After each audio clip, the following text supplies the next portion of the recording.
2002 and in 2006. 2002 was in Legon. 2006 was in Koforia Eridex. It was a limited number. I think it was a little over 3,000 that voted, and so the numbers in terms of voting and then counting was a little bit sharper. The only problem here that I've seen, having gone round throughout the night and all that, is that I was thinking that they would have increased the number of polling stations, right, so that it would have increased the rate of voting. I've spoken to really, in fact, even the 9,000, it is not all of them that have voted.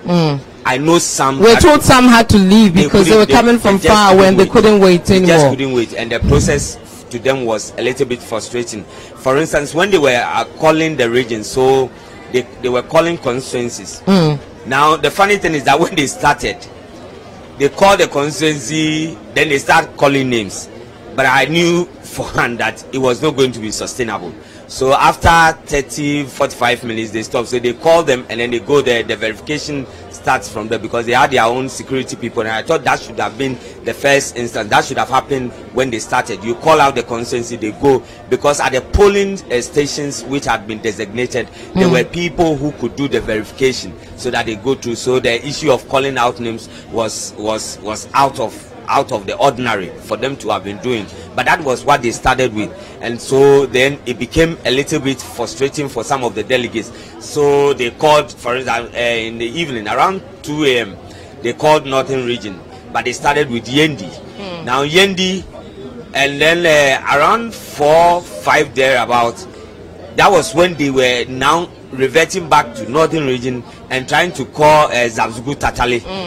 And you can imagine, because if you call in Northern Region, then it should have been a smooth process throughout. You call the people from far away. So yes, there's been the challenges. It was expected in terms of the timing and all that. It was expected because the numbers had increased, and it should have come with the logistics, appropriate logistics, and also appropriate planning when it comes to the polling station. That's right. Let's Robin Elvis, chairman of protocol and accreditation, whether preparation wasn't done so well, or we didn't see this kind of delay and the huge numbers. You didn't prepare adequately for this. Well, thank you very much for this opportunity. Let me once again, on behalf of the party, apologize to everybody, especially our delegates, for all the inconveniences, and apologize to you, the media, and commend you for your tenacity. You've been here virtually for 2 days, and we don't take it for granted. We appreciate all your efforts. We had a fundamental challenge. The fundamental challenge is that, yes, as my brother said, we're dealing with many more delegates. And if you recall, in past congresses, we usually hold our conferences at stadia. You have the stadium, you have the open field, and that is where we decimate the various polling stations. We were constrained because this is what we had. You know that they are having the Women's World Cup. That's right. And we had the Women and Youth Conference at the Pentecost Convention Center. We thought that we could hold this Congress there, but the 4 different dates that we proposed were not available.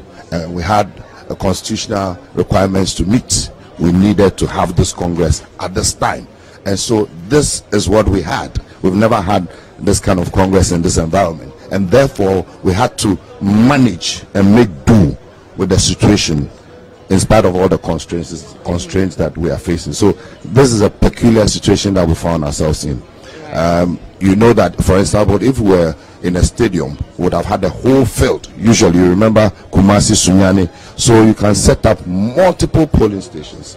But here, and when you're setting up polling stations, it's not just creating opportunity for people to vote, but you're also looking at the security and the management of the process. So if you have a room like this where already the room is full, we looked at the various dimensions, the left side, the right side of the stage. How many polling stations can we create? Within every polling station, there are 4 polling booths. So we looked at all that, but this is where we are.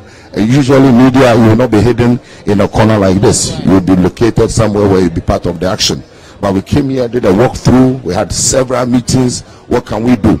Because we're also careful. Should we allow you to be in the front with all the potential distractions, your cables and all those things? So we said, okay, let's make the best out of a difficult situation. You are here, you are secure, you would have the serenity. It's not the best, but at least you'll be able to focus.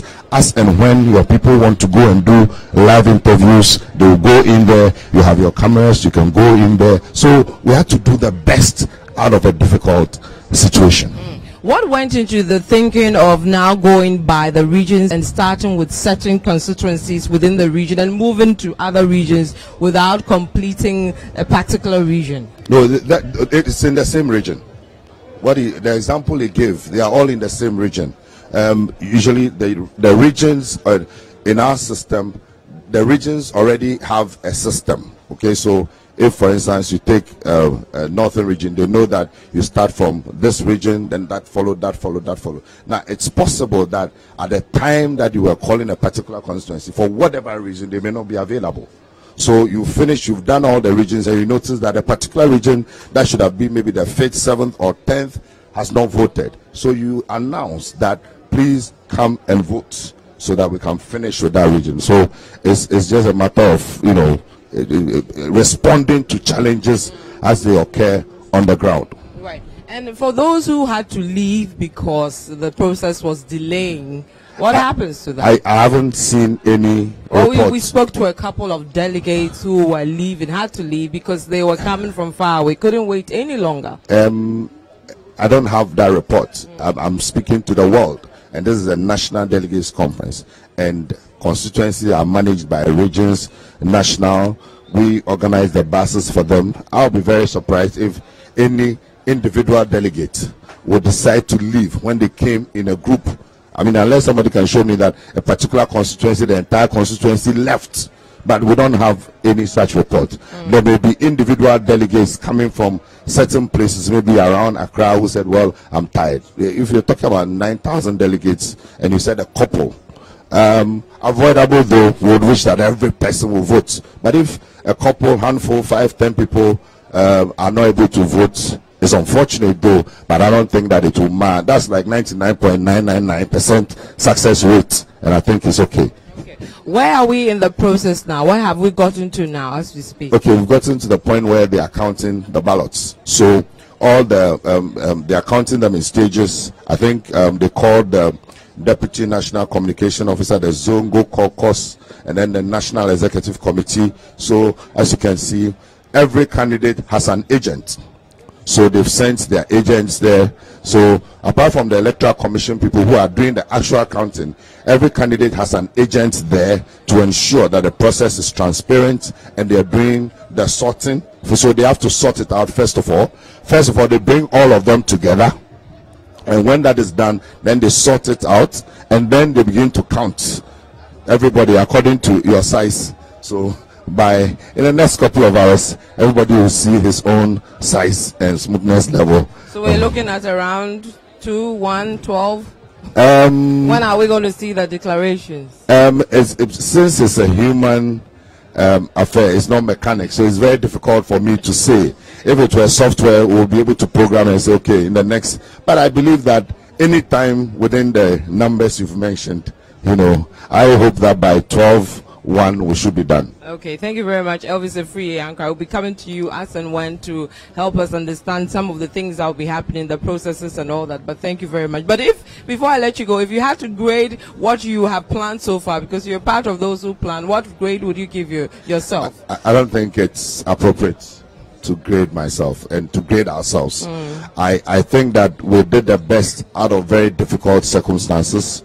We knew the constraints. I mean, at meetings, we kept on. We went back and forth. We went to Gomwa, pray 4 times. We had to get somebody, a very prominent, and I have to say that the former Volta regional chairman who passed away, to postpone their funeral. You know, just they were supposed to have the funeral today, and so we had to postpone the funeral to make room for today. And so we tried to see if we could. So many challenges. So we knew there were going to be challenges, but if you take into account the fact that we're dealing with larger numbers, and in spite of all that, we've been able to do this. I think we've done reasonably well. for me, the most important thing is the lessons that have to be learned going forward. And I'm sure that in subsequent discussions, we'll be looking at that. We'll probably have to adopt a different mode of voting for our national executives, but that's not a discussion we want to have today. Thank you very much, Elvis. So we're coming to you live from the Trade Fair Center, where the NDC is or has finished the voting of its national executives. Counting is about to begin for the process. I'm here with Richard Mensah, who is head of TV at City TV. He's also been a presidential correspondent, covered a number of such elections. Now, we'll take you into the Fantasy Dome proper, where my colleague Umar Amado is there to give us a sense of exactly what is happening as we speak in the Fantasy Dome, where they've gotten to and what the process is looking like. Hello, you're welcome to our live coverage of the NDC Congress. We are broadcasting from the Trade Fair here in Accra. We are broadcasting from the Congress ground, the NDC.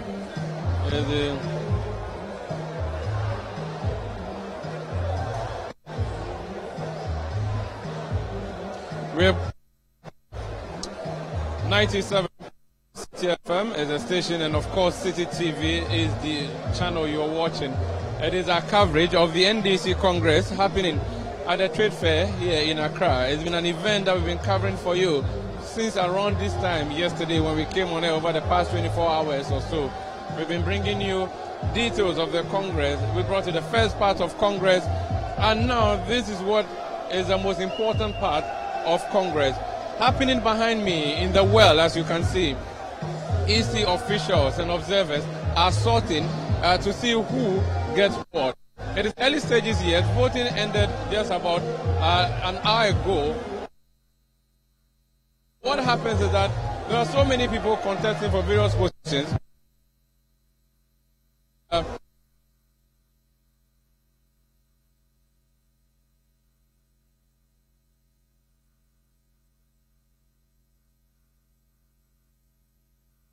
Who has been elected, and I'm going to invite my colleague to share with us quickly which ballots are being sorted. Counting hasn't started as yet, but people are jubilating, and right, sorting is not being done. It's not done or yet, and the counting is not done as yet. You can determine who is in a comfortable lead, properly so called, by the pile of ballots that they are receiving. Let me bring in Fred Jabba. Fred, so it's been a long night, and the voting is over, but sorting is happening. So share with us which office for them. We speak now. We have all the deputy positions being sorted. The deputy general secretary. We have the ballots of the communications officer and NEC members, the 4 NEC members to be elected. And how many people are contesting for NEC? In NEC, we have about 9 people contesting. Out of the 9, there will be 4 who will be elected. For the position of Deputy General Secretary, we have about 7 people contesting, which 2 will be elected.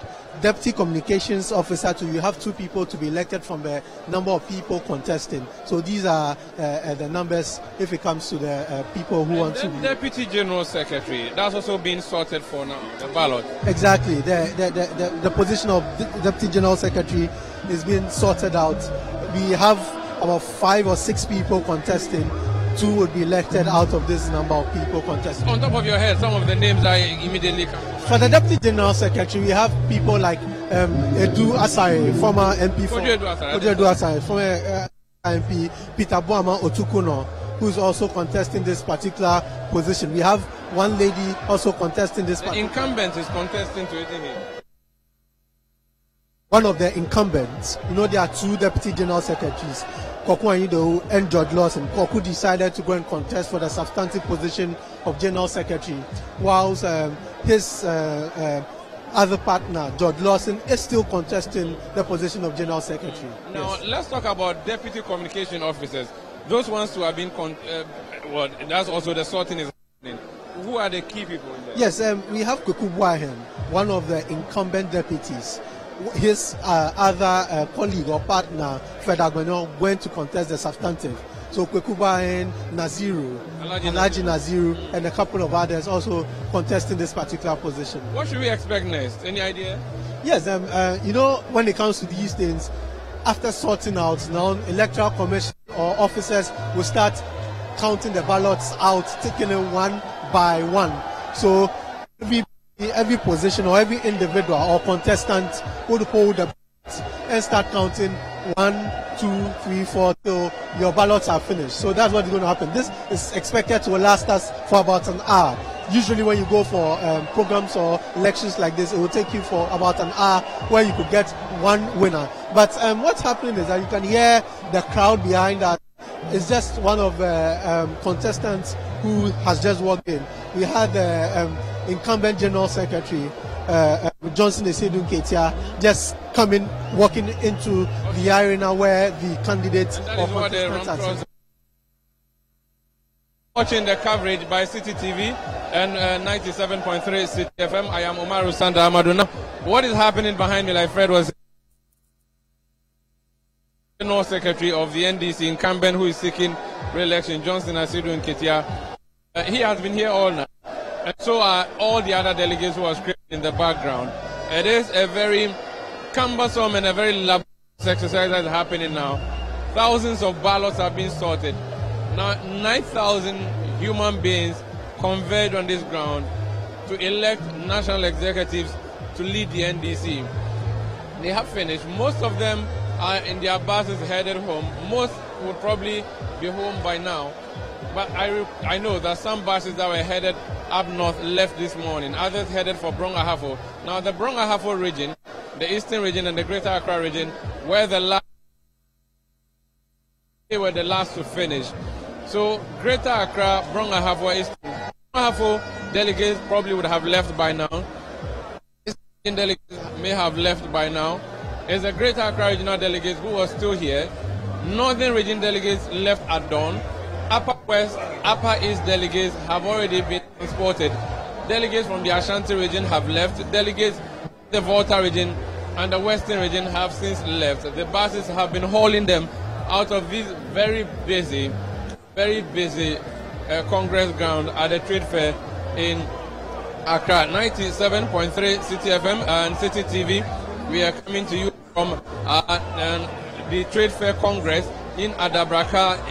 Not in Adabraka, but our broadcast is coming to you the fair here in the La area of Accra, and it's been something we've been bringing you on. Now, if you look behind me, I mentioned that the candidates who are being sought after, Deputy General Secretary of the NDC, he's seeking re-election, and you can see him from our shots there, mounting a chair and checking how things are going for him. Earlier, Kopu Anyidoho, who used to serve with him, just walked through. Now, except that Kopu is now contesting or seeking to go for the higher office. It's a very securely guarded area. The security men are very much active and observing proceedings. There are observers who are observing the proceedings to help bring us an unfair coverage or analysis of what exactly would be happening here and an impartial result. Delegates, meanwhile, are still in cheers and celebration. That's what is happening. If you looked around, most of the hall, or most parts of the hall, is largely empty because delegates, like I've said, have been leaving overnight. Many of them have been leaving overnight. Chairs have already been arranged and packed out of the hall, but it's a very dusty, dirty, and plastic reading place, if you like. And we would try and pick the thoughts of some people who are in the well where the sorting itself is happening and find out what is probably happening in there where we are having the sorting being done for 4 deputy positions. Now, the National Executive Committee members, we are expecting to know who have been elected out of the nine National Executive Committee members. We are expecting to know who will be elected Deputy General Secretary of the NDC. We want to know who is elected Deputy Communications Officer of the NDC. And the at the communication officer position, which yesterday became a subject of controversy when the amendments were put forth for whether or not the position of communication officer henceforth be a nominated one or an appointed one rather than an elected one.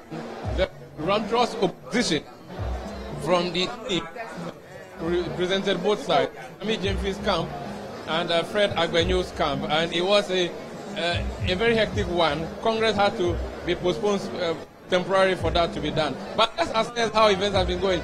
The national organizer of the NDC is the man who has been the de facto MC since yesterday, and he's lost his voice sort of. Kofi, you're welcome to City TV. Thank you. You've totally lost your voice and you look exhausted. Yeah, you normally will bounce back after some 2 hours of rest and gargling of some warm water. We will bounce back. But you inflicted this on yourself. So you have finished this early enough. If you had arranged for you to have more polling stations and more polling booths, because you're expecting 9,000, you clearly knew the numbers at hand. About 5, because you don't want to separate the risks in terms of the activity, so that vote this way, didn't vote that way. So of voting. But you have had more ballots, polling, not polling stations, but ballots. No, what we did was to have more voting booths. Okay. So you have more printing points. So you pick a ballot paper and you have opportunity to print in. Usually the delay comes. The delay is not in the tearing of the ballot paper or the checking of the names. The checking of the name is done only once. And so it is the printing that takes time. So what we did was to create more booths for every position so that people will have alternate booths to enter. The delay was not because we didn't have more voting points. What was the reason for the delay? The reason for the delay, more time in the printing. Even when they had access, they were still delaying so much. They are hesitant, you think? Maybe they had too many choices to make, especially in the past for the deputy positions, like vice chairman. A delegate could have selected 3 people. This time around, you are selecting a lot of people to choose from, so they were delaying in who should I give it to, who should I give it to, kind of. But even in national elections, where sometimes we have so many parliamentary candidates, so many presidential candidates, we still see the event organized and concluded by a set time. It clearly looked like you were not. No. This is a question that is asked maybe for someone who doesn't understand elections. There are 2 categories of elections. We have national elections that is timed. Voting starts at 7 a.m. and close at Q. By 5 a.m. you can vote. It's national election. You timed your election too. You said you're starting at 3 p.m. No. You said yes, we have a starting time, but you cannot have ending time. So because you're voting in infinity? Because it's a delegates conference. Every delegate I have registered will have to be given the chance to vote. So until the last delegate votes, you put it to you that to have 100% turnout here, sure, or voter turnout. So you cannot say that every delegate voted. No, so indeed you carried off at the saying every delegate you can predict that a delegate will spend maybe a minute, but the delegate end up spending 2 minutes to have time. So it is not because you are incompetent, as you are being tormented and taunted on social media. That even in opposition you cannot organize. Anyone who says so is an ignorant person. Okay. This is one of the best organized congresses that we have ever had. We returned at City TV from the Koforidua Congress of the MPP, and they finished at dawn. And it was also a National Delegates Congress, so it's very fair to, isn't it? That is a mistake that you are making. You can't compare 9,350 to less than 5,000. The numbers are different. Yes, but Two, earlier. listen, the numbers are different. Two, they had a venue that at that time allowed them to be able to accommodate all their delegates because school was not in session. So they had facilities that could accommodate a lot more delegates. We didn't have facility to be able to accommodate all delegates because of the size. So we did accommodation for 4.5 regions. The rest drove in day. So of course it affected start time. But the size of our conference is bigger than their conference. All right, so what's happening behind us? The positions that were contested for are more on our side than they did. You could have still managed your time, but that's something that we can I'm debate telling you forever. that you cannot compare it. They are not the same. That's fine if you had started earlier, because most of your delegates were sleeping and some couldn't even get to vote. Some had to even abandon polls because their buses were leaving. You couldn't have started earlier than we started because Congress has two parts. There is the first part, which is the speeches, the amendments, and the rest. Then after that, you start voting. It's good you mentioned amendment. Indeed, voting, we were ready for voting to commence earlier than we predicted. But it took some time for the Electoral Commission to set up because some of the amendments, we curtailed them and suspended them and referred them for future consideration. So we finished the part one earlier than we could have, we thought we were going to spend. About the amendments, you didn't test the grounds well enough before you came to Congress because clearly what happened was that the executive side was defeated by a rancorous delegates Congress or delegates who were opposed to whatever you're putting on the table. You say you were taking a decision to, one, not only make a position appointment, but also make that position not to be a position that comes with voting rights. Those people you were taking that rights away from are part of Congress. Communication officers, deputy communication officers, treasurers and deputy treasurers, that you were taking a decision to make their positions appointive and by extension having no voting rights were part of this Congress. So automatically they will resist it. So what's happening behind us now? How soon before we finish what's happening? Sorting is ongoing. They are sorting the first 5 positions. Then when they finish, they will sort the next 5 positions before they will do the counting. So the sorting will be done separately before counting? Before counting. The reason why you do that is that the booths and the ballot boxes, the way they are situated, people can drop one ballot of a position in another ballot. So as they are sorting now, you can find organizer in deputy organizer box. You can find organizer in communication officer's box. You can find communication officer in deputy communication officer. So they will sort and transfer the ballots to the appropriate area. And after that, we will do counting. So sorting will be done for all the 10 positions before counting. Thank you very much. Thank you for the opportunity. Kofi Adams, the national organizer of the National Democratic Congress, just speaking to me with a rather hoarse voice. He spent the whole night being the MC and moderator of the NDC Congress.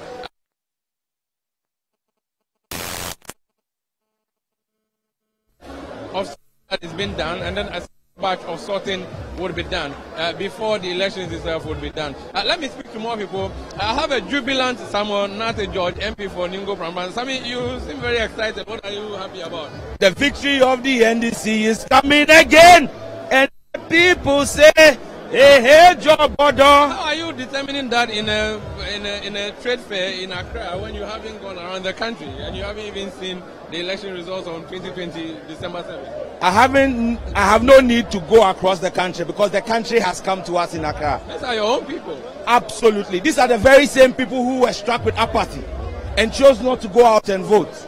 And so the election of 2016 was not, if you look at the figures, President Nana had only about 200,000 more votes than he had in 2016. But John Mahama had almost 700,000 less votes than he had. It was our votes that didn't go out. These are the same people, according to Guzitano, who were at the last rally that you had at the Accra Sports Stadium and who were responding to John Mahama with so much cheers, but eventually you lost the election anyway. So this looks like Photoshop. I was on the platform with Guzitano. Unfortunately, that was a very, very weak argument to make. The Accra Sports Stadium hosts 40,000 people. Let's even assume you packed 100,000 people in there. It is safe to bet that all those 100,000 people voted because John Mahama had over 4 million votes. So that argument in itself was lame. Again, the comparison of the voice or response at Accra Sports Stadium, it was not John Mahama and Nana Addo. Unlike here, where it was John Mahama and other people who are in the same race with him. So that argument by Guzi was unfortunate. But those people were not given a chance anyway. So well, they are not former presidents. They walked into the room and people saw them come in. John Mahama's entry was not announced. He walked in and the whole room erupted. Yeah, but John Mahama came with motorcade, he came with sirens and so he's a former president. If they want some, they should also be former presidents. That's harsh. No, it's not harsh. Monkeys play by sizes. John Mahama is primus inter pares.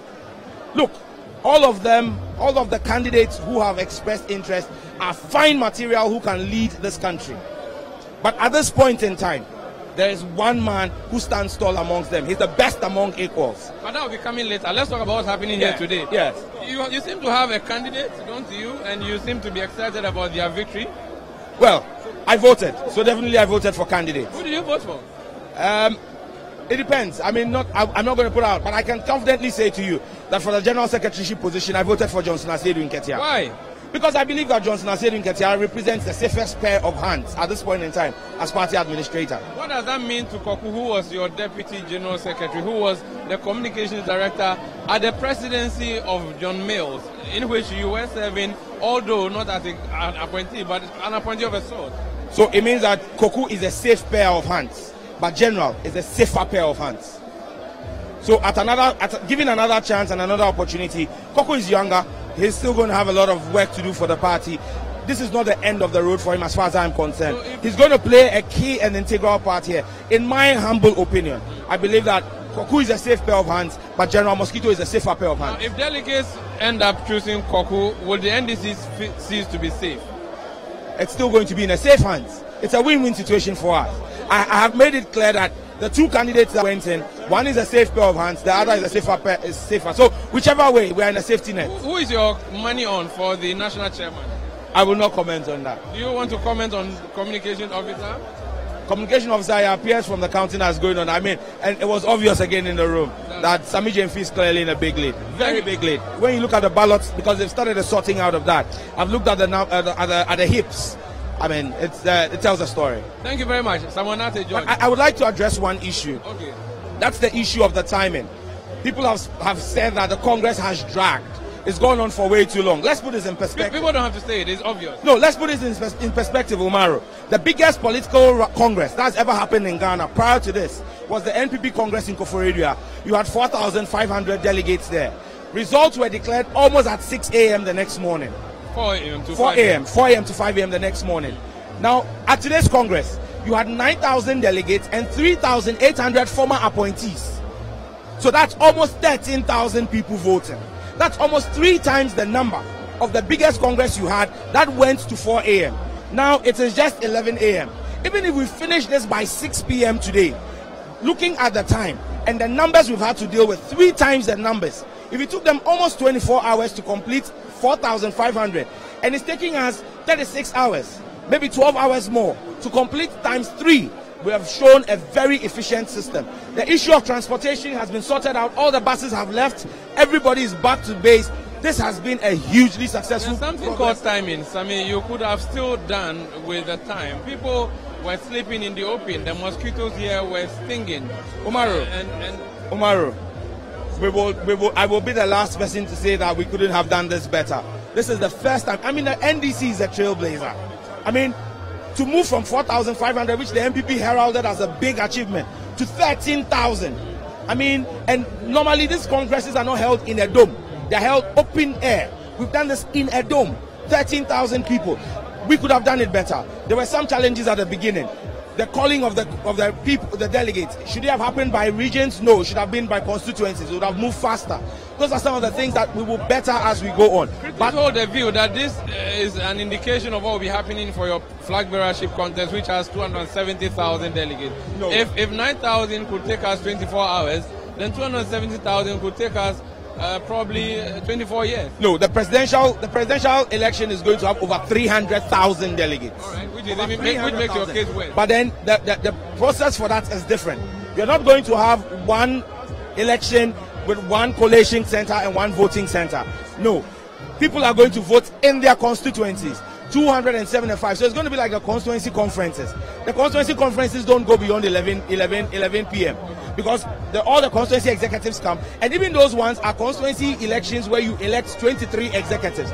Now it is going to be one ballot paper, and so it's just one ballot paper. When they are done with it, it's not 23 different ballot papers. So we are confident that by 6 p.m. across the country, all 275 constituencies would have returned their results.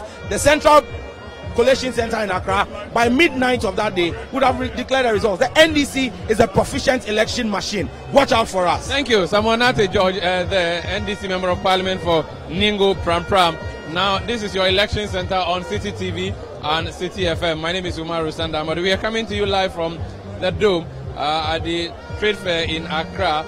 It is the live coverage of the NDC Congress. Let me speak to the regional organizer, from the national organizer to the Greater Accra regional organizer of the NDC. Why are you looking at me? Anthony Nukwenu is the regional organizer, Greater Accra regional organizer of the NDC. Tony, how has the process been so far in your own estimation? Well, we can only thank God for how far we've come. So far, so good.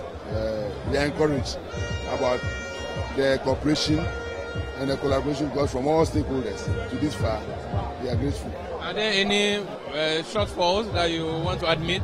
Well, as a human institution, having come this far, we met challenges, and it's going to urge us to correct them in the future exercise. So right now we are all waiting for results. You are coming from the well where the sorting and the counting would be done. You are holding a paper. I'm not sure if those are results you have for me. No. What do you have on your paper? These are the next process. The various positions that will be sorted, the candidate agents. Okay, so share with me what processes have been sorted so far. I've been told it's 5. Who and who have been sorted? Well, we are sorting Zongo Caucus, National Zongo Caucus aspirants. We are sorting National Executive Committee member aspirants. We are sorting Deputy Communication Officers. We are sorting Deputy National Organizer. And we are sorting Communication Officers. And then what happens next? Which ones are you? The next process, we are going to sort national organizers, deputy general secretaries, general secretary, national vice chairman, and vice chairman. All right. So how soon do you think this process will be over so we know who is going to lead the NDC for the next 4 years? Well, looking at the large numbers to deal with, we are sorting at not less than 8,000. So it's quite a process. And we believe we are giving ourselves approximately 3 to 4 hours to get results declared. Thank you very much, Anthony Nukwenu. Anthony Nukwenu is the Greater Accra regional organizer of the National Democratic Congress. He himself got re-elected recently. It's a live coverage of the NDC Congress coming to you from the trade fair here in Accra. And this is your election center, of course, 97.3 City FM and City TV. Like I was saying, in the shots behind me, the vuvuzelas are up and the sorting is being done. Agents are helping and monitoring and observing as the sorting is being done. And then the police are heavily guarding the ballot boxes. And it's a very laborious exercise, a very extensive exercise that is happening here. But we believe that in the next 2, 3 or 4 hours, we should be seeing finality on who gets elected here at the Dome to represent the National Democratic Congress and lead the party into the contest of 2020 or into the next election or next Congress where they would be seeking and hoping to elect national flag bearer or a flag bearer to lead them into battle in 2020. We're still coming to you from the Dome, and of course this is the NDC Congress that we are bringing you. It's a mixture of a tired group of people and an anticipating group of people, an excited group of people, a hopeful group of people, an anxious group of people. and an uncertain crowd of flag bearer, not flag bearer, but aspirants who are hoping to seek the party in various parts. So from the dome proper of the trade fair grounds where the NDC Congress is happening, this is what the picture looks like. And we are having to cross over now to our makeshift studio, which is being manned by Vivian Kai Logo. My name is Umaru Sandamadu. So you're live on City 97.3 FM, also on TV, City TV. We're coming to you live from the Fantasy Dome at Trade Fair Center, where the NDC is currently sorting out the ballots for the just ended voting process for its national executives. You just heard the Omar Sanda giving us an idea of what is happening proper where the elections happened and how the sorting is happening. So we'll now start looking at the various offices, the people who are running for the various offices, who they are, what their likely chances are, etc. And I think, Richard, we should start from chairmanship, or we should start from the deputies. Let's start from the chairmanship race. Yes, chairmanship race. Very keen race over there. We have 5 contenders: Dan Abudapi, we have Betty Modi Idrisu, Samuel Fusuampofu, Alhaji Hudu Yaya, and Danny Annan. Let's start with Danny Annan. Who is Danny Annan? Well, Danny Annan has been a former Greater Accra Regional Chairman of the party. That was prior to the 2008 election. And then they coming into power. From there on, he moved on to become an executive member at the national level. He's been involved in the party when it comes to grassroots level, and he's been there since the formation of the party. He's considered, Danny Annan, for many of the people, when you talk to them, is considered as the one who avails himself more to action. He actually has a slogan to that effect. Yes, he's more like the action man. He won't talk plenty, but he will do the work, and he goes on the ground. So that is the caliber of a person that you are dealing with, as in the person of Danny Annan. This is one person who has been there throughout the history of the current NDC. During the PNDC era, he transitioned into the NDC era, and he's been there. He's participated in grassroots politics. He's been the chairman of Greater Accra before. He's been an executive member, National Executive Committee member before. During the tenure of late President Mills, he was one of the key advisors of President Mills, and therefore he seems to have a bit of a hold when it comes to what we've known to be party foot soldiers. He deals with them a lot, and so that is his forte. That is his strength when it comes to this very position. But he's lost this slot before, having run for it some previous years. Yes, but that is not deterring. No, for him, the last time we spoke to him, he says that it's a strategy. Sometimes you go and test in the waters, and then you come out, you then strategize or re-strategize, and then go in again. But he thinks this is his time. He really thinks this is his time, and that if it is anything, the party should reward him for his loyalty, his perseverance, and his abilities to get them together, to get them going when the going becomes very tough. And that is what he's been preaching going around. But with Danny Annan, what are his chances against this very crop of people, all, some of the finest of the politicians you see within the NDC, with this list we're saying? What are his chances? Well, to put it, let me just say that his chances are that slim. When you look at the people who are saying now, the kind of consideration that goes into such elections are in threefolds. So first, they consider where you come from, and then 2, your abilities, and then 3, the kind of things you are capable of doing. Now, when you take all these 3, the one that plays most when it comes to NDC politics is where you come from. When we begin analyzing the other positions, you will see that some of the front runners are coming from a particular region. There should be naturally a trade-off. So if you look at Yabwa Chinjan, he's going for national organizer. He's done the work before, and he's going for national organizer. He's from BA. You look at General Secretary, Asedu Nketia is from BA. Now, when you come to the communications race, you have Fred Agbanyo and Sami Jemfi. Sami Jemfi is from BA. You are then asking yourself as a party whether it is strategically plausible to have all these people coming from one region. Then it becomes a problem. So that is the kind of strategy that goes into it. So you might term it a little bit of tribal politics, but that is how it is. You would want to satisfy your base across board, across the nation, so that some of them will not feel left out, because politics is about numbers. That's right. So those are some of the things that will be looked at when it comes to the chairmanship. Now, Daniana is from Greater Accra region. The last chairman of the party, the one who is not standing, is from Greater Accra. Yes. And so it becomes, that is what is diminishing his chances.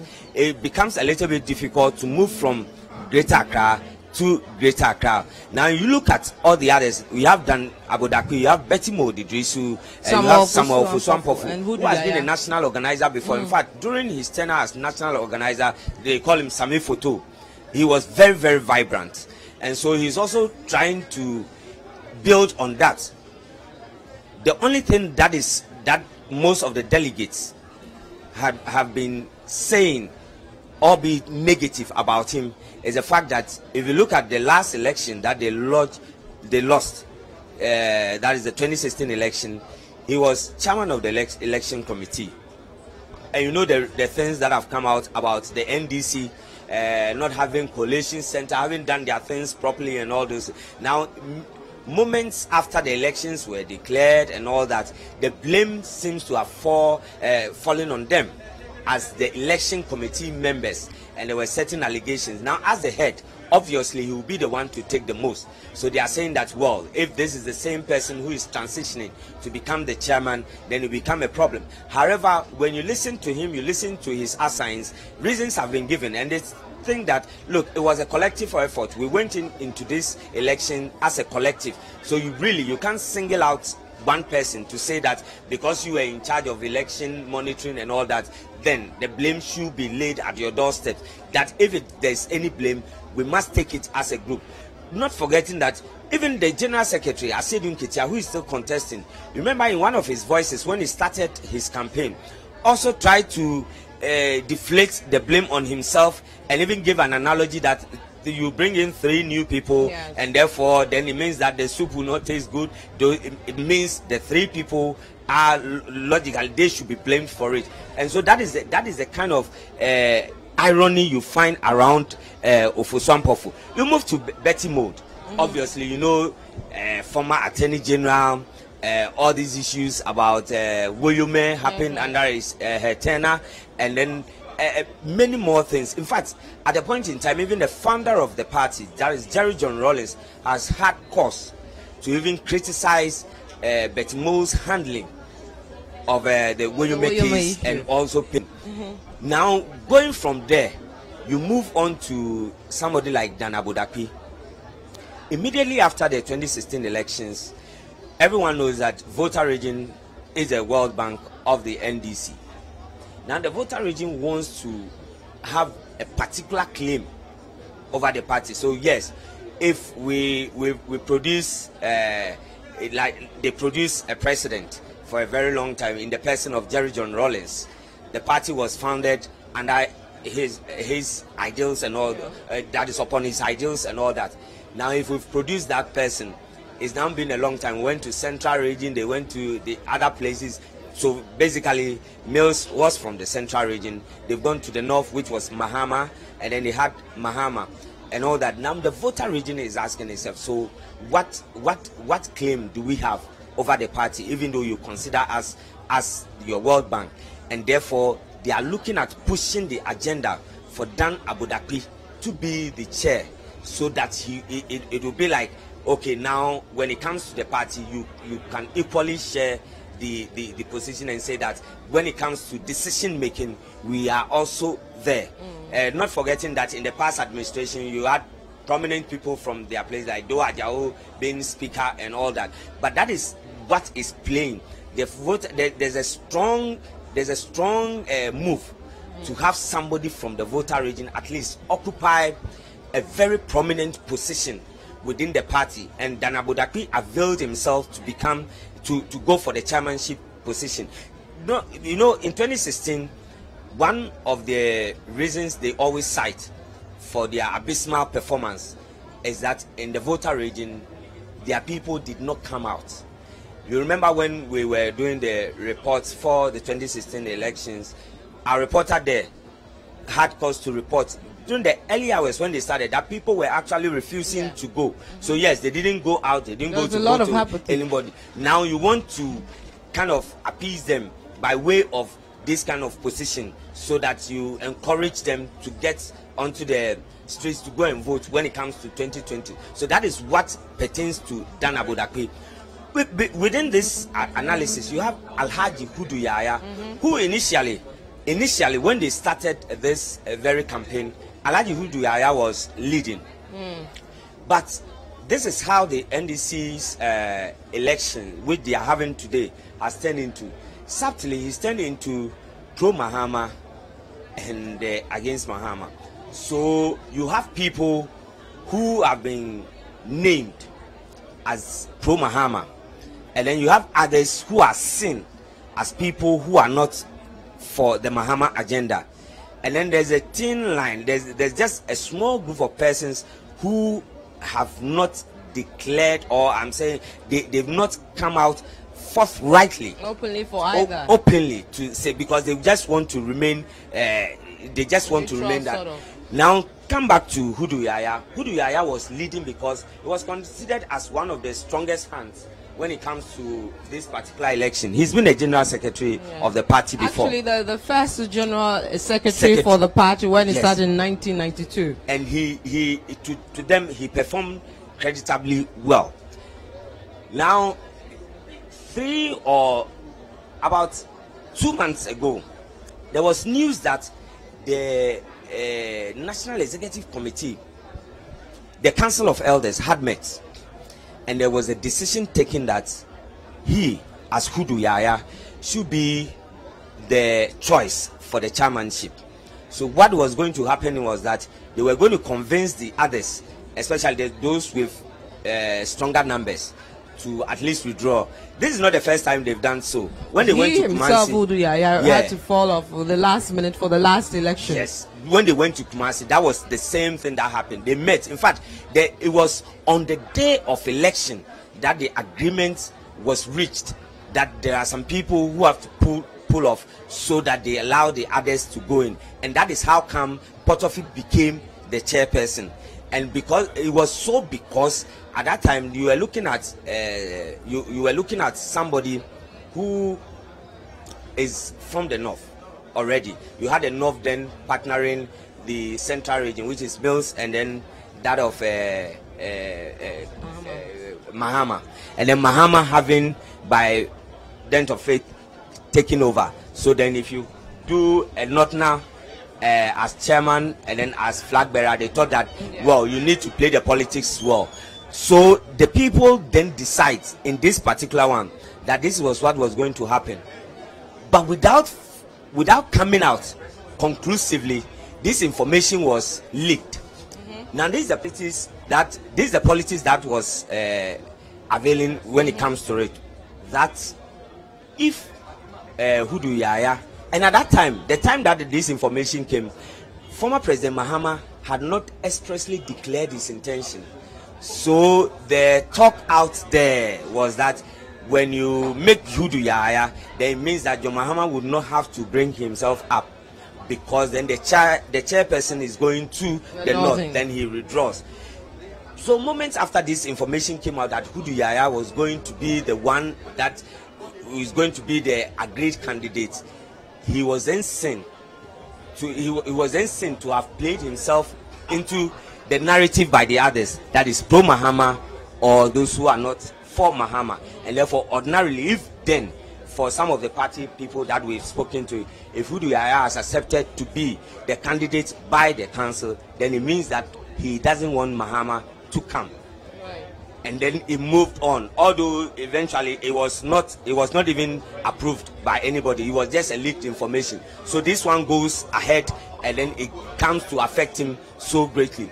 Then that is what is standing here. So when you look at the five people who are standing now, currently it looks like Dana Budakpi has a little edge over all the others. The surprise candidate, or the one who would cause a shock, will be Samuel Ofosu-Ampofo. Right. Because he's concentrated his efforts at going to the grassroots and dealing with them, than rather doing the media thing of trying to make himself known out there.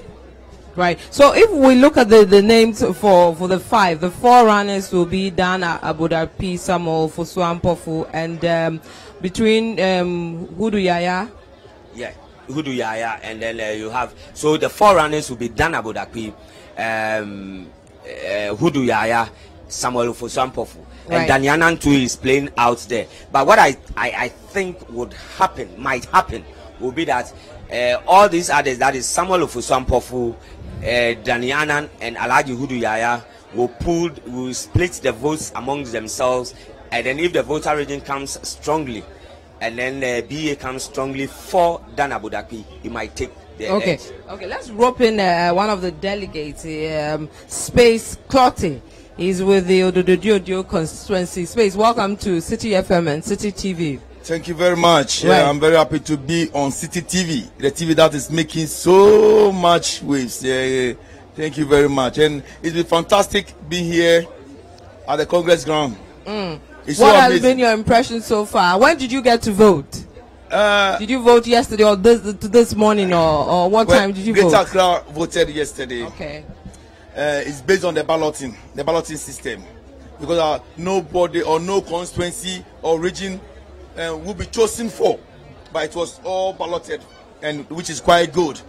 And many voted almost this afternoon. That's right. Yeah, but it's all good for the party, and it's been fantastic. Looking at the number, the magnitude of delegates that were present here, 9,005 plus. Yeah.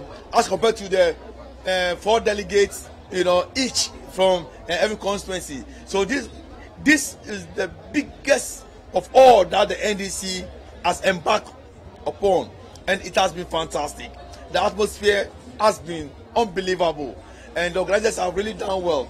I have to say they've done very well. Okay. To assemble over 9,000 plus, with over 10,000 observers, with so many contestants, with their supporters.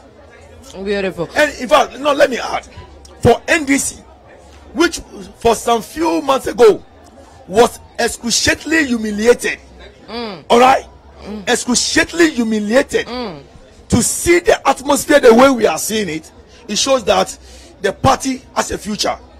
The party is going to cause a serious damage. You believe you have a good chance for 2020 based on what you are seeing and what you are picking from the grounds in the Greater Accra region? My dear sister, just check the atmosphere, check the pulse of the delegates, check the pulse of the observers, check the pulse of the participants, and you feel it, that everybody is so energetic, so invigorated, so revamped, poised for 2020. And 2020, Ghana will shake. Ghana will be interesting with the messy economy that we are seeing, with the total hopelessness. Hey, Mamile, so I'm very happy to be here. Things are moving. Okay. And Ghana will be interesting to live in. We were just discussing some of the officers before you came. We were dealing with the national chairman position. Yes. Who would you say are the forerunners for this position? The forerunners are 5. Daniana, Betimud, Samuel Ofosu-Ampofo, and Hudu Yaya, Dana Budakpi. The 5 are all forerunners. They are fantastic. And one of them will emerge. One of them will leave the party to the battlefield. Any of them are capable to shake the MPP. So that's all we are looking for, and that's what we are waiting for. Danny Annan is from the Greater Accra region. Obviously, he has stood for this position before, didn't make it, but he's been Greater Accra regional chairman. He's been Lojokuku chairman, etc. What are his chances, and what kind of support is he getting from this part of the country? That's the Greater Accra region. And Ododio is behind Danny Annan. Greater Accra is behind Danny Annan. Danny Annan has won so much admiration, so much support. It can cause, it can let some level of and already shaking the foundation already. But hey, once John said something, and it's very profound. What? Fear the delegates. Fear delegates. Fear delegates. And no matter how hopeful you are, no matter how expectant you are, hey, fear delegates. Because something small on the day will change the narrative. That's it. So Daniana has done well. But I have to say that I have to say this. Whatever happens to Daniana, I have to say Daniana didn't start very early. In terms of campaigning? It started very, very, very late. And I have to call Daniana many occasions. Say, Danny, I've been saying something here and there. Are you going? He said, oh, one kwe. One kwe. What are you kwaying? What are you kwaying? If you are coming, come. If you are not coming, don't come. Call Baba. Call Baba, call Baba. Jemo yemi. He go, one kwe. Space, one kwe. Then all of a sudden, he called me, said, Space. Tell him, hey. He go, Danny, but you should have announced, you should have been bold enough and ready enough to say, hey, I'm going. But Daniana, I think will cause some surprises. Right. Let's look at the General Secretary position. Now, there are two issues that you need an experienced person in this time being in opposition and all that. But there are also others who are calling for a change. Where do you stand in this discussion? Well. Hey, this is a very dicey one. But hey, Kwekwa Idowu is a fantastic, general. In fact, it's a field commander. It's a bulldog, as we call it in NDC.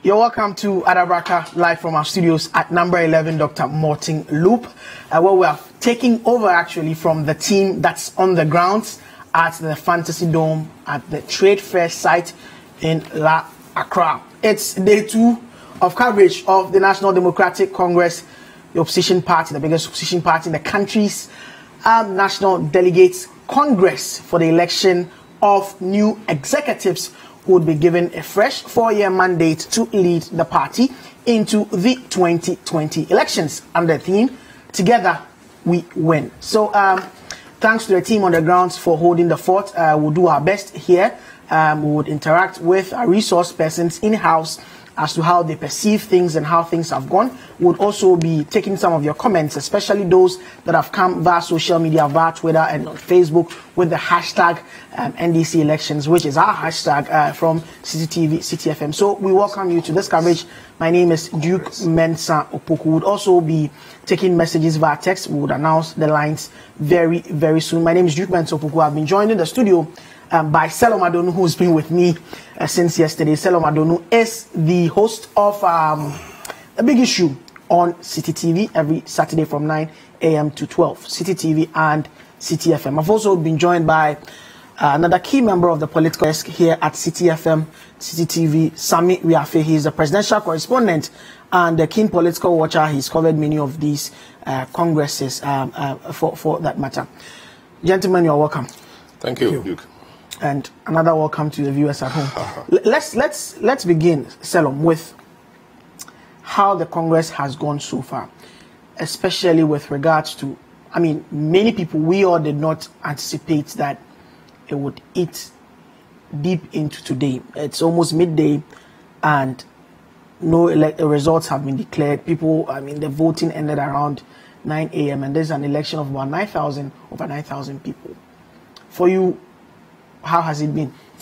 Well, thank you so much, Duke. I think it's been quite an interesting journey. I think it started quite early yesterday. I understand they wanted to start at 10 and they started almost around the time, which was good. I think it was well organized, or it is still well organized. I made a point yesterday about the arrangement and it appeared very nice. And the first part of the program came to an end after the speeches and all that. But the second part of the program, which had to do with the election of the executive itself, I think delayed a bit. I think they started voting around 4 or 5 p.m. thereabout. And once you start voting around 4 or 5 p.m., given the numbers, you can only expect that it will drag this long. I mean, I was actually expecting to get a result around 5 or 6 a.m., only to realize that even at that time, about 3 or 4 regions hadn't voted yet. The numbers largely are to blame. But I think it's about time we started looking at, innovating and introducing electronic voting at congresses. We should be able to do this at congresses. If we are successful at it, then we look at extending it to the national elections. It shouldn't be difficult to have a system where people can just go punch a screen or touch a screen and then vote for their people. Because the electoral colleges will grow bigger.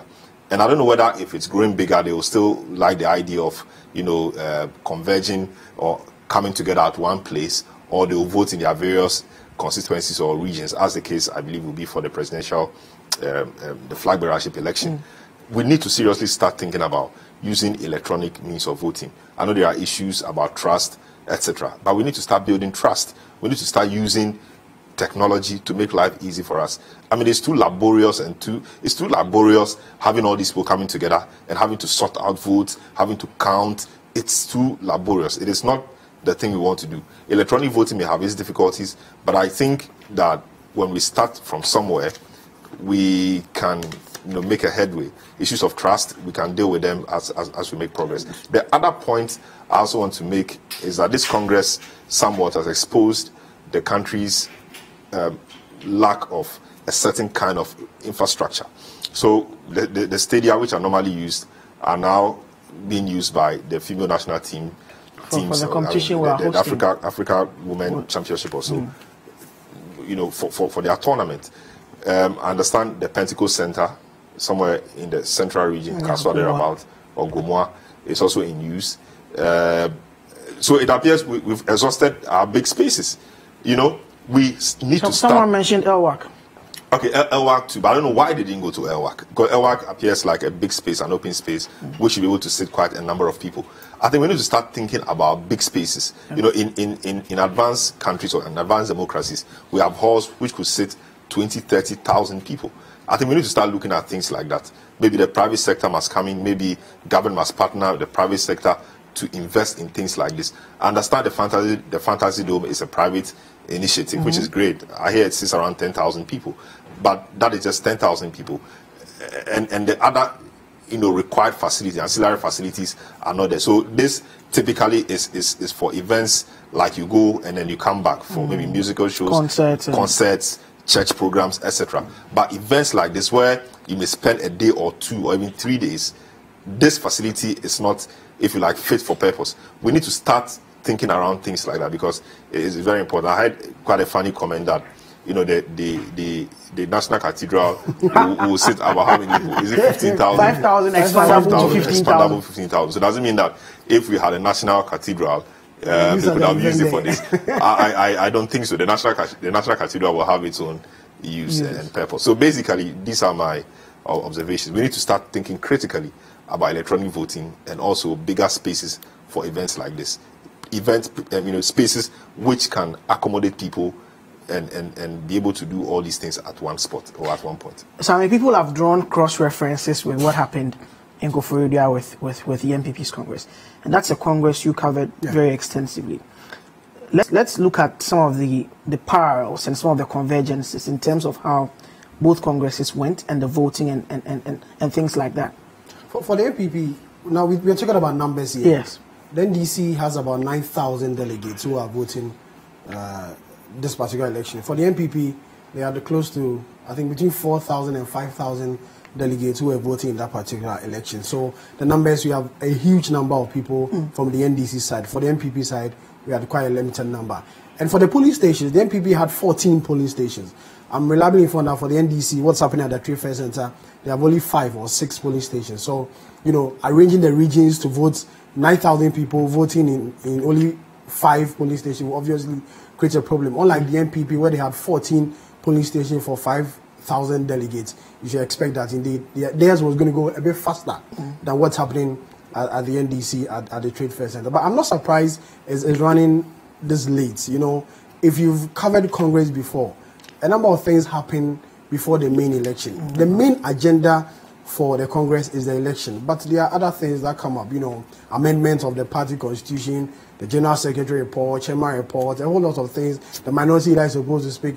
They all take away time. And we also told that there was an event at the Fantasy Dome before this particular election. In the morning, really? In the morning, yeah, before this election. So, you know, after that event, the organizers have to prepare the place for this election. So obviously, it was going to take a bit of a time. So, it's a new thing. This is the first time we're having such a large number of people gather at one place for an election.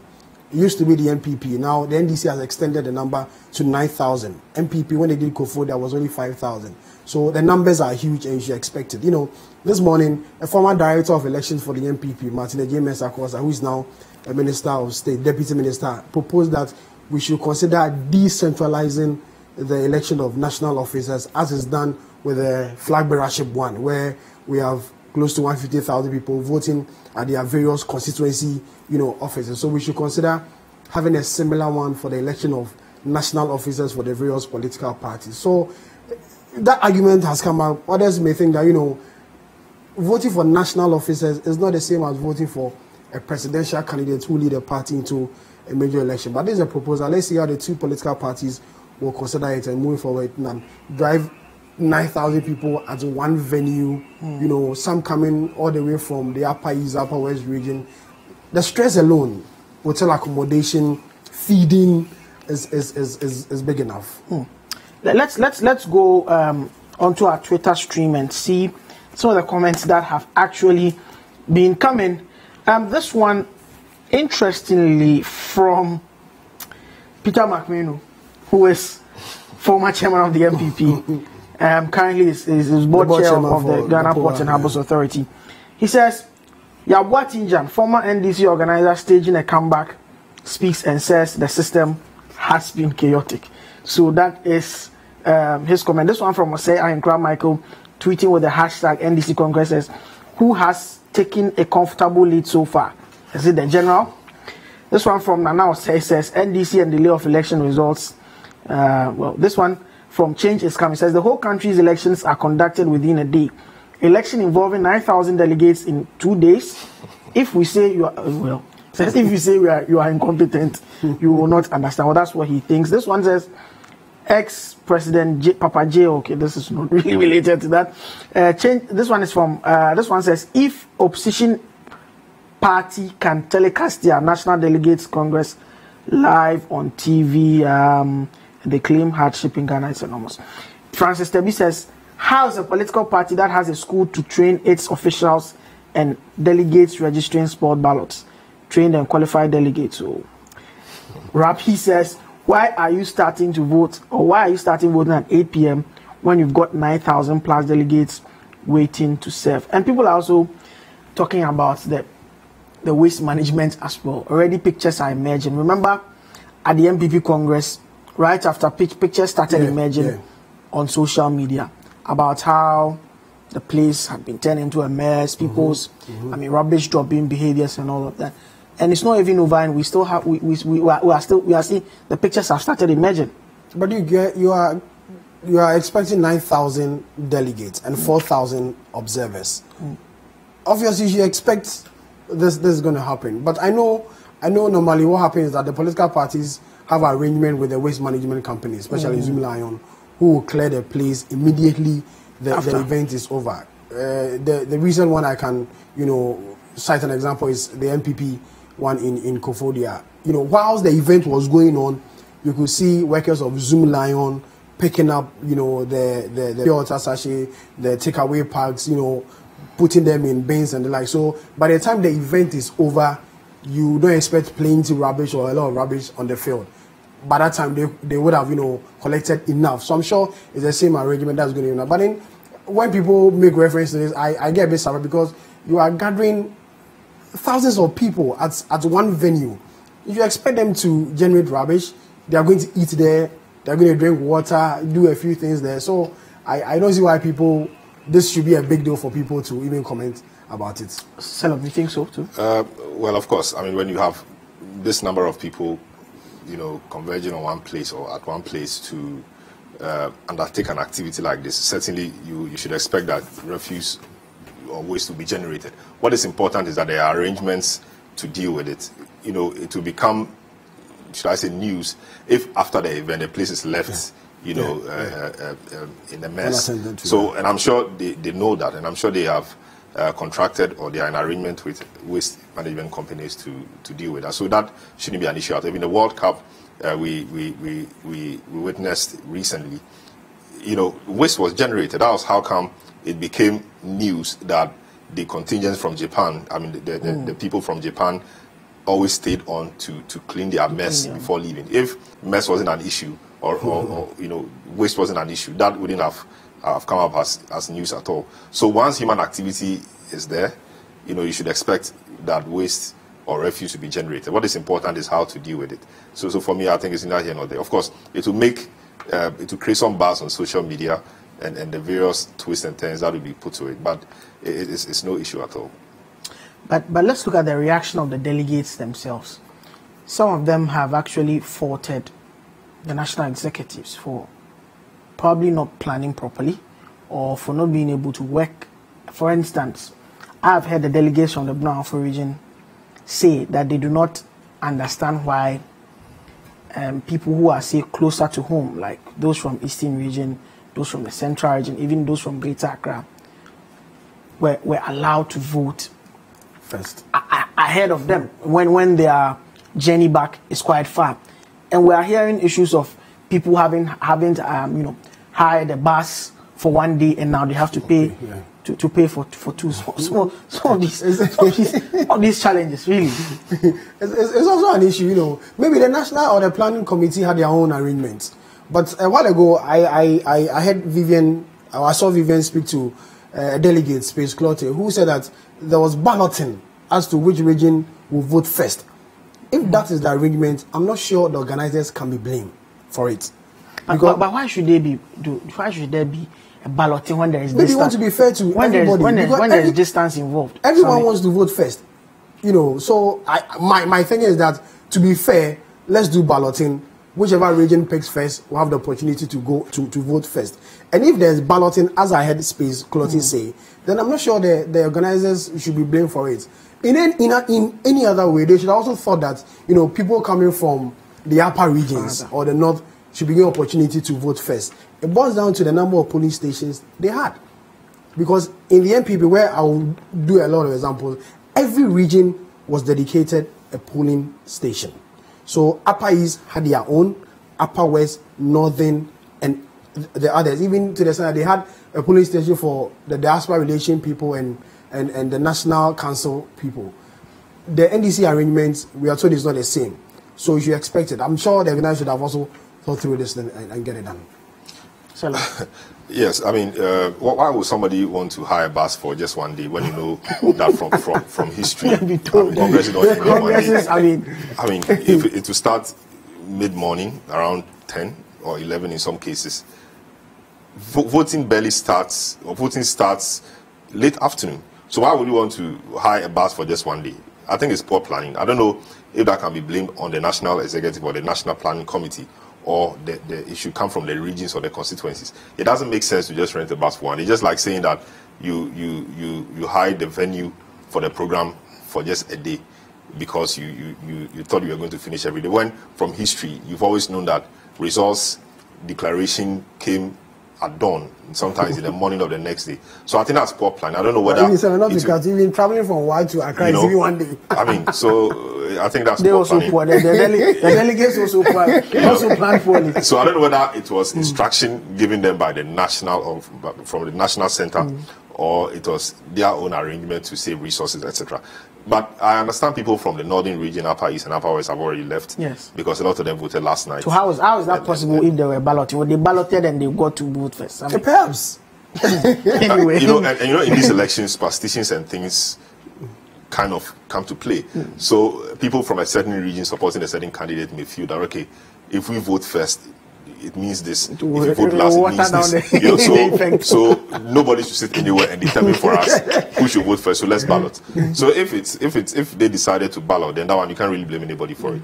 But I think we must come to a point where we trust our leaders to a certain extent that they are able to take certain decisions on our part or for us on our behalf. So, for example, regions A, B, and C for A, B, and C reasons should vote first. It makes sense. I hear MPs voted first. I don't know what the considerations are. Maybe they are big people. No, the MPs actually voted first because, and this is a discussion that started from Parliament.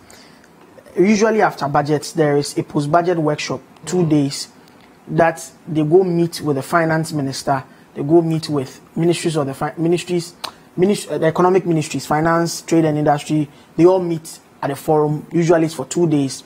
They break down the budget, have discussions, so that it would enrich the budget debate, which takes place 3 days so after. So they have to vote and leave to prepare for that meeting. So okay.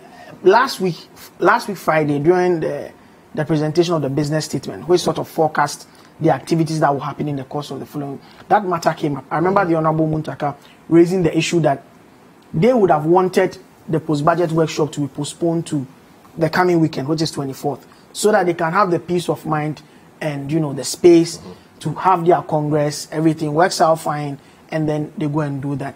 But it looks like that argument they didn't win the day. So the compromise that they came to was that the post-budget workshop members were supposed to have arrived yesterday night instead of Friday evening. Okay. So that it would take place this morning. It's ready. I have information that's already started. So this morning and then tomorrow, so that Tuesday they can come back to Parliament and then the debate will start. So that's why the MPs voted first. But for some of them are still there. Yeah. I've seen some George who is still around, and yes. So that makes sense. So similar arrangements, I think. So for example, if you come from the Greater Accra region, maybe you don't have to be one of the first people to vote. You leave the guys from the upper regions or the northern or bottom half regions to vote, so that they can leave, so they can get back to. So a lot of them are working tomorrow, so they can get to their various places of abode, prepare, rest, prepare for work, and that kind of thing.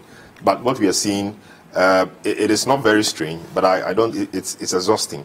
I think it could have been better. Though they started well, everything was fine. But it appears this is putting a damper on all the hard work they put in.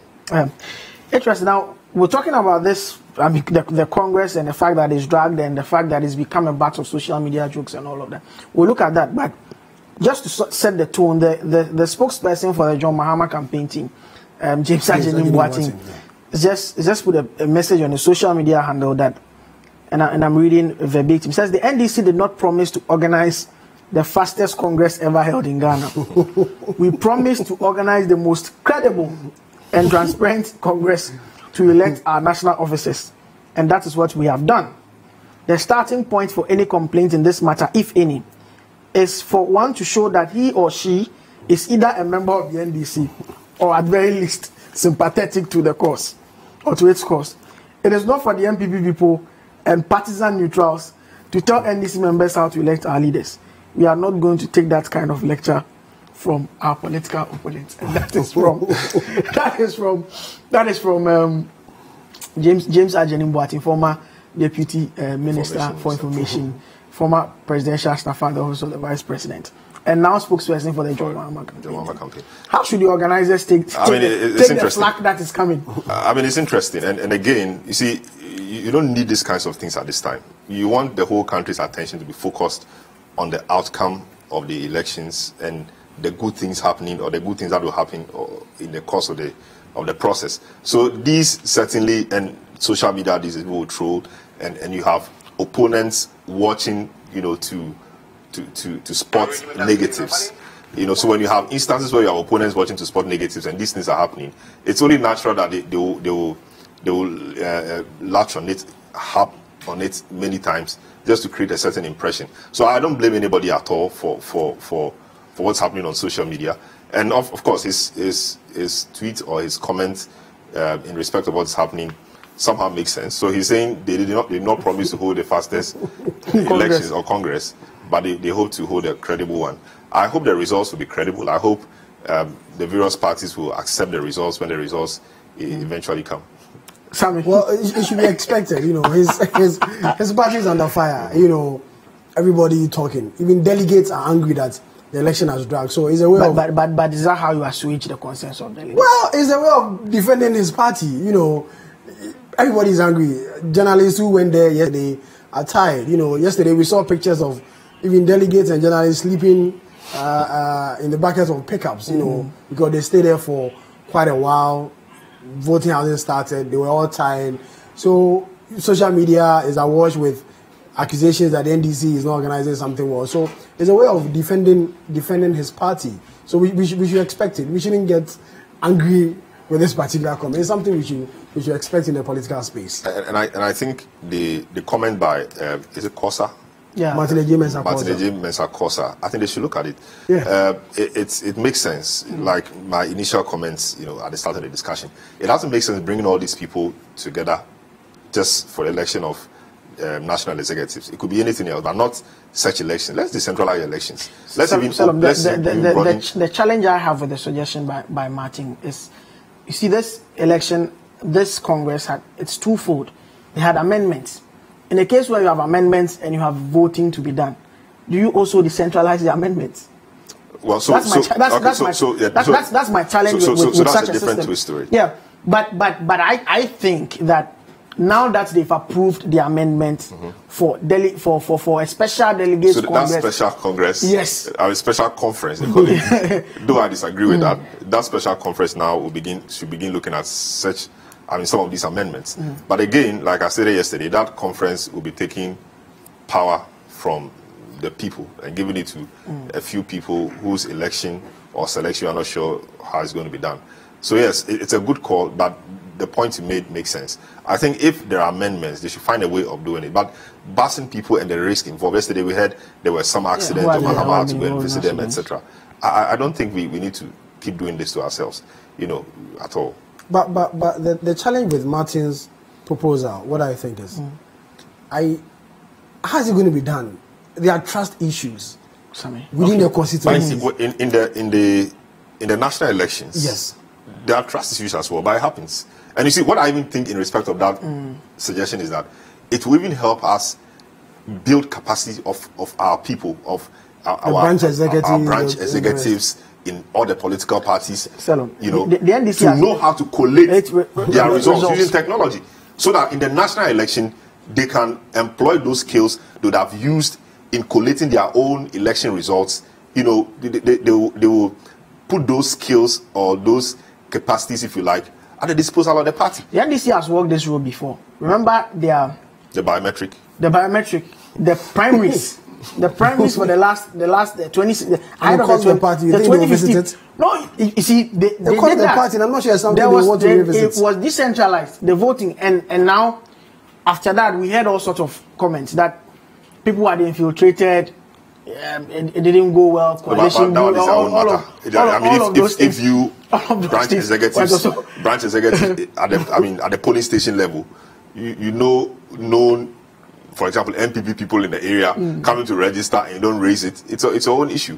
So that does not affect the integrity of the decentralized. So the presidential candidate or the presidential elections, the flag bearership elections, are they not going to decentralize it? I'm not sure all the people are coming together at one point. So the decentralized elections for me is the way to go. MPP does it quite beautifully. Nanado was elected through the same process. So if MPP is doing it, why won't NDC, or why shouldn't NDC be able to do it? We must move the game forward. We shouldn't be stuck at the same place citing trust issues. We must deal with the trust issues and make progress. We can't keep being where we are. Talking about the issues of trust and ballot and all of that, in the night, we had about when men were asleep. There are reports of some, people wanting to guard ballot boxes, because there's 5 polling centers. Ballot boxes would get full. So about keeping it, and I've seen a social media post from one of the contenders, Joshua Alabi, talking about how the Hawks or the internal security of the NDC were giving some people headache about all of that. Looking at the challenges with this, and then e-voting. So it was the same issue I raised about trust issue. Alabi has an interest in this election. He's a presidential aspirant. Whoever wins this election will determine whether he becomes the flag bearer of the NDC in the 2020 election or not. All the 11, 12 aspirants we all know have interest in this election. The outcome will determine their position. I'm sure former President Mahama will want to have a certain people get elected into national office. Alabi will have same, Bagwin, Sylvester, everybody will have an interest in this matter. So when he raises this particular issue, we should take it in good faith, because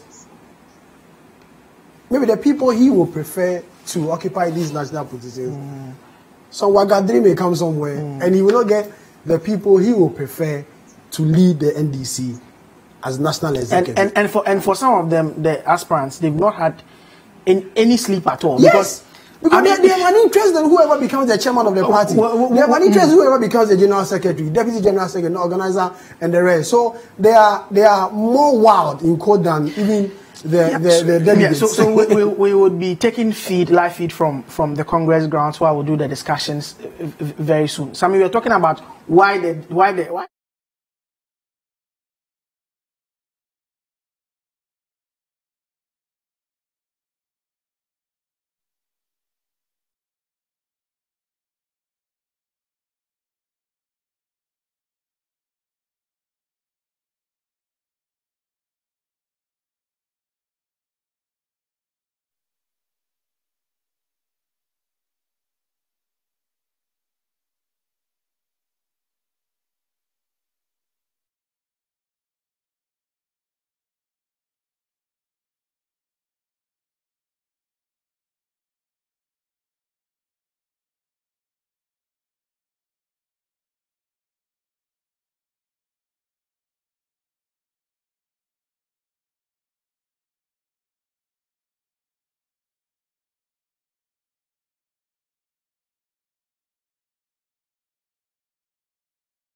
Should I say polling stations? If you just had 5 for 9,000 people, that is woefully inadequate. They should have had about 10 or even 20, so that voting will be expedited. And I'm sure by now they would have finished the process. The MPP with a smaller electoral college had more people. I understand they had 14 polling stations, and so one for each region and specialized groups. Other groups. If you had 9,000 people, I don't see why you should go with 5 polling stations or something like that. They should have had more numbers, and I'm surprised that they didn't go into the thinking.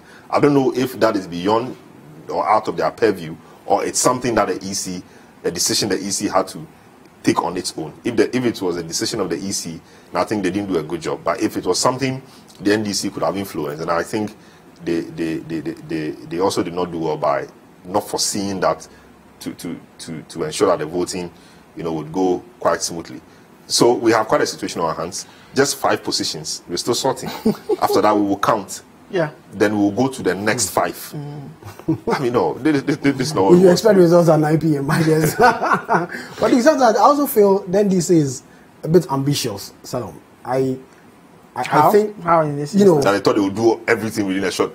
No, that's not planning. 1 and 2. You know, I feel anytime the MPP, you know, expands the electoral college, the NDC also decides to do the same and more. I give an example. I disagree with you. I'll give an example. When the MPP decided to expand its college with election of the flag bearer, NDC came with the biometric registration where universal adult suffrage, where every member of the party could vote for the presidential candidate, and it was chaos. We all agree. The Kwesi Committee recommended that they should stop that thing because it didn't work.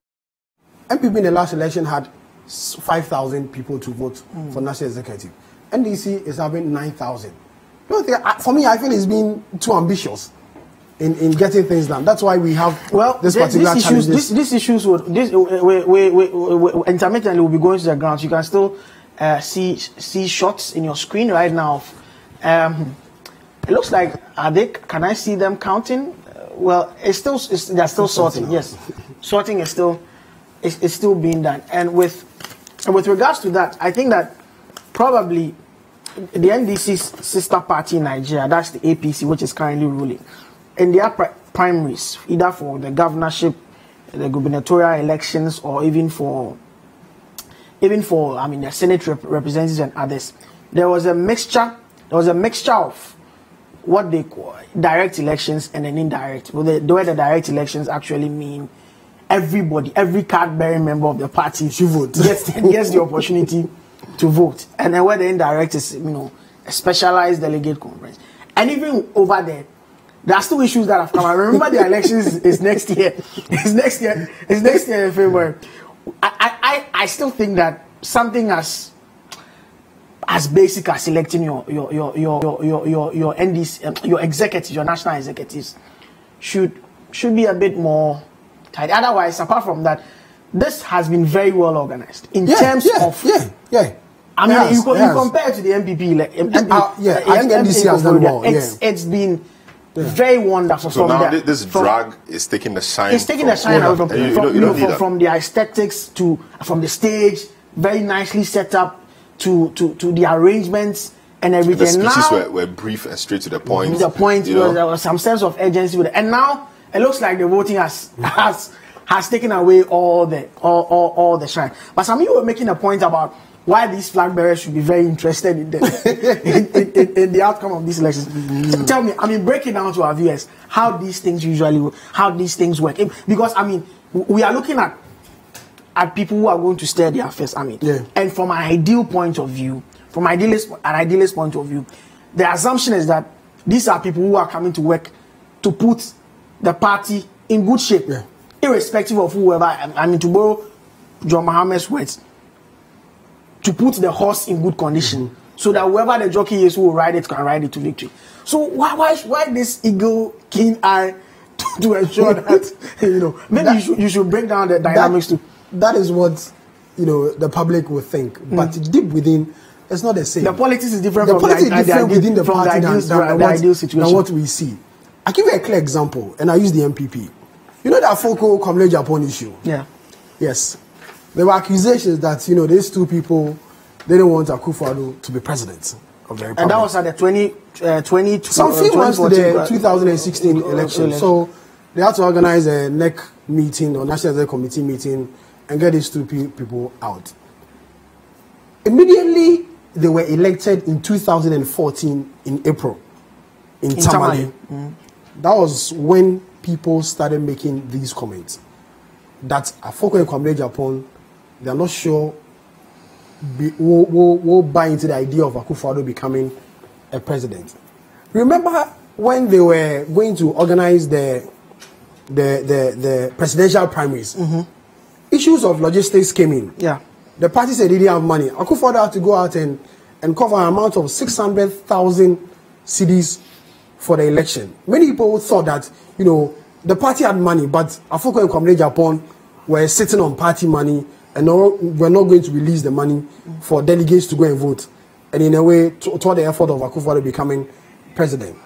So if you're a presidential candidate, and you don't have an interest as to who becomes the national chairman, general secretary, organizer, youth organizer, and the rest, trust me, you are not in business.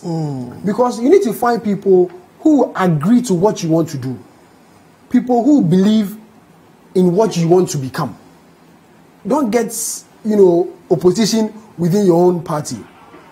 There are already before this election, there are people who we hear at that, oh, these are Mahama favorites.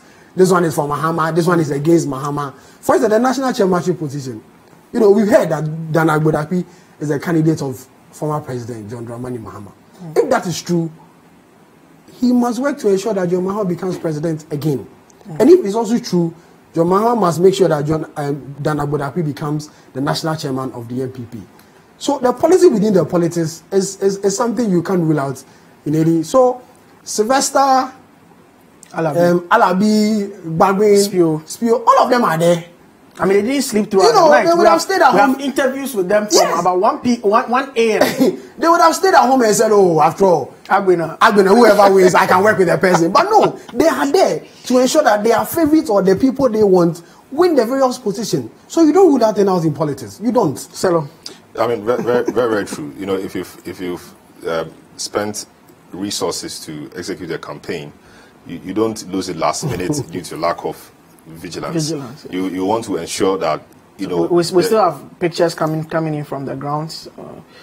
Well, exhaustion is setting in. People are finding themselves. Yeah. You want to ensure that the verdict really is a verdict of the people. What the people voted for is what gets declared. That's why we say that elections are won at the polling station, because that is where the people vote, and so the counting and everything is done at the polling station. So if you're able to secure that, then you are in good business. So it's actually a deal to safeguard the choice of the people. Talking about interests of various aspirants, presidential aspirants in these elections, of course, it's always been, and it will continue to be, because people have people they feel they can work better with. People think certain people understand them better. People think that because of chemistry reasons, etc., they're able to work with certain people better. So for those reasons, people want to sponsor certain candidates to win, because they know that when they win, then their chances of also leading the party as flag bearer, etc., become brighter. And the same thing happens also at the very low levels or the lower levels. So, for example, a national chairman aspirant should have interest in who becomes branch executives or constituency executives or even regional executives of the party, because these people play a huge role in shaping the thinking of people who eventually become delegates. So, for example, if you have a national chairman or if you have a constituency chairman who thinks a certain way, he has influence. He is able to convince people around him to his way of thinking. And so, in the end, it will inure to the benefit of the bigger person up there seeking a bigger re-election, like a national chairman or a national position or even a flag bearer election. So that is how it's worked, and I think that's how it works, all over the world. These elections always have bigger effects when you climb up. Let's take some of your comments now from our Facebook stream. This one from Bunju Vilos says, and it's Vilos, VYLUZ, says, we've suffered for these past 2 years under the NPP, 2020 all the way. Kofi Mens says, interesting. Glover Mafo Asamankese says, my picks, Chairman Fuswampo, for Secretary Mosquito, Assistant Secretary Duasario Tukono, Organizer Joshua Kamba, and Communications Officer Sami Jenfi. The youth organizer and women organizer are both accounts from Easton and Bono Ahafo. When this chart drops, they should go back to voter and do tribal politics again. Well, that's from Glover in Asamankese. This one says, brilliant, Ruben Eli Zoda. And this one says, they are now sorting. Wow, that's from Ignatius Apu Gambil. So, so it looks like a lot of people were expecting that they would go to bed, wake up, and have the results. But it's not been that way. So how much of a Herculean task would it be for the new executives to and this just came to mind.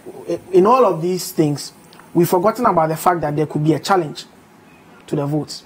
Well, for instance, after sorting and voting, there could be people who could ask for recount. I mean, there's a possibility. That just occurred to me. Looking at how tight some of the races are, and we started seeing supposed exit polls. We don't know how credible those exit polls are on social media. I mean, this is the dark art of politics. People could put all sorts of things out. So all of that. But let's look at how much of a difficulty or relevance would it be for the new executives coming in to bond and heal wounds? Because after an election like this, there will obviously be cracks. Of course. Now, the major task, or the first thing they're supposed to do is unity. Get everybody on board, winners and losers, as well as their supporters. Get them on board. Let's move forward as they prepare to elect a presidential candidate here in December 7th, who will lead the party into the election. So there are two tasks. First of all, uniting the aspirants for national position and their supporters, and also uniting aspirants and their supporters who will lose in the party's primaries in December 7th. So they have two things to do before the 2020 election. The major task then is to win the 2020 election for the party. You know, so far candidates or aspirants are showing faces, but the clear favorites, which many people are predicting, is that John Dramani Mahama will come back to lead the NDC again in the 2020 election. If John Mahama should lead the party, they have a lot of work to do. Why? How? Well, he has been marketed for popularity. He has been marketed. Everybody knows John Mahama. No two ways about that. From what we've heard, as this contest, he has the resources. Very popular. He has the resources. Very popular. And that's very key in very key. So how difficult is it to go to market a former president? But Duke, you are bringing Mr. Mahama possibly against Akufo-Addo. This is a person he defeated in the last election. But John Mahama also defeated him in 2012. Hold on. Let me make my argument. If that is done, John Mahama, you agree with me, has been the most vilified president we've ever had in our history. And the tax, the MPP in the opposition associated with him is still on. When people say corruption, they say, John Mahama's government, we all know the corruption and things and that. But at that time, people had not seen the governance of the New Patriotic Party and an Akufo-Addo administration. Yes. So the scales have even now. They also have things. So you think the MPP is also set down without saying anything against John Mahama? They will still use the same campaign they used against the last election. And this is something which will go into the minds of Ghanaians or the people who are going to vote in 2020 election. That this is a gentleman you presented in 2016. We all know he was president. That's what he did. Blah blah blah blah. And he will go down among the electorate. Ghanaian voters are very vulnerable, which you know. Don't bring me into this matter. So the major task of this executives after today's election is to unite the party, ensure that they win the 2020 election and form the new government. I'll come to you, Selom. Yes. Sami seems to have an appreciation of the issues in a way that it may be quite difficult for them. But of course, we agree that the first thing for them to do is unity, to unify the party. So the first task for the party to do, and mainly it starts with the national chairman or the big person in the, the big person in the team, who obviously be the national chairman. The first task for him or her to do will be to rally the rest of the colleagues around. First, the national chairman aspirants, and then extend that to the other place and encourage the other position winners to do same for their people and bring everybody together, because obviously they all believe they have a thing or two to offer. That's why they are running. Ensure that they harness and put to use the strengths and abilities of all those people who contested, among themselves. Those who are willing, give them roles to play. Those who are willing, give them roles to play. Ensure that they deliver, treat them with respect. Let them feel a part of the bigger family. Let them feel a part of the struggle. If you do that, you'd have healed a lot of wounds. And then you'd have made a lot of progress. Of course, these executives have quite a lot of work to do. Whether Mahama comes back as candidate or not, they have a lot of work to do. So this in two folds, and I'll deal with it with Mahama coming and maybe another candidate. Mahama comes. Mahama is the former president. He doesn't have an issue with popularity, but you may still have to market him. You may still have to market what he stands for. You may still have to tell the public that this wasn't the John Mahama who was painted with a brush of incompetence. This wasn't the Mahama who was painted with a, or Mahama indeed was not the guy. It was just political propaganda which painted him as incompetent or as corrupt. Okay. Now you have the real incompetent people in office. You have the real corrupt people in office. We have to go back to the grounds right now. So we are going to trade fair side now, where Omar Osanda is standing by. This is our coverage of the NDC elections. Over to you, Omar Osanda, trade fair side.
Okay, so we're back here. We'll take you to the grounds. I mean, we're hearing of some interesting developments going on there. Omar Osanda and the team, headed by Vivian Kailoko, Richard Mensah, and others, there would be filling us in. But for now, we are still here in the studio in Adabraka, and we're analyzing for you the issues as they come up. So, you were making a point about the task for the for these the ones who be elected. So Mahama was successfully tagged by the MPP with the corruption and the incompetence, labels. It will be their duty, that is, if Mahama emerges as the flag bearer of the party, to clean him of those tags, because the tags were used or deployed effectively. So anytime you heard Mahama, what's the name? Baumia mentioned Mahama, the name Mahama was prefixed with incompetence or by incompetence. So incompetent Mahama, corrupt Mahama, and in political communication, these things play a long role in imprinting, certain things on people's minds. Yeah. So when you see name calling, so when you see Mahama, what you see is incompetence. When you see Mahama, what you see is corruption. It blinds you from seeing the good things about Mahama, from seeing the achievements of Mahama. And it worked so perfectly for the NDC. They must fashion out a message, and that will be one of the key things these new executives must do. If it means they have to put together a strong communication team to do that, they have to do that. Sylvester Mensah recently said that when their opponents were selling hope, they were selling history. The battle, the 2016 battle was in the future. So you needed to sell hope to the people, and you needed to lace it with maybe your achievements because you were in power. But if you were selling history to them that this is what we've done, this is what we've done, what will you do? The thing is, what will you do? The guys are saying, we will do one district, one factory. We will ensure that every district in this country will have a factory. There will be job for the youth of this country to do. Everybody deserves to live a good life. You've been out of school for years. You're not getting, and that was the message that was resonating with the people. Free SHS. If you are a parent struggling, and somebody comes to tell you free SHS, and the person speaks with conviction that when I come, this is what I will do. Just give me the chance, give me the opportunity, almost at the point of begging. That just give me the chance, I'll do it. Of course, you've tried these guys for a while. They are not doing it. Nothing stops you from trying the other person. They must now fashion a message that will resonate with the people. Let the people know that the guy who tagged incompetent was not incompetent after all. There's a more incompetent person now. We are seeing currently live videos from the Trade Fair Center, La Accra. our team on the ground is getting ready to bring us the latest developments from the ground. Umar Sanda Amadou is getting ready to actually update us on what is going on there. So we'll cross over to the trade fair site when the team there is ready to take us. We are still seeing sorting going on from the Electoral Commission officials. We are in for a very long day. You are landing on the point. Yes. So the other side of it, if maybe Spew or Sly or Alabi or somebody else wins, which is a long shot, they will have to now do the proper marketing. Yeah. They will have to ensure that that person is known. Of course, I'm not oblivious to the fact that if the horse is healthy and strong, with little effort, you can get the person out there because the horse and its machinery will have been strong. And that person may necessarily not have political baggage, like John Mahama. Depends. It depends. I mean, political baggage, yes, but it depends on how you saw the person. It depends on how attractive the person is politically to the independence of floating. They've always said in politics that you don't have a baggage until you decide to lead.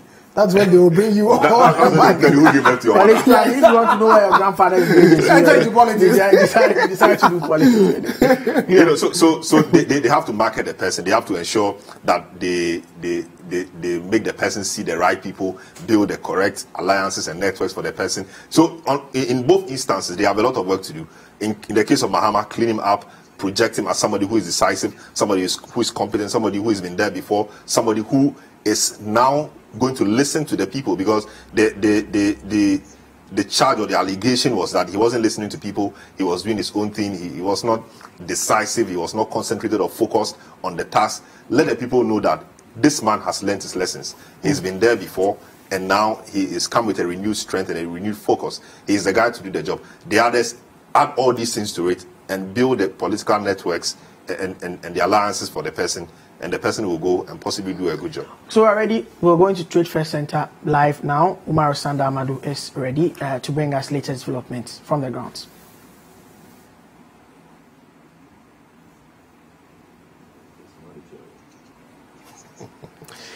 So we will have some discussions on what is actually going on with regards to that. But the issues that that were raised at the Congress is actually developing thick and fast. You remember during the General Secretary's speech, there were a few issues, a lot of issues that actually came up, and one of them was the matters of the National Identification Authority. Now, the National Identification Authority has actually issued a statement in response to what Johnson Sedun Ketia said. We would bring you that statement. We are ready to go to the Trade Fair Center now. Sanda, take it away.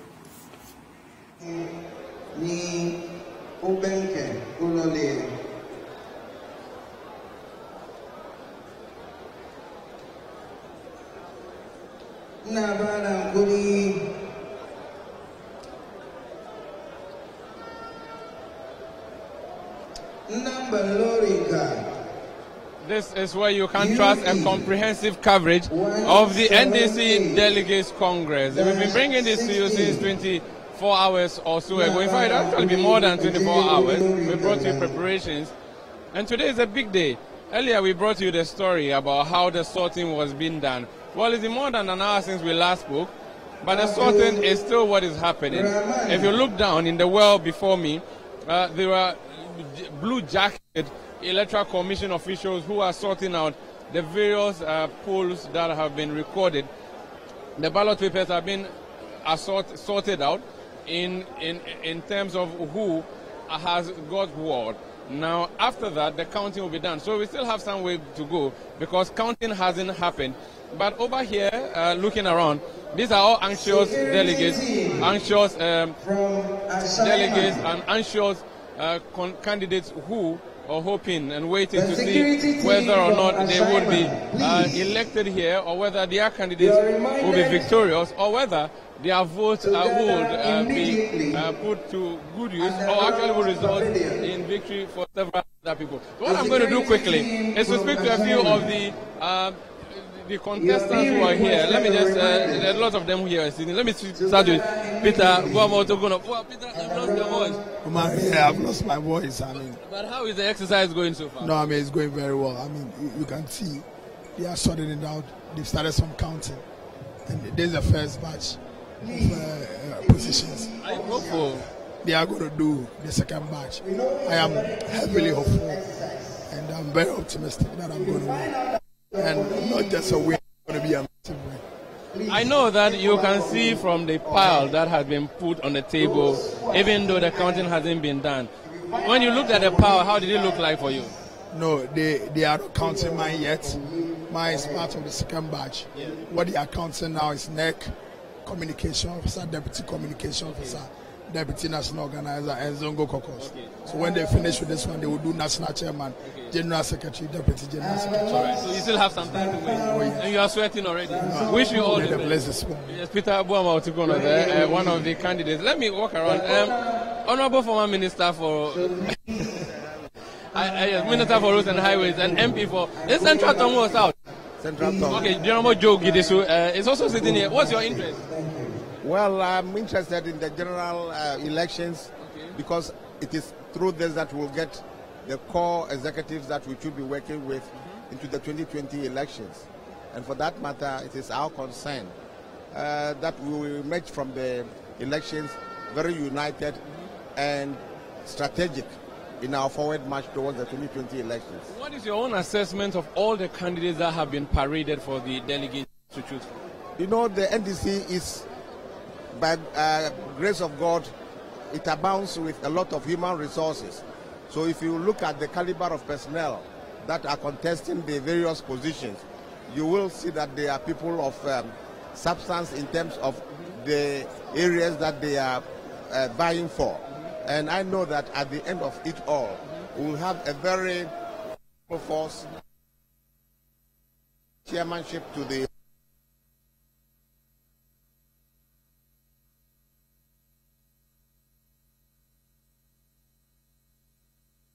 matter for who has been elected to run for you. So there's always a permutation about the chairman. Do you want the chairman from the Volta region? Do you want a general? Matter being a member of parliament from the Volta region? Well, I'm a member of parliament for about 16 years, and I am, by God's grace, one of the senior members of the party in the region. It matters not only for the Volta region, but regional balancing is what we should be looking for, buttressed on the quality of the leadership in that wise. And I want to say that if you look at the situation that we have in the country, the elections of 2016, the NPP, the presidential candidate, Nana Akufo-Addo, in 2012 had 5.4 million, 5.4 something. And our president, the then John Mahama, had 5.7 million. But in 2016, Akufo-Addo did not cross into 6 million. He was still within the 5 million grade. But we not 10 fell from the 5.7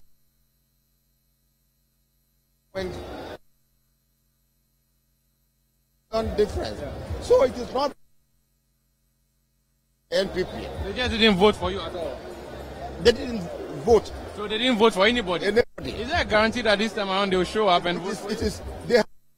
It was as a result of the propaganda package of the NPP that made them became virtually very apathetic towards the realize that there is no way the NPP can fulfill its promises, and that the only future for this country is an NDC government. We are all united. Look, I have been sitting here since last night, and if all other people, those from the far Arab regions, did not even want to go. They want to see the results of these elections, and that shows you the awareness that has been aroused.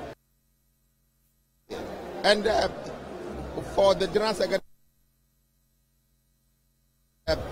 any of them who comes out fully will be a very good candidate for the party.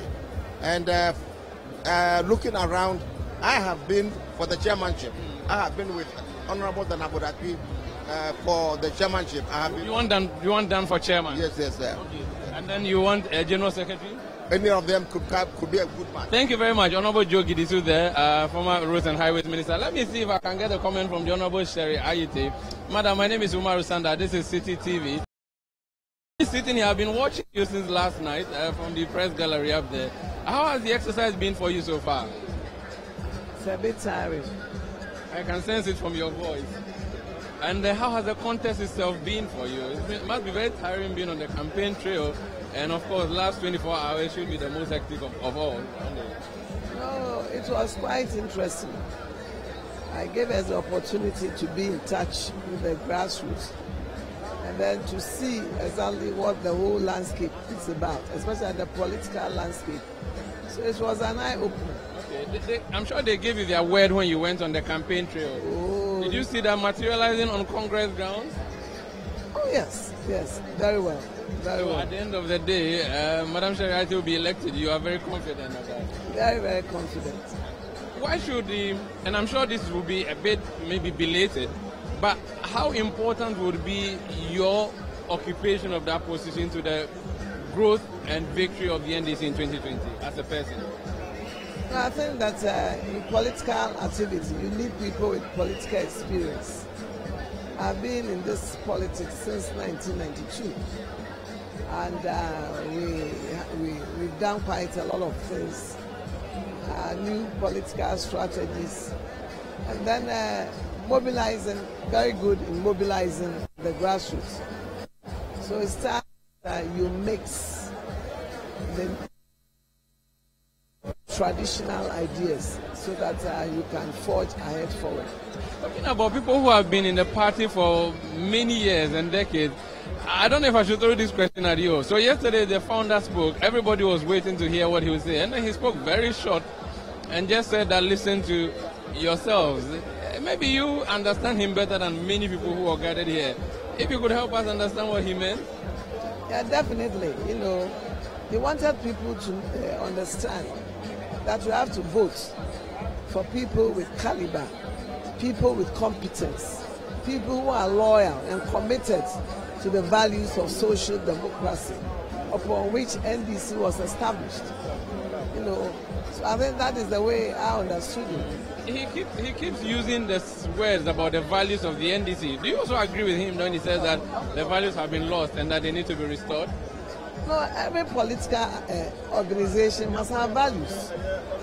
I mean, it's the pillar upon which drives the political activity. So there are a lot of loyalty, commitment, accountability, you know, and discipline. You can't get up and do what, you know, you must respect the party structures. And I think these are the drivers. You know. Thank you very much and wish you all the best. Madam Sherry Ann Ayite there, former minister. She served in various portfolios. She served at a point as Minister for Environment, Science, Technology. She also served at a point as Minister for Health. And she herself is in the race now, wanting to be elected Vice Chairperson of the National Democratic Congress, a party that has converged on the trade fair since yesterday. And the thousands of delegates, 9,000, have been trying to sell their messages, or rather have been trying to cast their ballot here for the persons that they believe should be the best representative of the National Democratic Congress to lead the party in election 2020. And let me just quickly back and out and say that the sorting is still happening here. And if you can look through our lenses, there are various agents of the candidates whose boxes have been opened. There are observers in blue jackets. There are Electoral Commission staff in blue jackets. And what they are doing is to sort out all the ballot sheets. If you look to the left here, there are ballots that have been sorted. Now these ballots have been properly arranged, ready for counting to happen. When that happens, then we will know who has bagged how many votes for which area. It is still tricky. I can see Eric Kofi Jakwasu from the distance. If there's a possibility of having a chat with him, I would hope for just a word or two You know, but Eric Kofi Jakwasu is the man in charge of media. He will not approach me for now, but of course it's right, just really understandable. And let me just say, Samuel Tete, the vice chairman or deputy chairperson of the Electoral Commission, is a man who is in charge of proceedings here. And all over, people are anxious and waiting and looking around. Organizers are waiting patiently to see what transpires. Electoral candidate agents and polling agents are busily engaging in the sorting. This would be a Congress that would decide the fate of key persons who will lead the party. I'm sure the contest that has been very keen has been the General Secretary position of Johnson Asedu. But key again will be the National Chairmanship contest. Mr. Chairman Aspirant, Mr. Down Abodakwe, my name is Umaru Sanda with CCTV. Is it possible to have you rise up for my camera? I'll be very privileged if you could kindly do that for me. Thank you so much. Thank you so much. All right, so now the contest is the camera is this way. Now the contest has been on the ground. You have done all the campaigning. Today is the ultimate decider. First of all, what have been your own assessment of the events since yesterday? Well, when we arrived, because this is by far the largest number of delegates that we've ever brought together, there were serious initial challenges. I'm happy that despite the difficulties, the sufferings our people have acquitted themselves so creditably by comporting themselves in the face of grave logistic challenges. And by and large, we've had a very disciplined Congress, and you can see the atmosphere. Some have voted, have left peacefully. At this point, I'm only praying that the good Lord will take them to their destinations, while those of us who are here waiting for the counting of the ballots will continue to show discipline. So at the end of the day, we'll conclude this Congress on a very, very happy note. I am in a jacket. I'm sweating. You are in a smock. You're sweating. Everybody else here is sweating because the dome is extensively and intensely hot. How are you? Have you been coping with the heat since yesterday? Well, I tried very hard to bring out my Africanness, to cope with this challenge. Perhaps going forward, we will learn some lesson that a place like this is not a right place to put over 1,000 people at the same time. So we believe that the next time round we'll find a place which will take cognizance of the climatic conditions in which we are. Let's consider also the timing. For many, it is the sheer number of hours that you have spent here that has become a problem for them. You hold that view, or you think it's fine? It's a combination of two. One, the huge numbers involved, over 9,000 people. That in itself is a very big challenge to manage. Which was anticipated, wasn't it? Which is what? It was an anticipated challenge. You knew that you had 9,000 people. Well, but you were prepared, wouldn't you have? Maybe we underestimated the nature of the huge administrative challenges that will be involved. But human nature, human society is quite dynamic, and I'm sure that next time around we will have learned from what we have gone through these last 2 days. Let's talk about the voting now. I'm sure you've been watching the sorting being done. It hasn't gotten to your turn yet, but what is your gut feeling telling you? My gut feelings is that I'll become the next chairman of this party after the counting is done. How significant would be a Dan Abodakwe-led NDC executive into election 2020? Very significant, Umaru. Under my chairmanship, we will heal all the cracks in our party. I will lead the charge to truly unite this party. There will be no factions. The only faction that we'll have will be the NDC, what they call United Faction. You have used cracks, you have used faction. It would be curious to know which are these factions or cracks that you talk about. As I go around the country campaigning, I came across the fact, and my executives admitted, even after our constituency elections, etc., there are divisions that have not been reconciled. And so that tells me about the enormity of the tax before me if I should take over chairmanship. I'll go back to the constituencies, sit down with current old executives, and let them know that at the end of the day, it is one common cause we are fighting for. I'll not sit in Accra and delegate responsibility for that. I'll have to be in the it myself with my core team to make sure that by the time we finish with the 275 constituencies, we have one united party which will see itself as a solid team with a solid purpose and objective and a common spirit. That is what will provide us the strength to move into 2020.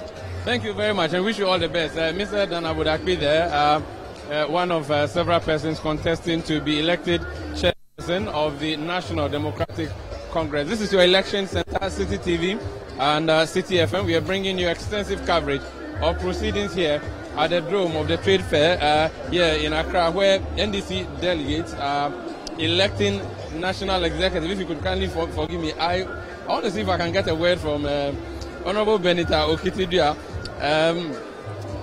former Member of Parliament for Lejokuku, former Deputy Minister in charge of Fisheries. Madam, is it possible to ask you to rise up and speak to me, please? Thank you very much.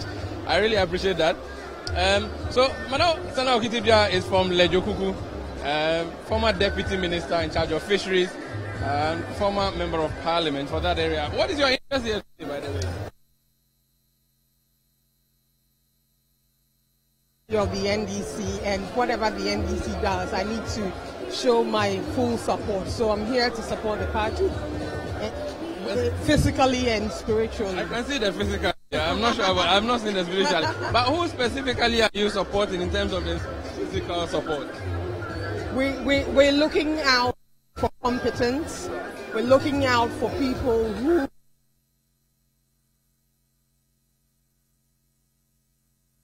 make sure they bring us back to power come 2020. The results will tell you what the delegates want.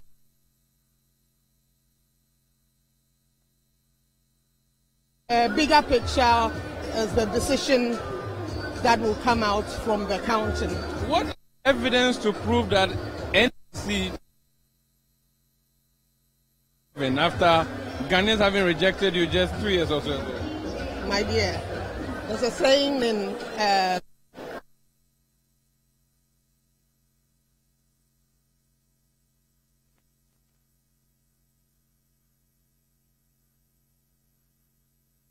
MPP promised us so many things. SHS they've done. Free SHS, look at what the parents are going through. I have people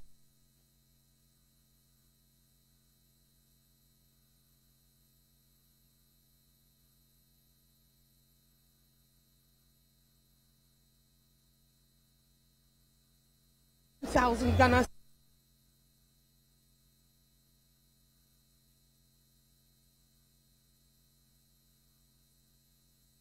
The issue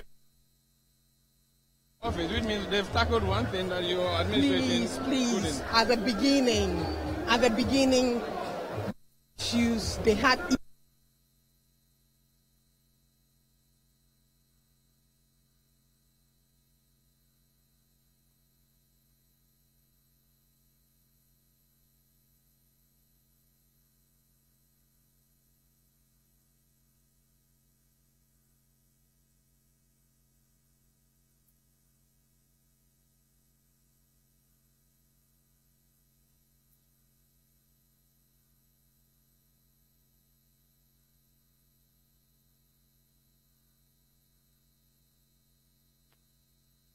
To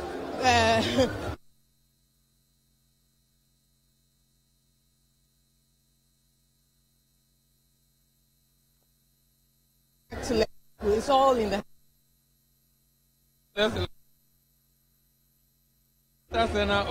she will not give me more than I've asked, but yeah, thank you very much, former Member of Parliament for Lejokuku there, and also former Deputy Minister for former Deputy Minister in charge of Fisheries Let me see if I can get the. So there are many people here who are seeking for election. Let me speak to one person who has already been elected. Madam Hannah Louisa Bisio is a women organizer elect of the National Democratic Party. You still haven't been sworn in. Can you kindly speak to me, please? I wanted to speak to you briefly. If you could kindly rest on my camera lenses will catch you, I'll be very grateful. My camera is up there. It's conspicuous up there. Okay. I think my cameraman says it is not okay. If you could kindly indulge me for just 2 minutes. I know you're tired, yes. So Hannah Bisio was elected in the Central Region 2 or 3 weeks or so ago by the NDC to be the women organizer. So everybody here, many people here want to be elected. You have already been elected, so why are you here? I'm here because my party is at Congress, number 1. Number 2, I'm a delegate. And number 3, because I'm going to be sworn in. I see. Congratulations for your swearing in and everything. Well, how has been the conduct of the exercise itself? How has it been for you so far? And I'm sure you can compare this for us to what happened at your end when you did it about 2 weeks ago. I think even at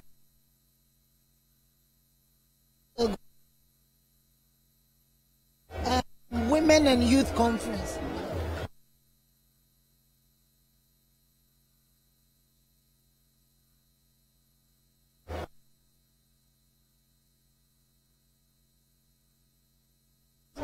which I thought, because I kept telling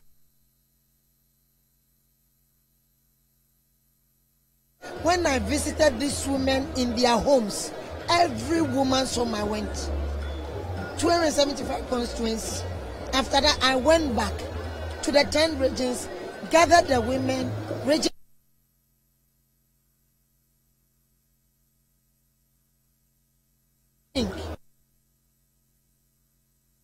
About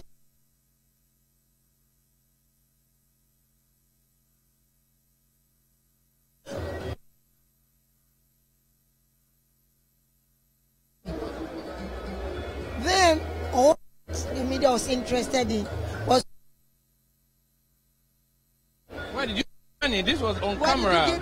No, you didn't. No, it was shown on camera. You know that the lady, this is the Eastern Regional Women's Organizer. The lady that your cameraman spoke to, she was not a delegate. Because I went to find out, I knew I have not given those things out. And according to her, she was there to support me, so she thought she was giving me funds. She's here, you can ask her. She was not a delegate.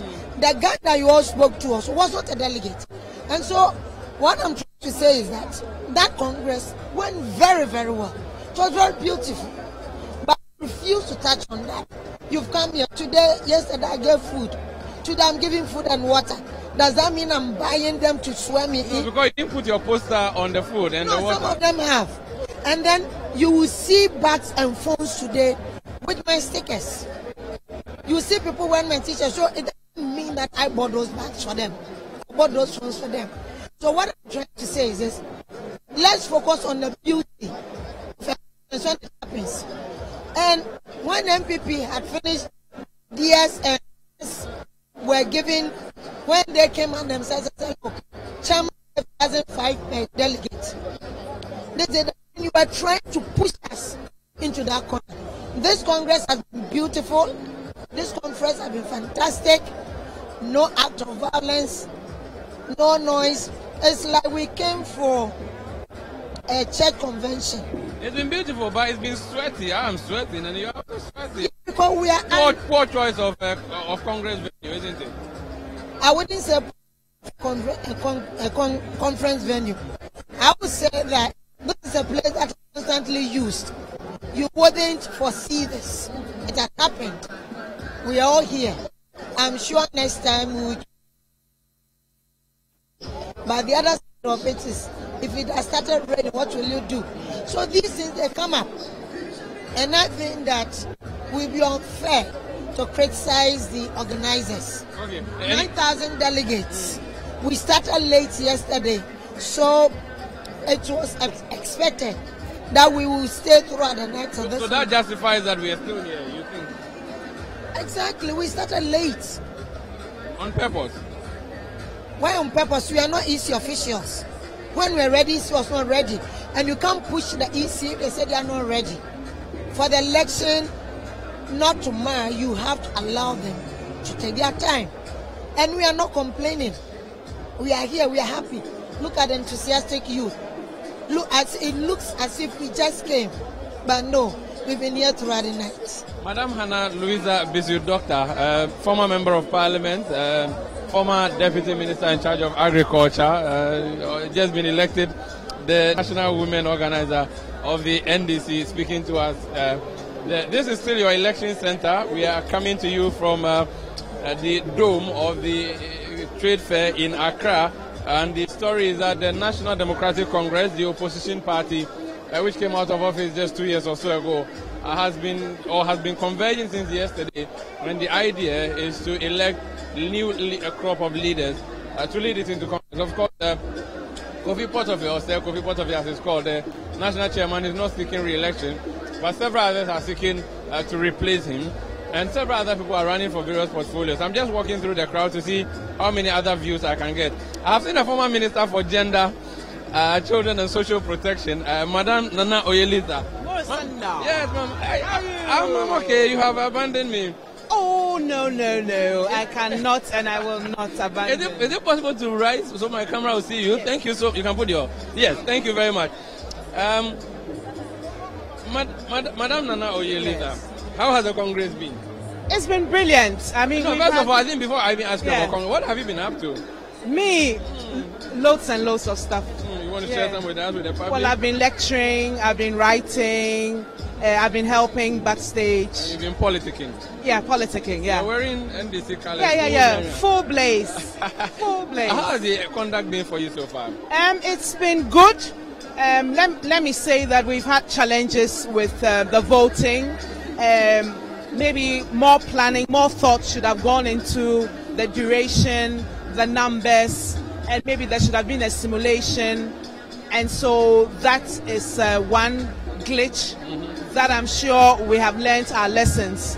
But it's been brilliant in terms of the people, the delegates, the high level of participation, the excitement, and the cooperation. Like we not even a single incident of violence has come to my notice, and everybody has had one common purpose of making sure that we have a successful Congress. And for me, that is highly commendable. And that shows how we are battle ready for 2020. Let's talk about a successful Congress. And you being a lawyer, I'm sure you watched keenly yesterday when recommendations for amendments were put forth.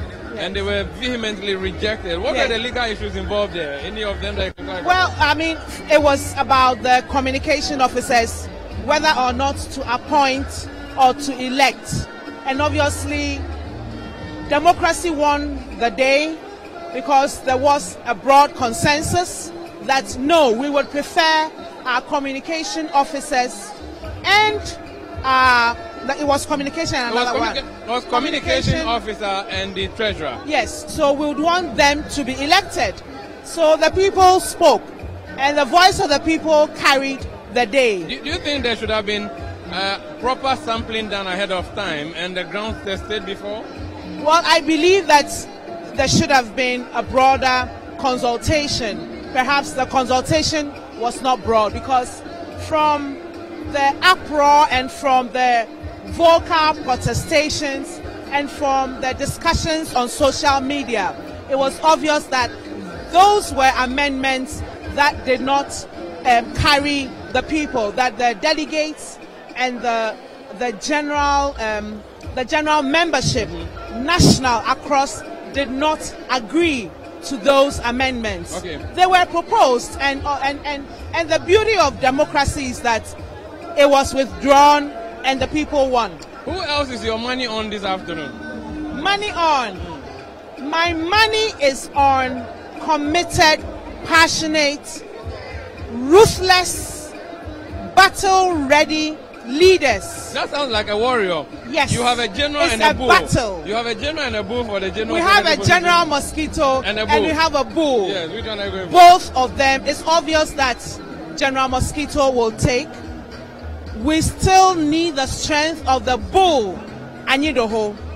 And so my desire is to see winners and losers all coming together, harnessing their strengths for Victory 2020. And you believe that would happen? You believe that after today there wouldn't be... I am expecting, of course, there will be friction. Of course, there are divisions. But that is the strength of a leader. Okay. A leader who will galvanize both winners and losers for Victory 2020. That is the singular goal. Thank you. Thank you very much. And I know you're Lisa there. And Alaji... Madina for Sorogo. Alaji Amadou Sorogo was harassing me and instructing me and threatening me to stop the interview in Nana Oyelita. Please, I have come to you. I want to talk to you. Sorogo from Madina is the refrain. I never threatened you. Okay. That's a very strong It was eye contact threat. I am not suing you. You read it into that. Alaji, can I speak to you briefly? What's the problem? Oh, I just want to ask you how the Congress has been so far. It's okay. Is it not the same thing that you are speaking to everybody? It's okay. Maybe you possibly have a different mind. Oh, no. We all know that from the beginning we had challenges. Yes. It wasn't the best. Okay. We shouldn't be here at this time. No. If things had gone done the correct way, we shouldn't be here at this time. We should have finished. I'm doing TV and my cameraman cannot see us when you say it. Is it possible to have you? They can hear my voice. They won't see my face. But they know, everybody knows Sorogo. The people of Madina want to know if you are coming back. Sorogo. They want to know if you are coming back. No. I have a lot of people who are coming. If you are a leader and you don't train somebody who can take over from you, then you have failed as a leader. Having been an MP for 12 years, father of the party from 10 June 1992, played various roles, unit committee, branch level, constituency level, having fire service chairman, several things. I think it is time for me to allow the young ones also to come up. So you are going to national executive position? Yes, so I want a national vice chairman. I would make sure that I monitor them very well, help them, nurture them. Already the seat is ours, because Boniface has performed woefully, less than 20%. As MP or minister? As both. If he was good, he wouldn't be demoted. Was he demoted? Total demotion. How? And I'm fighting the MPP for doing that to him. Why should they demote him? He's serving as a minister of state. In the office of the vice president. Yes, at the Flagstaff House, the presidency. Is it the place that you are interested or the position that you hold? The status of the position, the importance. The minister of state is the minister. No, don't make that mistake. Okay. A minister of state, what is his portfolio? What is his budget line? What is his ministry? He can run affairs for the vice president. He works at the whims and caprices of the vice president. Just like a minister. No. A minister, when you have a ministry, you have a portfolio. You go to budget. You find your budget in parliament. Several things. They are there, lined up. It is part, but not a minister of state. Not constitutionally is wrong. Without minister of state. It's a new creation. You can always create it. Well, that is how MPP is. If they want to damn you, they always have a way out. And that is what they've done to you. Wherever Barmier is going, is following. That is not Boniface that I know. A minister of cities and Zongo, that is about 40 Ghana. And now, straight from there, a minister of state in the office of the vice president, not even the office of the president. Why? What has he done? Anyway, I'm not surprised. All the projects that are started, he did Adina, rolling cycle. You see my recovery work. Don't see the kind of. And they know when they talk.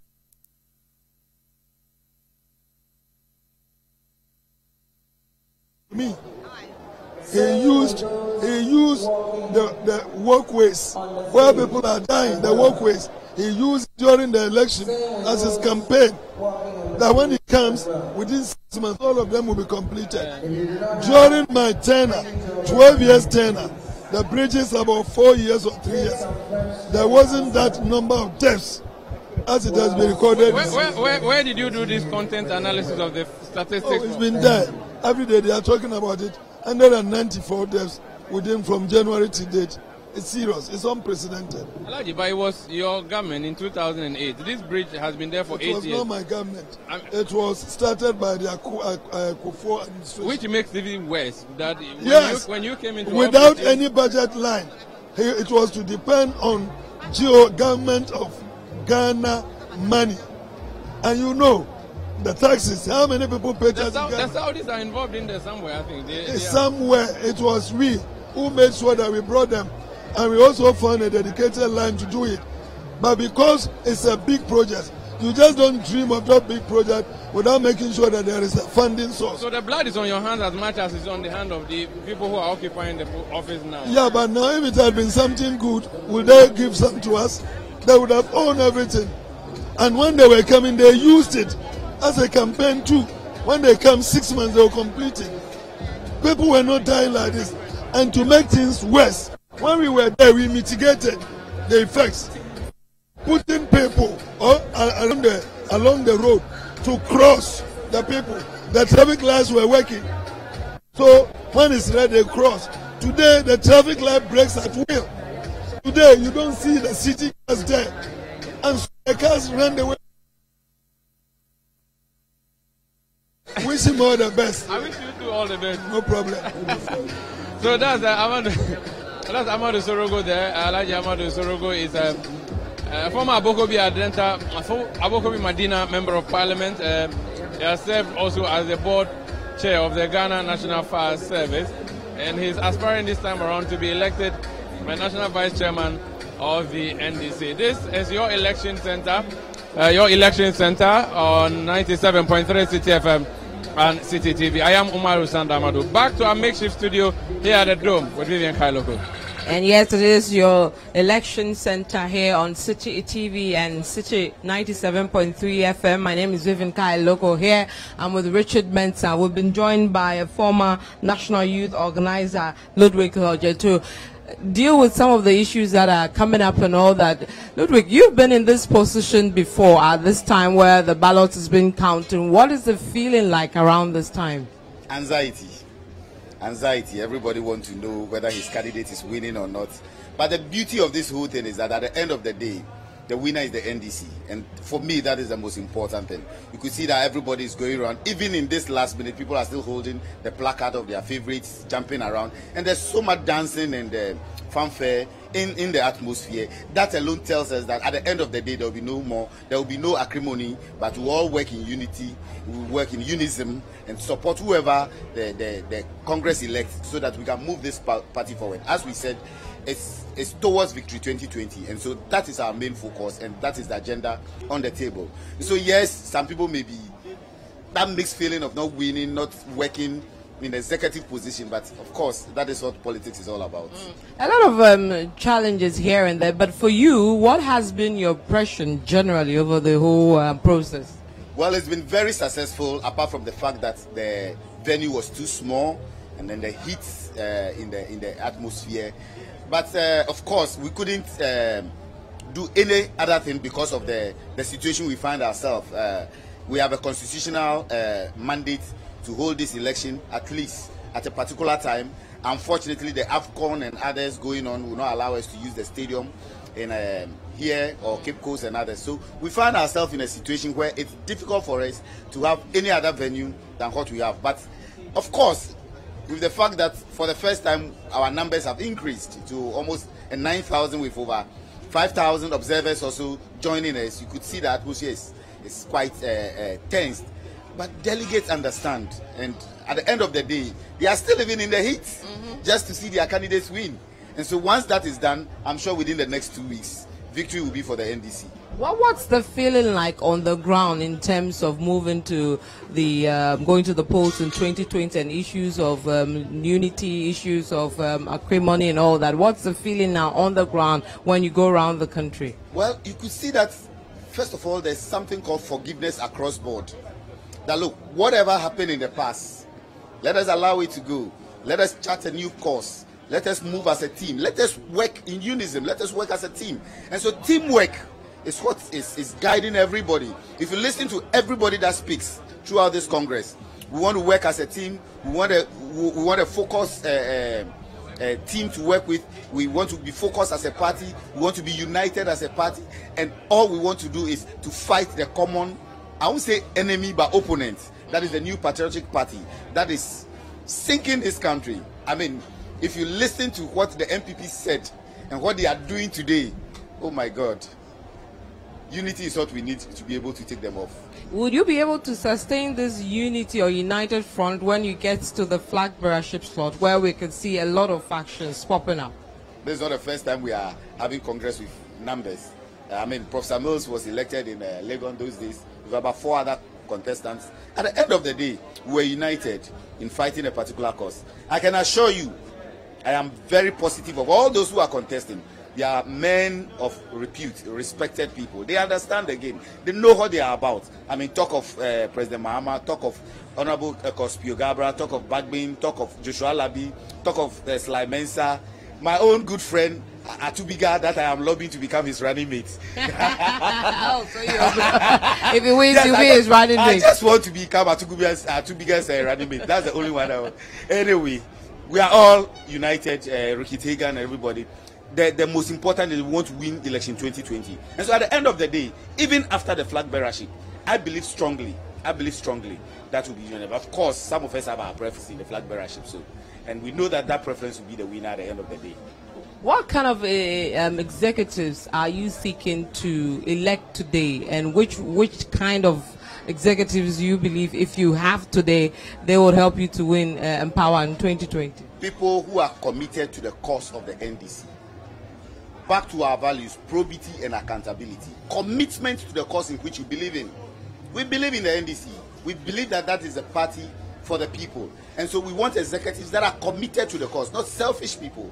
Not people who would think about their personal interest and not the interest of the masses. And that is the type of election executives we are electing today.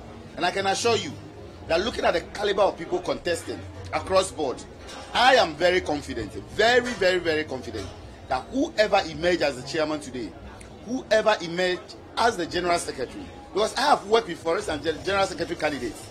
I worked with General Mosquito in the national executive for 12 years. Koku and I managed Professor Mills' office for so many years. We've worked closely at Cuckoo Hill, we worked closely at the presidency. And so I can assure you that between Koku and Idoho and General Mosquito, both of them are solid materials for this party. And any of them can do the work better. Come to the chairman, Ofoso Ampofo, Dan Abodaki, Alaji Hudu Yaya, one of our finest general secretary we've ever had in this party. Danianan, oh come on, Betty Modidrisu, fine material across board. And I'm very positive that any of them will do this work and do it positively well. And so I can assure you of that. Now you talk about the 2 other key positions, the communication officers. Fred has been my TAIN president in Legon when I was the national youth organizer. Sami Jemfi was my TAIN president at Tech. I know their capabilities, their ability to deliver and to perform. The 2 of them are very good materials, well trained, well cultured, and they understand the issues very clearly. And so look at it. Look at the executives that we put together. Look at the women and the youth election that we held some few weeks ago. Wonderful materials that we've elected. I am positive that when we meet, after we put up together the team, and then the co-opted members are added to it, and went through orientations and training, and they move out to the region. The good thing about this election was that it went concurrent with the flag bearer elections. So the flag bearers were on the ground campaigning, whilst the candidates for the national executive were also on the ground. So it reinvigorates the grassroots, energize them, put them together. So every week, every other day, you see a candidate on the ground in one constituency or the other. So our party is well energized on the ground, and it transcends into the general public, understanding the issues and explaining the issues to them, not only on the area of the NDC, but governance in general in this country today, and comparing what we were enjoying and what we are enjoying now and what is ahead of us for the future. So I can assure you, my sister Vivian, it's going to be a sweet victory come 2020. 20. Okay. Egypt, well, let's bring in Egypt Kujato. He, the Volta region, he was a youth leader. Immediate pass for the... Ludwig is saying that the crop of people we are seeing running for office are very fine. If whoever emerges as winner will serve the purpose of the party that is pushing it to victory in 2020. He's running away from the fact of making clear projections of who he thinks will win, etc. But let's put you on the spot with some of the positions. Let's look at the General Secretary slot, for example. Very interesting contest. One very experienced politician and the other in midway to, matching up with General Mosquito. If you look at the two, who do you think, if it's voted to power, will be able to be the chief executive of the party? Let me take the opportunity to say a very good afternoon to our viewers. CTTV is doing a great job, and let me congratulate you for the beautiful coverage you've given the NDC, and we are grateful as a political party. I could understand Ludwig very well because both guys are his close friends. He's worked closely with General Kwaku. Is his body holder at the presidency, under the presidency of late Prof. Mills. They work together, so I can imagine the question you asked him. It's going to be difficult. Same way I find myself in the same shoe.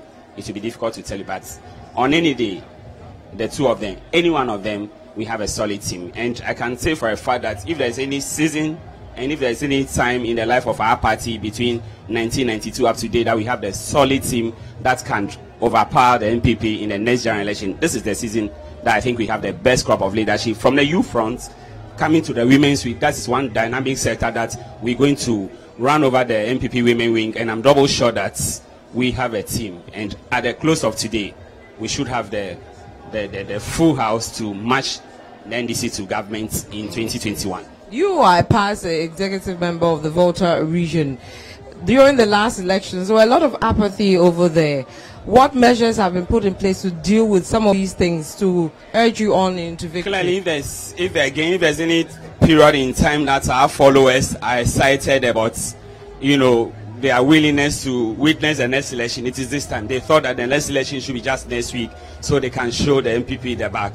Let me say that they fell to the promises, the deception and all of those things. Those things contributed to that party because clearly the NPP comes there and say, look, Volta region, you followed the NDC for so long. Show us what achievements of NDC is in the Volta region. Show us what they've done for you to continue to follow. So it pushed our followers to sit back and watch and say, look, clearly the NPP is saying something. So let's ensure you are sitting in. There's nothing happening.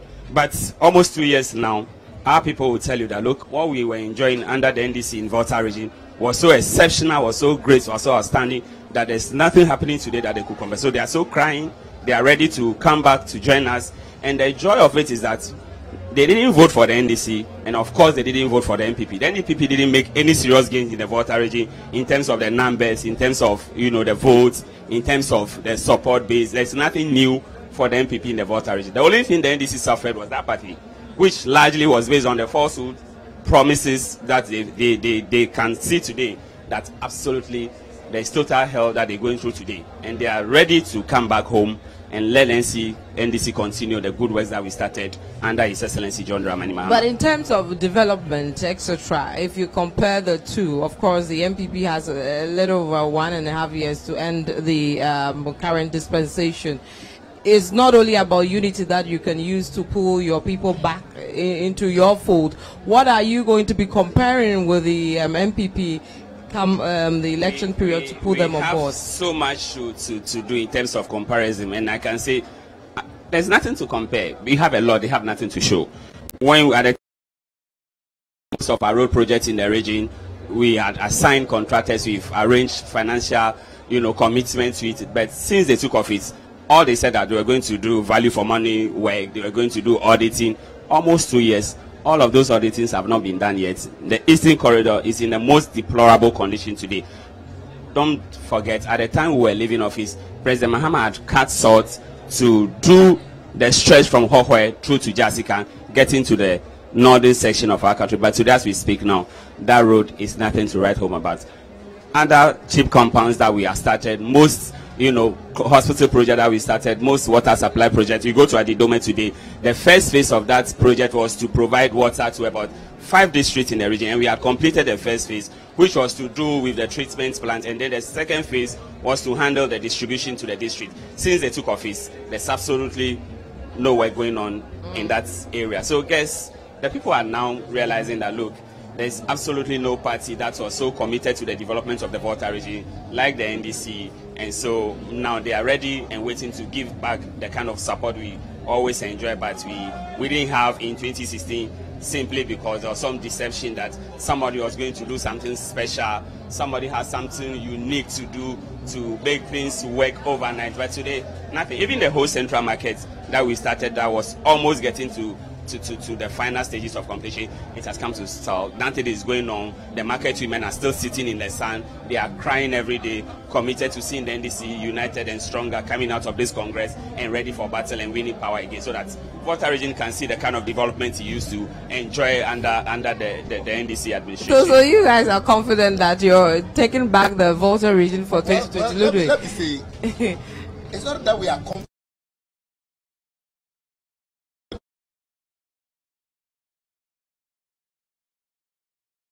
Of our party, I agree. I mean, one of the things I'm enjoying about the Volta region these days, the last time I went to, just at some few meters to enter the township, there was a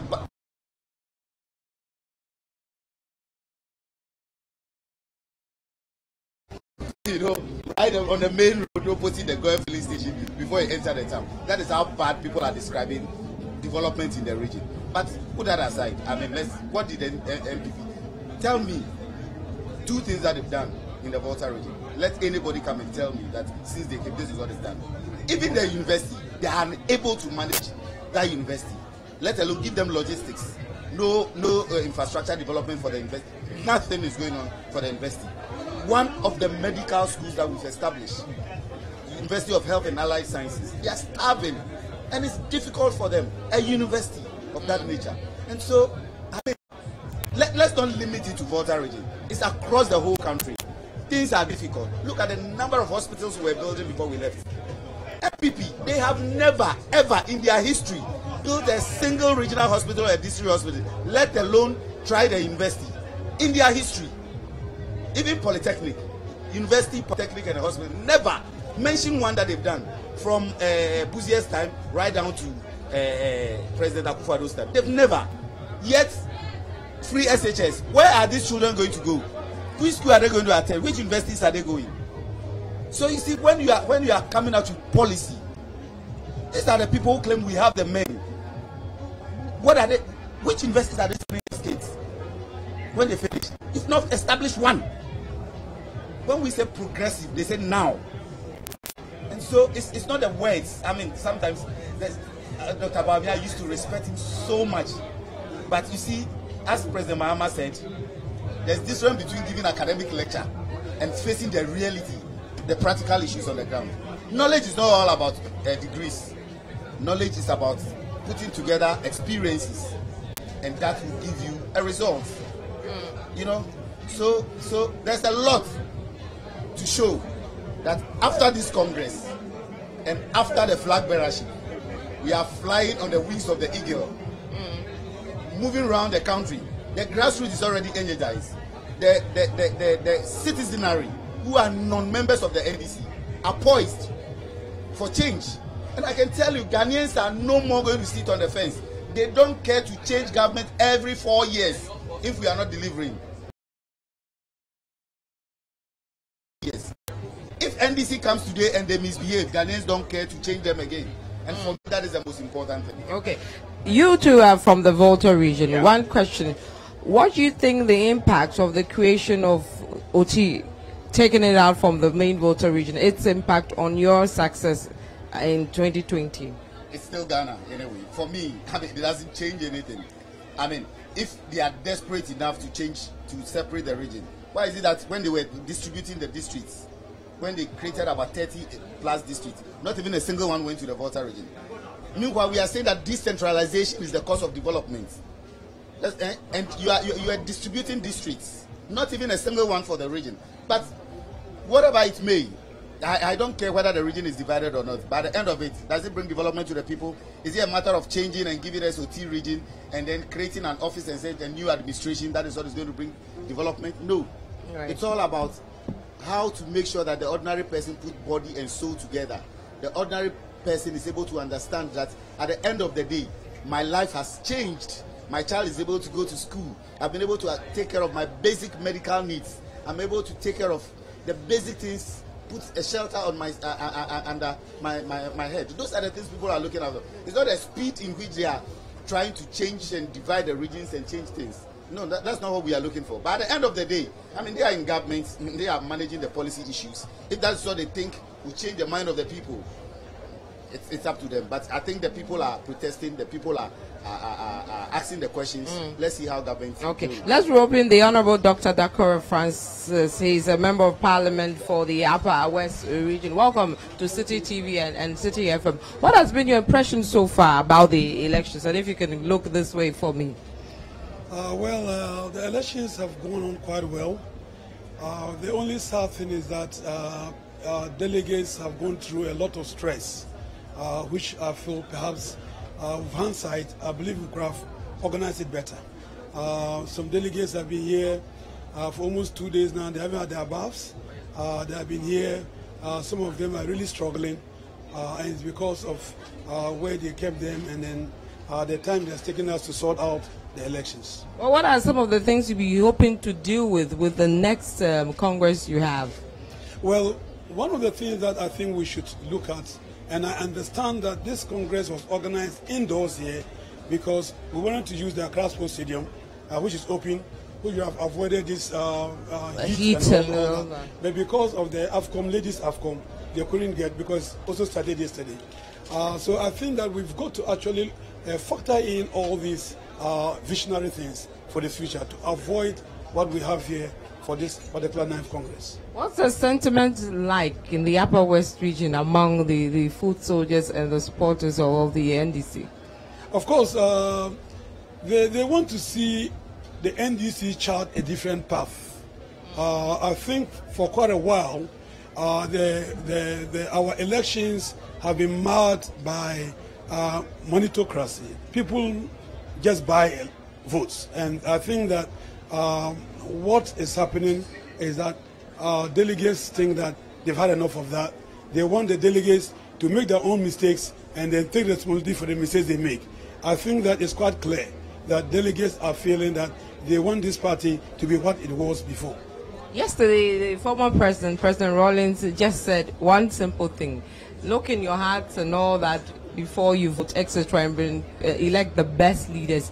You think people went by that advice? Well, you know, President Rawlings at times is deeply philosophical, and I think what he says, perhaps some level of and caliber of people might be able to digest and analyze that. But it's quite obvious what he was saying. And first, listen to what he said. He said, "I know you yearn for the old days." And he trapped everybody there. Everybody shouted, "Yeah, how do you do that?" You've got to listen to your conscience. Don't listen to the person that comes around with money. If you listen to that, you never get the old days again. Yeah. And I'm sure the delegates will do that. Even if they've collected monies, but they are going to ensure that they vote and do the right thing. Right. Who are your favorites in this election? Well, if I were to say I don't represent any candidate's interest, I'll be dishonest. I am a Hudu Yaya guy. In 2014, I was virtually his communications director, and we were forced to step down, and he did with all humility. Yeah. And the same issues that they raised in 2014, they tried to do the same 2018. But the logic is the two issues. Well, what issues are they raising? Well, in 2014, John Mama was sitting president. They said, "Oh, look, John Mama is from the north, and you are from the north. So step down. We don't want north." I find that really very strange, because when Professor Mills was presidential candidate in 2004, we had Obed Asamoah, a southern chairman. Yeah. We all supported. When President Mills became candidate in 2008, we had Dr. Kobina J. Unless they are telling us today that Volta has been turned upside down to go back to the north. because Dr. Coleman J comes from Volta region, very, very south. They have a sea. No one is more south than Volta region. But we accepted them. In fact, interestingly enough, in 2010, when we went to Tamale, the heart of Northern, we voted massively. Almost all the executives were from Volta region. Dr. Kobina J, Deputy General Secretary, Kofi Adams, Kwashega Propaganda Secretary, Fifi Kote, and women's organizer, Anita Dusoso. We voted for them. We were looking for competence, and they delivered. So what is happening? When we get to somewhere along the line, they want to change the guidelines of the race and say, oh, North, something. We have to be careful. Because if we continue that line, it won't be long. This party, Gans will be against Evers. Evers will be against Northerners. Northerners will be against accounts. We can't afford that in NDC. And that is what some people want to send their party down. Their parties must rise up above that. We want someone who will win us elections. Before we start talking of regional balance, so if you have a donkey who is for regional balance, you have a horse who can win a race, go and take the donkey because you want regional balance. It doesn't make sense. It doesn't. But what are his chances? We are told the 4 runners for that race. We have Dan Abudapi, Samuel Ofosu, Ampofo, and then of course himself. Among these 3, is he going to beat the 2 from where you're standing? Look, from where I sit, I think Hudu Yaya will win this election so cleanly. More than 50%. Hudu Yaya will win it. It will be a shock for those who want to prepare people's minds psychologically. And let me just mention something. City FM is actually the most credible reporting from these elections. City FM. I listened to them yesterday. They were so unbiased. They were so credible. They analyzed the candidates, their strengths, their weaknesses. Another station, and I will quote, they can try to do anything. Joy FM just announced, and we are getting calls because of that mischievous announcement. They haven't opened a single box of national chairman. Not a single box is open. Joy FM has reported that from where they sit and the ballot papers of Ofosu Ampofo, you can just see that he's winning. They haven't opened any ballot box. That is fake news. And I want to put it on record here that they haven't opened any single box of a national chairman yet. They haven't gotten there. So what information Joy sent out was fake news. Right. What kind of leader will Hudu Yaya be if he wins? Well, look, Hudu Yaya, if you bring Hudu Yaya on, you get 1 for the price of 5. Right? The guy is bringing in the experience of being general secretary of this party for 10 years. He's bringing in the experience of being in charge of conflict resolution of this party for so many years. He's bringing in the experience of being part of NEC for over how many years. And currently, he has moved on from being vice chairman and is seeking to be chairman. I think one thing that Hudu Yaya will bring, it is the ability to stand for what the party believes in, without being afraid to look into the eyes of anybody, whether it's the founder, whether it's the president, and tell them that this direction or where we are going is wrong. And I think that we must be very grateful if we have him on board. General Secretary, who is winning this slot? Well, I cast my vote, and I believe that the vote I cast, that vote will come as winner. And which is this vote? Are you going for the experienced one, or you're going for the bull, like everybody's saying? Well, you know, times determine what you need. So my vote was used for the time that will determine what we need. You need an experienced one. We need a general secretary that will let us win 2020. And this person is in the person who will win us 2020 as general secretary. Let's look at the other position, national organizer. Who do you think are the forerunners for this position? Oh, quite clearly, I think for national organizer, somebody that can easily cause an upset is Anita Dusoso. I mean, people are not talking much about her, just like Hudu Yaya. I realize that in Joy News, when they talk, and they get to Hudu Yaya, they say, and Hudu Yaya. Anita Dusoso too, they are not really paying much attention to her, and that's very dangerous. Look at the women vote, a lot. We have got, what is his name? Akamba is there. And I think that Yabatijang is an old horse, and you don't touch a horse, you don't write him off. Baba Jamal obviously has been a deputy general secretary before, but of course, I think that he will have challenges because people are saying if you allow a hairdresser to peep you at your constituency, we don't know how many hairdressers are in Ghana. So that is, but he has a good chance as well. That's right. Let's look at some of the issues that came up during the part of the amendments yesterday. Clearly, two of the amendments were shot down, seeking to elect communications officers and treasurers. You think that was a good thing to shoot down? Because some of the arguments made was that you need professionals to lead these officers, which is a genuine concern, isn't it? But in the end, it was shut down. When you say professionals, exactly what do you mean? Somebody that is trained in media? Perhaps has a certificate, a degree or so, let's say, in communications. In media. Do you know that you've got very poor media practitioners? Somebody's got a certificate that you know that it doesn't mean that he can really represent and communicate the party's objectives properly. So I think that they shouldn't go that direction. Let's continue to elect them, and I think that if we continue to elect them, thank you very much. I've been walking around the whole day. I haven't gone home for the past 3 days. I haven't slept yet. But I've done that because I know that today we are going to have a different NDC image. So I'm not really bothered, not going home to bath. Anyway, I hope I'm not thinking anyway. But I can assure you that we need someone who communicates very well. We're talking about a communicator and not a media practitioner. The two are quite different. So I know that if we elect a good communicator, perhaps we can send the person to Joy FM for about 3 months for you to train in your fundamentals. Mentioning my competitor. This is the last time you have to mention the name. Stick with City FM and kindly carry on. So we believe that we should elect someone that really can communicate clearly and actually indicate what their party stands for, and not just a media practitioner. So also, it's also flawed because you see, when you go in, you are vetted. So when they go to the vetting process, they can actually look and see whether we've got professionals in there and whether we have people who they think can represent the party properly in terms of carrying our messages. Right. Lulu, you share in that? I think so, but I mean, yes, for the issue of treasurer, I think that treasurer is about issues of money. Yeah. I don't think necessarily we should elect a treasurer for our party.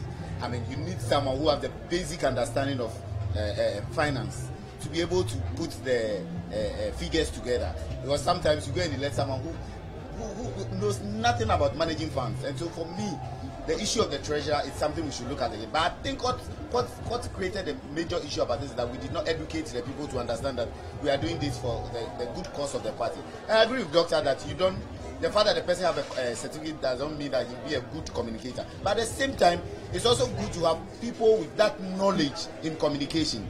And you see, it's all about branding too. Where we are now, we need to brand the party in a way that will be attractive to a lot of people. So it's not about getting on social media or getting on radio and talk and talk and talk. But the person should be able to brand the party at the constituency level, at the regional level, and at the national level. But I'm saying that the reason why it was rejected outright was that the education was not enough. As a party, we need to sensitize our people that this is what we want to do. This is how we should do it. This is why we are doing the thing. So it doesn't look as if we are imposing something on them. But so once it's been recalled, if we really want it as a party, let us go back to the people. Let us educate them. Let us tell them why it's necessary for us to have a professional as a finance, as our treasurers or finance people, and then why we should have a communicator based on A, B, C, D. Right. You know, the education is very important. Once the people agree on that, and if they don't, well, it's a democracy. We will accept it. I think my position just varies a bit on that. You see, I believe in capacity building. And for me, if you have someone that understands the deep-rooted principles of the party, who can communicate these principles very clearly, you take this person in for about 3 months and there are not a lot of courses on media that last for about just 3 months, 6 months. They will just learn these fundamental principles of the ethics of media. And with that, they develop their capacity, and you add that to their understanding of the party and their good communication skills, and they're ready to go. And also, I get a bit concerned For the treasurer, obviously, there are just some issues. If you don't understand finance, you don't understand finance. And also, you've got to look at who are trustworthy, who can handle our finances. So I think that one we should actually appoint. But when it comes to the communication side, I think that we should be careful people don't accuse us of picking a favorite. Doc, I'm not interfering, but you see, what the party is trying to do is to set up a directorate with a communication director. So within that directorate, you can have communicators who will go through the necessary training and others who move into the airways and others. But it should be a directorate, not only so that the communication director can have a team of people within the directorate that will help communicate the party issues. The issues we are talking about, the branding, the training. So there are people who, they are very good at doing the social media work. There are people who are good at radio. There are people who are good at television. There are people who are also doing good at the house-to-house communication, picketing and others. So a directorate that will manage the general branding and communication issues of the party. That is what the party seeks to do. But as I said, I think the education was not enough. The interactions and consultations was not enough. And so it came as if we want to stop this thing and throw it off board. But I think that once we are able to sit down within the next 4 years and repackage it, we'll be able to come out. You see, I think that we are handling it the other way around. I feel that if you have someone that understands the deep-rooted principles of the party, a very excellent communicator, someone like, I'm not trying to, people have already voted, so it doesn't matter. We have someone like Semi Jefi, who is a fantastic communicator. Perhaps he's not trained as a media person. If you elect him, he can get these professionals around him to form that kind of nucleus of the arrangement that you are talking about. And I think that we can still have the professionals in there, but we have to elect the person that will head it. The good news is that we've withdrawn that particular decision. Yes. And then you work on it. Come back in the next 4 years. Thank you very much. Branding. How easy is it going to be to brand yourselves to win 2020? Branding. Dr. Well, the NDC is very good at branding. And if you look at the elections since 1992, we've won more elections than the MPP. Right. The thing is that NDC is very smart enough not to brand themselves into a ditch. And I think MPP is very good at branding themselves very well into a ditch. And that is what they found themselves. We are going to rebrand ourselves based on our record since 1992. And the people of this country have realized that they have been sold white TVs in exchange for their color TVs. And they will be very careful with this kind of branding.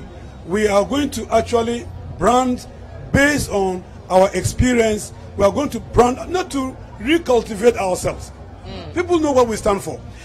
President Rawlings said something in Cape Coast. President Rawlings said something, and that's why I said this guy is deeply philosophical. He says, NDC, do not try to copycat your opponents, because don't play into their turf. Don't try to copy them. Don't try to behave like them, because if you try to, you are not good at the way they do their things. So we should keep to what we actually are. We only need to market what we stand for and be committed and be faithful to our principles. People believe in us, and I'm sure if we do not deviate, because you know our principles are so difficult. Let's agree. Probity and accountability, and what's the third one? Transparency. If you believe in these values and you have office holders or appointees, look, Ghana, people watch, and if you are doing something different, they say you are hypocritical. So I think that we should keep faith with our principles and just let Ghanaians know that this is what we believe in, and we know that we can deliver an agenda for development based on these principles. We don't need to tinker too much with those principles. In fact, this is not the first time we've done this brand. Exactly. You remember when we were coming in 2008, we have to bring Professor Mills. We did the whole rebranding again. We started with our strategies, we put them together, we went to the drawing board, we did a lot of work, we did the house to house, we did a community meeting, we did the industries, we did labor, we went to the schools. We rebrand the party in terms of color, in terms of personality, instead of the whole party structure and everything. And so we know what we have to do. I or doctor will not tell you the strategy we are going to adopt until we finish the flag bearership. Once we finish the flag bearership and we elect a leader, I can assure you that the strategic thinkers of the party will come back to the drawing table. we redesign our branding strategy and move the party forward. And that's why I'm telling you that what we are doing today is the first phase of Victory 2020. And it's not going to be different from what we did in 2008. This election, 2020, wait and see what will happen in this campaign. Yes, just quickly. Yesterday, I was listening to, I'm not sure now whether it was City FM, but there was some analysis that was done that was really interesting. And I think that Japa people like City FM a lot because they don't hear fake news from City FM. Anyway, what happened was that they said that John Mama came and tried to rebrand their party with more youth getting involved and then kind of middle class looking people. And I'm not sure that was the right analysis. We are not a party for people that wear ties and shoes and hankies in their pockets. We are a party for mass people, people that are the downtrodden. We came to power based on these kind of people. We just need to blend and we need to accept that we have to recognize that we are now more broad-based and more appealing than just the people who are not ordinary grassroots or the mass of the people. We just need to accept that. And then when we blend this together, we will always be a very strong party.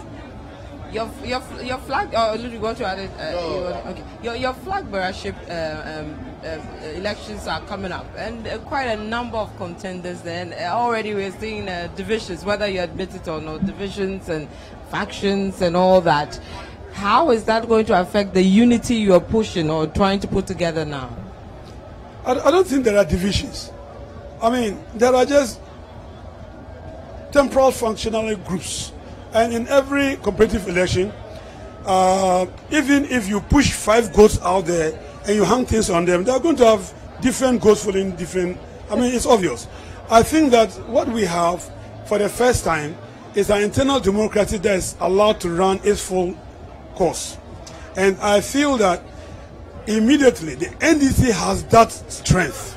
Immediately after the primaries, you see that everybody comes together. We back the candidate that is elected, and we come together and we are focused to pick power from this confused government. Right. Ludwig. Well, as Doc said, I mean, of course, every candidate will have a supporter or a team that is working with. That doesn't mean that there are factions that will destroy the system. There are teams that they are working with to be able to come back to win the primaries. For instance, I support President John Mahama. I'm the coordinator for youth for his campaign for 2020. It doesn't mean that I hate members of the Spiogabra team or the Joshua Labi team or that we all sat together and everything. It's just a means to make sure that at the end of the day we elect someone who represents the generality of the party at Congress. Once that individual is elected, we all now come and go with that person. Look, one thing I know about NDC, whoever emerged as the flag bearer would send a hand of friendship to all the other candidates. They will be on the same platform from region to region, will work as a team, others will be given other roles to play, and together, we cannot defeat the MPP if we are not united. If we are not together, if the so-called camps people are talking about is indeed a camp that is to destroy. No, it's come to unite the party. At the end of the day, once we finish the flag bearership, there will be one campaign team for the party, and that campaign team is what is going to lead us to the 2020 victory. And so there is nothing to worry about. We will move. We've done it before. This is not the first time. This is not going to be the second time, or this is not going to be the last time. We will surmount those difficulties and move on. I mean, I was one of the 94 MPs.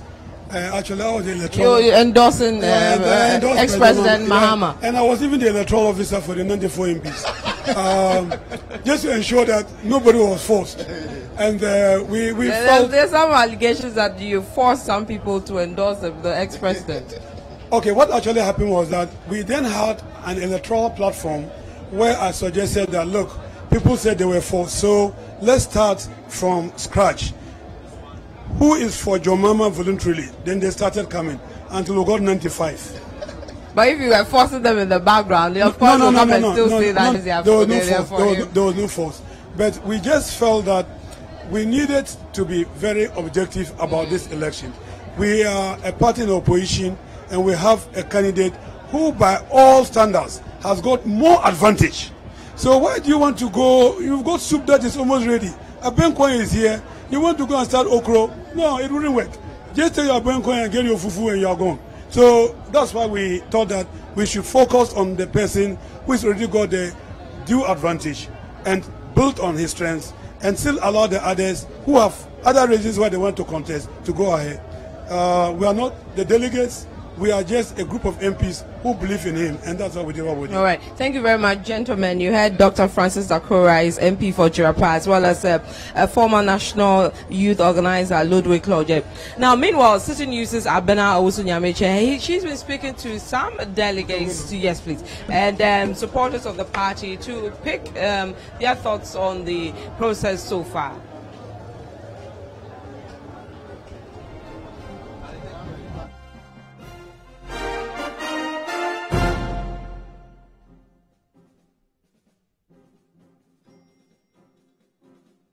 Still ongoing, and we have some of them that are also being counted. We are all awaiting the final verdict, who will emerge top as the national chairman, the general secretary, the organizer, and also all the other positions that are being contested for. But I'm here with some of the delegates. We're going to find out from them how anxious they are and whether they are confident that their candidates will still win whichever position they are vying for. Let me begin from my right. What's your name, sir? My name is Audu Mohammed. Who are you rooting for? Yeah. This is my thoughts. For the chairmanship, I'll go for Mr. Ofosu-Ampofo.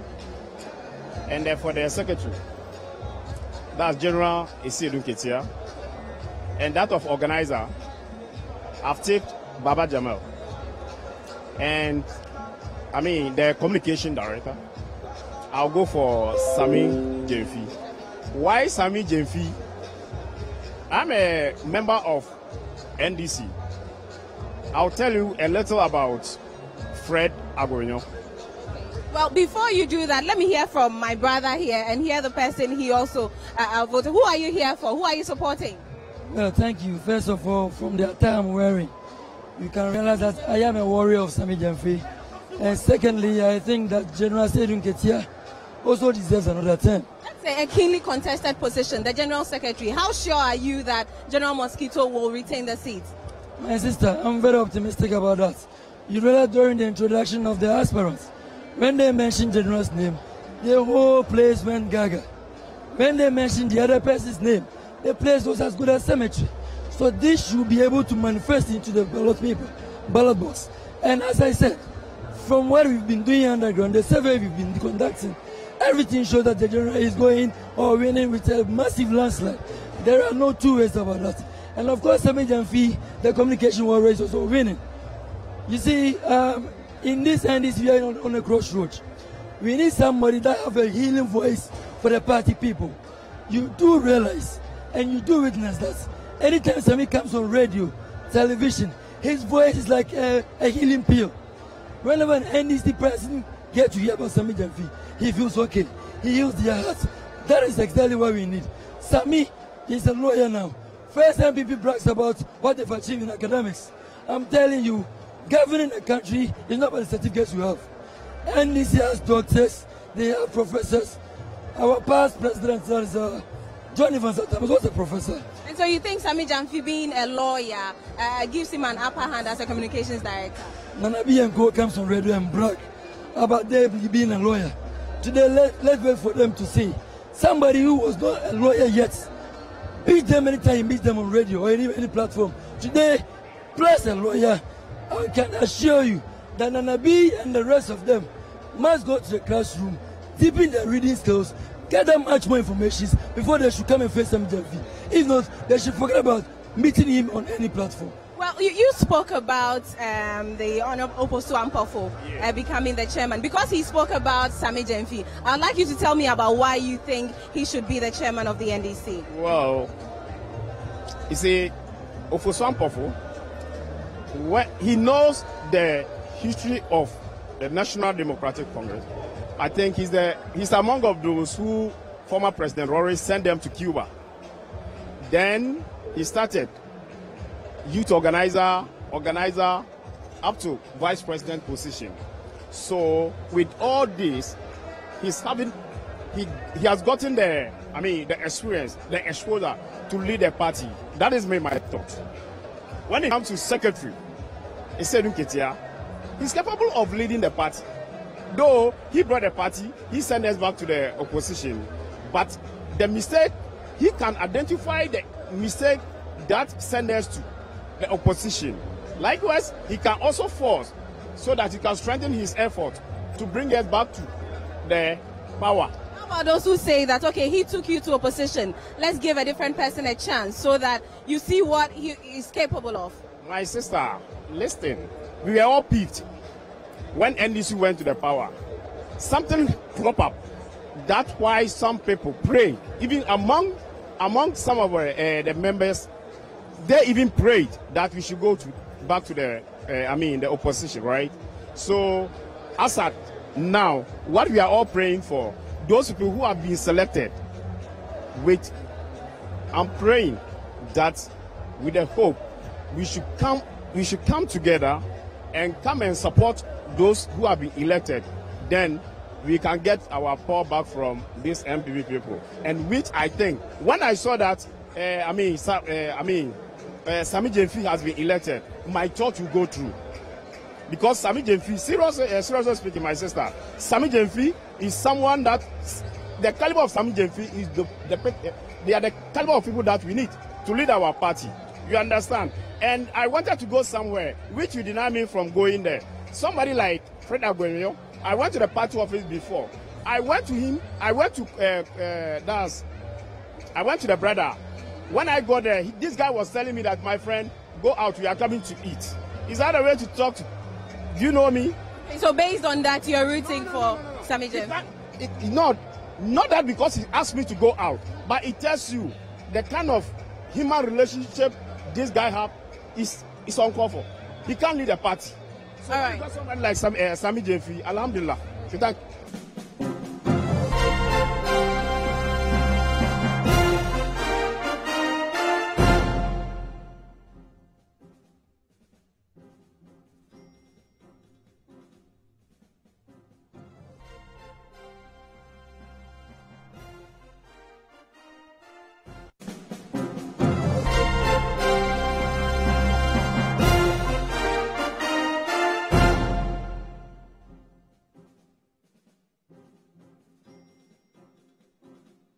Still ongoing, and we have some of them that are also being counted. We are all awaiting the final verdict, who will emerge top as the national chairman, the general secretary, the organizer, and also all the other positions that are being contested for.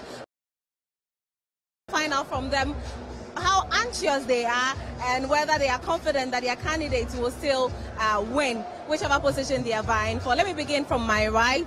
What's your name, sir? My name is Audu Mohammed. Who are you rooting for? Yeah. This is my thoughts. For the chairmanship, I'll go for Mr. Ofosu-Ampofo. And then for the secretary, that's General Isidun Ketia. And that of organizer, I've taken Baba Jamal. And the communication director, I'll go for Sami Jemfi. Why Sami Jemfi? I'm a member of NDC. I'll tell you a little about Fred.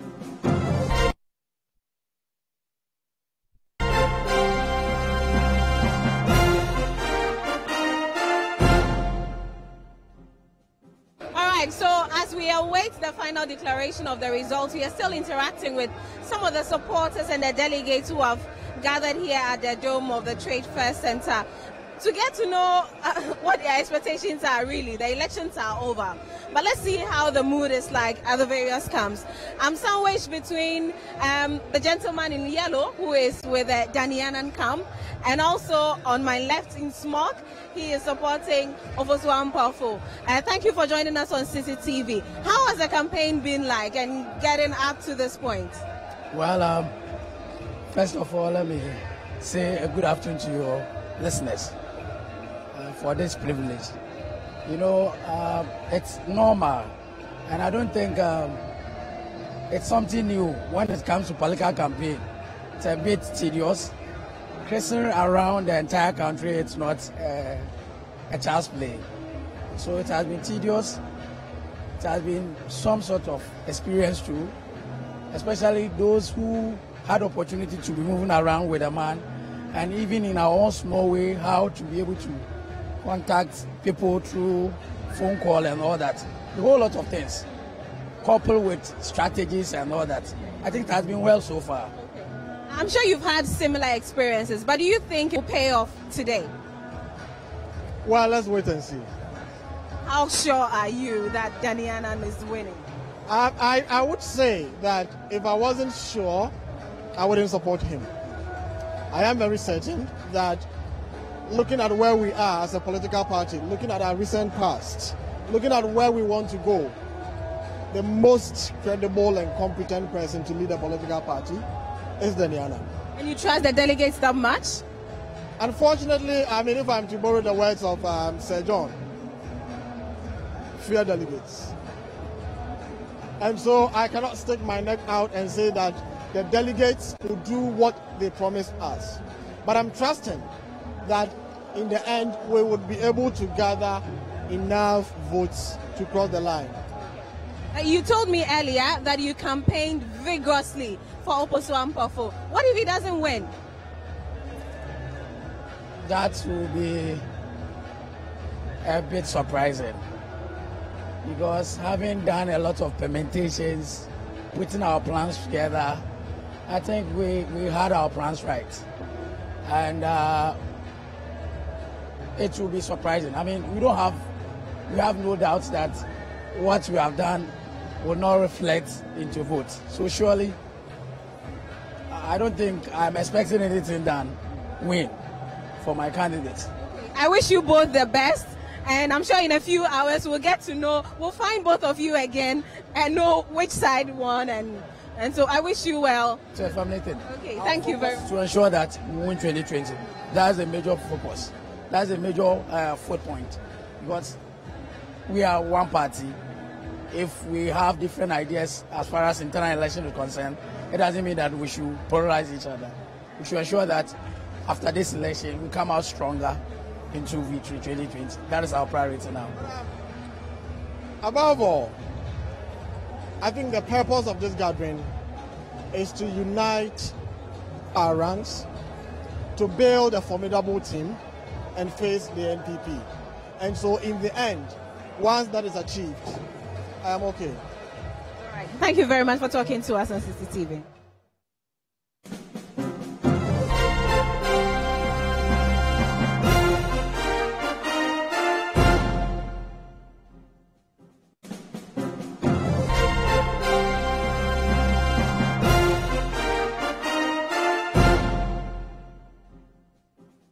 So as we await the final declaration of the results, we are still interacting with some of the supporters and the delegates who have gathered here at the dome of the Trade Fair Center to get to know what their expectations are really. The elections are over.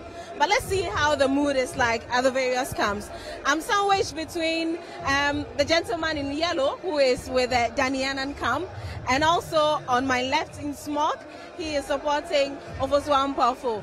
Thank you for joining us on CCTV. How has the campaign been like and getting up to this point? Well, first of all, let me say a good afternoon to your listeners for this privilege. You know, it's normal, and I don't think it's something new when it comes to political campaign. It's a bit cheap.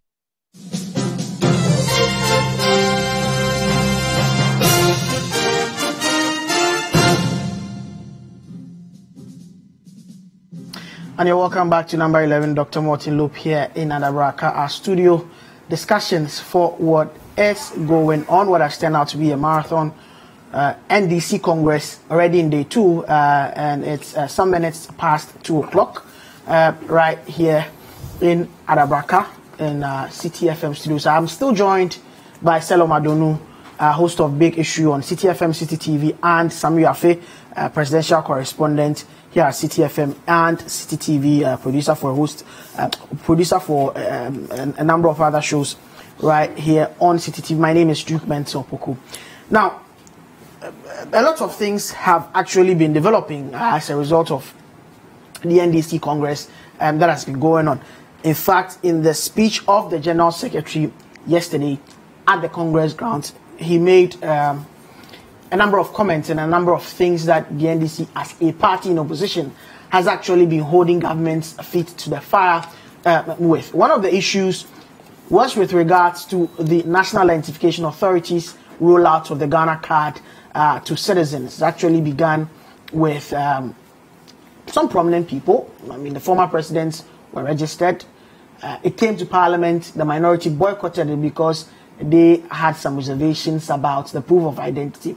Now, as those sentiments that were actually re-echoed by Johnson Asiedu Nketia yesterday at the Congress grounds, there has been a response from the National Identification Authority, and we would read for you. You would also see it on the screens, and then we'll begin this segment with discussions around that, and then we'll progress from that. So I'm reading from the statement from the National Identification Authority signed by the head of corporate affairs at the NIA, that's ACI Francis Palm-Detti. So you have the statement actually on your screens. This one, it says, it has come to the attention of the National Identification Authority, NIA, that the General Secretary of the National Democratic Congress, NDC, Mr. Johnson Asiedu Nketia, at the NDC Delegates Conference at the Trade Fair Center, Accra, made statements to the effect that the NIA is accepting the voter ID card as one of the mandatory registration identity documents in the Adentan municipality where registration is ongoing. The NIA categorically denies Mr. Asiedu Nketia's assertion and wishes to state that by law, the voter ID card is not one of the mandatory registration documents, and saying it's not being accepted by NIA registration officials as proof of citizenship or eligibility to register for the Ghana card. For the avoidance of doubt, the NIA's position is in strict compliance with Section 3 of the National Identification Register Amendment Act 2017, Act 950, which specifies the mandatory identity documents registration as A birth certificate, B, a valid passport, C, a valid certificate of acquired citizenship, and under the law, a Ghanaian who has none of these documents can have one relative who has registered and been issued with the Ghana card vouch for him or her as a Ghanaian, or in the absence of a relative, have two Ghanaians issued with the Ghana card vouch that they know him or her to be a Ghanaian. NIA registration officials have been trained and instructed to strictly comply with this statutory provision. Thus far, NIA management has no reasonable basis to believe that the law is being contravened by its officials.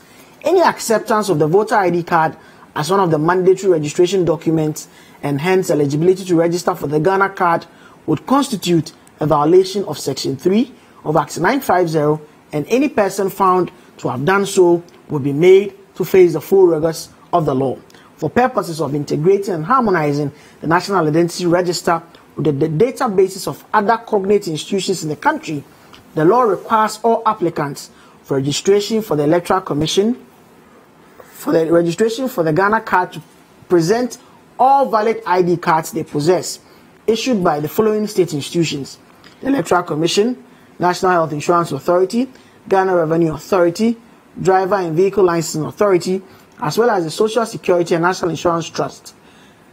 Electronic copies of these other ID cards are taken and the originals returned to the applicant. The law also requires an applicant who has a tax identification number TIN to present to NIA registration officials the document evidencing the TIN.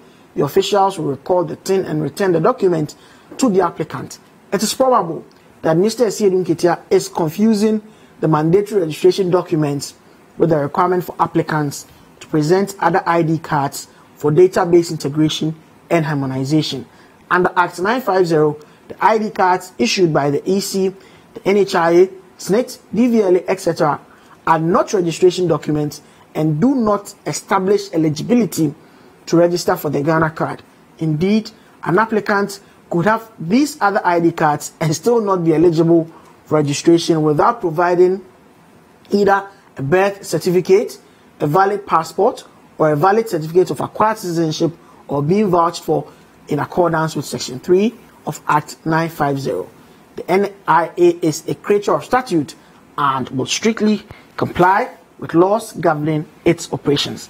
Signed, Assistant Commissioner of Immigration, Francis Palm Detty, Head Corporate Affairs, NIA. So that is by way of response to the NDC General Secretary with regard to the issues that were raised about the National Identification Authority. So, for me, it's refreshing to know that the NIA is taking steps to harmonize all other platforms onto the Ghana card. But this whole issue, someone would even say this response was necessary. I think very necessary response. And I want to commend the NIA for coming up in this very timeless fashion to correct what they say is misinformation from Asiedu Nketia to the public. It tells you that everybody is or a lot of people are watching the NDC Congress. It also tells you the weight Asiedu Nketia's comments also carry. And he's currently the chief executive of the largest opposition party. I mean, never mind what the PPP sought to say regarding the fact that they were both in opposition.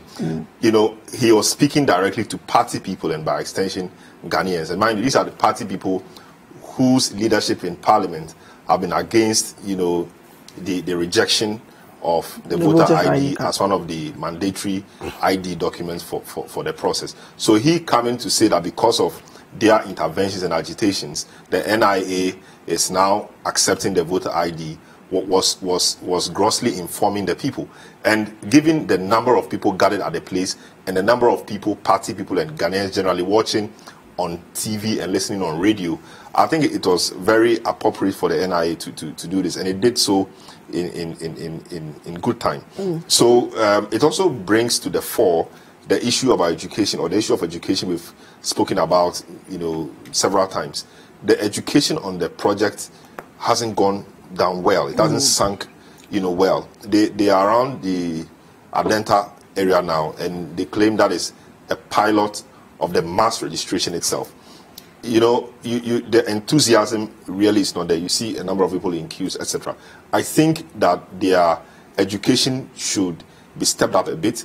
And indeed, the executive director of the NIA himself, Professor Tifa, had cause to come out when the exercise started to blame the Ghana Post for not publicizing or educating, you know, the Ghanaian people on the fact that GPS, the GPS code, is the GPS code we call it? Ghana Post GPS, yes, for generating the digital address, you know, was required. So I think it goes to buttress that point. We need to up the education. I don't know if they need to sink in more resources to ensure that it's a success. You know, so basically that's what I think about it. Very good response, and it also brings to the fore the poor education that the various stakeholders have put in on this one. Well, for me, two things comes to mind. You know, first of all, where did Mr. Asiedu Nketia hear or get to know that the voters ID card is now being used or accepted by the National Identification Authority? Maybe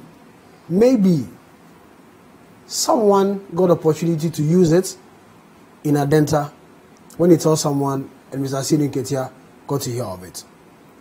I feel just issuing a statement by the NIA is not the end. They should investigate.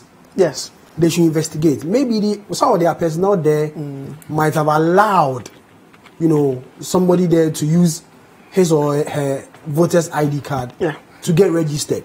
Fine, you've issued a statement, you clarify the issue, you dismiss the Asiedu, a politician making a comment, you know, you dismiss it. But aside the statement, we urge them to go further, investigate this particular matter, and get to know how come Mr. Asiedu Nketia got to know the information. Maybe someone got opportunity to use his voter's ID card to register, and when he tells someone, and the information got to Asiedu Nketia before you could come out publicly and make such a statement. So for me, issuing a statement is good, but don't end there. Investigate. Well, all right. Just to top up with what Sami just said. Yes, somebody might have used it. I don't know how the system is, but if it's a proper system, then the use of the mandatory ID forms should be mandatory, so that if those areas are not filled, you cannot submit the form.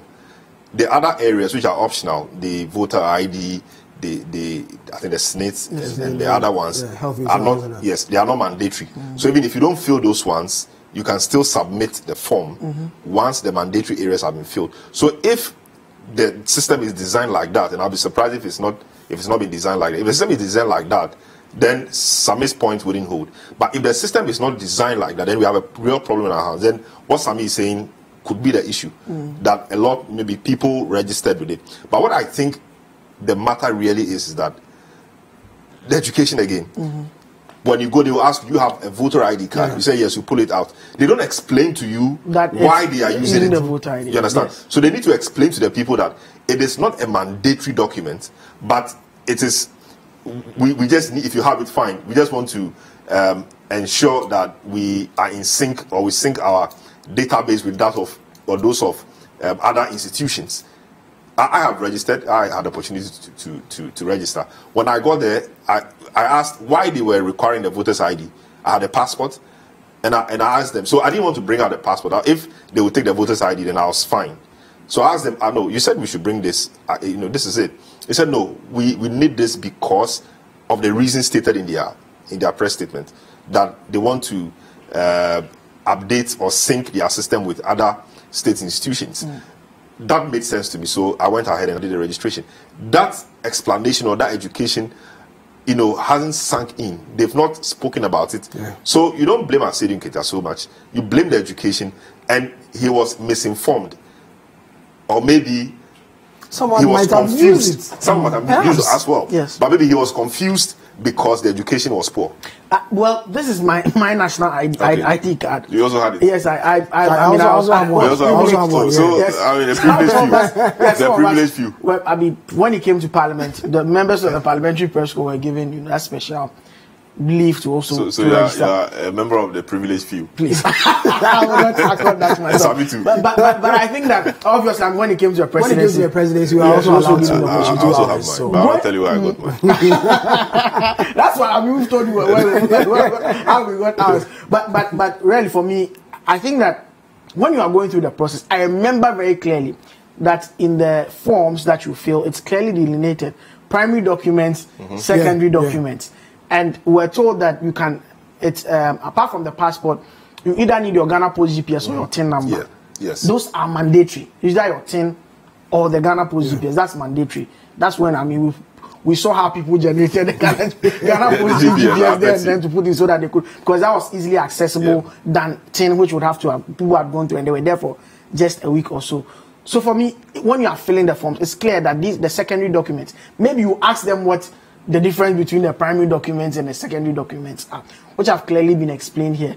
So, I agree with you that the education should go down quite well. I mean, if we use the Ghana Post GPS also quite well to generate, it would increase the relevance of such a huge national platform, which has implications for even tax collection and all of that. And I'm not sure Asiedu Nketia himself has registered because his party in Parliament boycotted it. So, I mean, maybe just give him the benefit of the doubt. He has not done it himself. So I think this is just some things he's heard, but I think he should have also cross-checked it better. Yes. So we don't get the misinformation that we are getting. So, and you mentioned the Ghana Post GPS, for example, as a mandatory requirement. I know people want to test that in court, whether that should be a necessity in registering for the card at all. But the importance of it has also come under question. I can stand anywhere and generate an address. Is there a way of checking? So, for example, if I tell you I live at Adabraka, and maybe I'm doing the registration somewhere around maybe Osu or Labadi, and I give you the address, you should be able to check to see if the address I'm giving you is really an address or a home in Adabraka. But they don't do that. They just, anything you give them, they just write it. It's surprising themselves. Some people will generate and give it to like 4 or 5 people to use the same address. And that is stay in the same house. Because they just want to register. So we need to find a way. We need to find a way around it. Let's look at, do some of your comments now. Bismarck Adiboa says, City you do all. The General The general, he's the live wire as far as the umbrella fraternity's victory is concerned in 2020. Michael says, Dan is my candidate. If he wins, fine. If he loses, fine. But general must win at all costs. Glover Mafo says, the tribal politics will end today. No voter bank. You have relegated all the. We will not tolerate such comments on this platform. Dakwa Mensa Williams, what has caused the delay? Just because less than 100,000 delegates, it enters day 2. Charlotte Osei on my mind. I don't know what Charlotte Osei is doing here. Yahya Mohammed, as long as NDC keeps comparing their standard with the MPPs, and as long as JM will keep comparing his corruption track record with that of Nana Akufo-Addo, I'm very sorry, but the NDC will stay in opposition for a very long time. Yahya Mohammed, that's your opinion. I'm sure the others also disagree with what I say. Musa Al-Aziz Ayaba says Common Delegates Congress is taking days. Your own internal elections you cannot manage. And responding to Musa Abubakar Mohammed Habib says your Congress also took 2 days, my brother. What is different from this one? Opoku Mensaya, the double track system hit NDC Congress elections at trade fair for the past 2 days due to expansion of electoral college. So the double track system. Ras Akito says we need fresh ideas. Esiedu must bow out for Koko Anyidoho to lead the NDC to victory 2020. That's your opinion. Ben Shaib Kumata is asking. He says, I just tune in. Please, is Captain Akamba winning? He's my man. He is for the grassroots.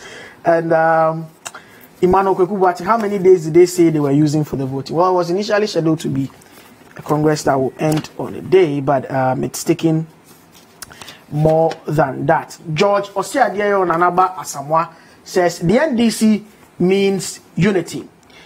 And then Texan, okay, so Huchito believe Koku Dejo says perhaps the 2 Samuels and Esiedun Kitia are winning their contest. So we would. What are the 2 Samuels, if I may ask? Samuel Obosompofo and Samuel Jemfi. But Koko Anyidoho is also Samuel. I mean, a lot of people don't know that. Yeah. So yes. Samuel Sichufe Koko Anyidoho. He's Samuel. Okay. So that interesting one there. But Sam George has also been preferring some explanations on social media as to why the Congress has dragged. And let's see what Sam George has been saying. He says that, let's put this in perspective. I have seen people complaining that the Congress has this. Before yesterday's Congress, the Political Delegates Congress was the recent MP results around 5 a.m. the next day. The current National NDC Congress has 9,000 constituency executives and about 3,800 former appointees and executives totaling about 13,000 delegates. That's almost 3 times the MPP's delegate size. From the look of things, it will take us about 36 hours to complete the process. About 10 hours more than it took the MPP with just a third of our numbers. How is this a failure? Should we not be patted on our back for once again setting the pace for a deeper participatory democracy? I'm proud of the work we as a party and Congress planning committees have done.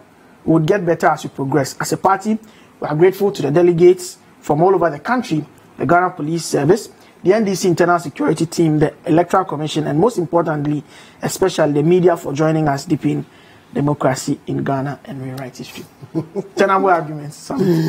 Interesting argument from Sam George.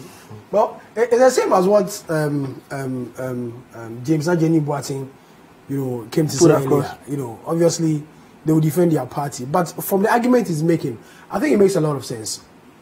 Because initially we thought it was 9,000 delegates, but he's given us another figure altogether, making 13,000 and above. So it means the figure that we were working with was not really the actual figure. Now he's in there, he's part of the organizing committee and planning committee, so he's saying that 13,000. So does it mean we should wait more hours and before the final result should come in? That's why people are proposing the decentralization, which Salon raised earlier, and I believe that that's the way to go, because already people are tired from the videos we watched on the TV. Fatigue is setting in. Yeah, people are tired already since yesterday. You know, they are sitting there, including the aspirants. You know, a while ago we saw Sanders speak to Dan Agbodakpi, and he's been there since yesterday. Such an an old man is sitting there for a long I don't think you agree with me. Such an elderly man. Sitting there for a long while. You know how you expect that they should be done with this process, and then the old man will know whether he's winning or he's losing. I don't know what to do. So that's it. Tenable argument. Yes. Well, that's his job. He's a communicator. What he's seeking to do in this is to prepare the minds of the people. He said, given all that he has said, he thinks it will require 36 hours. Yeah. So it's 36 hours. So we're almost there. We're almost there. So I think he's just preparing the minds of the people. I'm not sure about the 13,000 figure he gave, because we know from party records and documents shared with the media that there are about 9,350 people and 4,000 observers. So I'm not sure if he's adding the observers to the delegates, but observers don't vote. So I don't see why he's saying 13,000.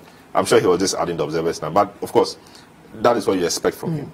Nothing more, nothing less. Yeah. Let's look at what may be going through the minds of the candidates now.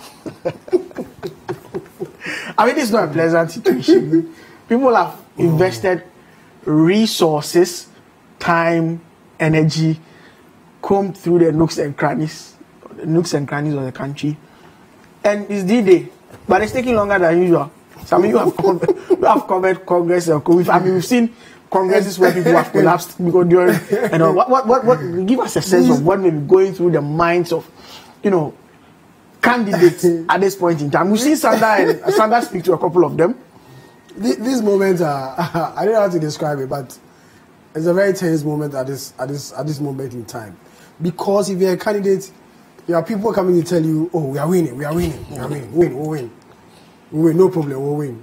But deep within you are unsure whether you are winning or you are losing. I'll give you a clear example. In the Kofodia election of the MPP, I happened to go and speak to then acting chairman Blee, whilst the counting was going on. So I was like, Chairman, are you winning? And he said, Sammy, I don't know whether I'm winning. I said, oh, but your campaign people are here to tell you that you are winning. He said, yeah, that's what they are saying, but deep within me, I didn't know what's going to happen. But eventually, he won. So during this moment, there are tense moments.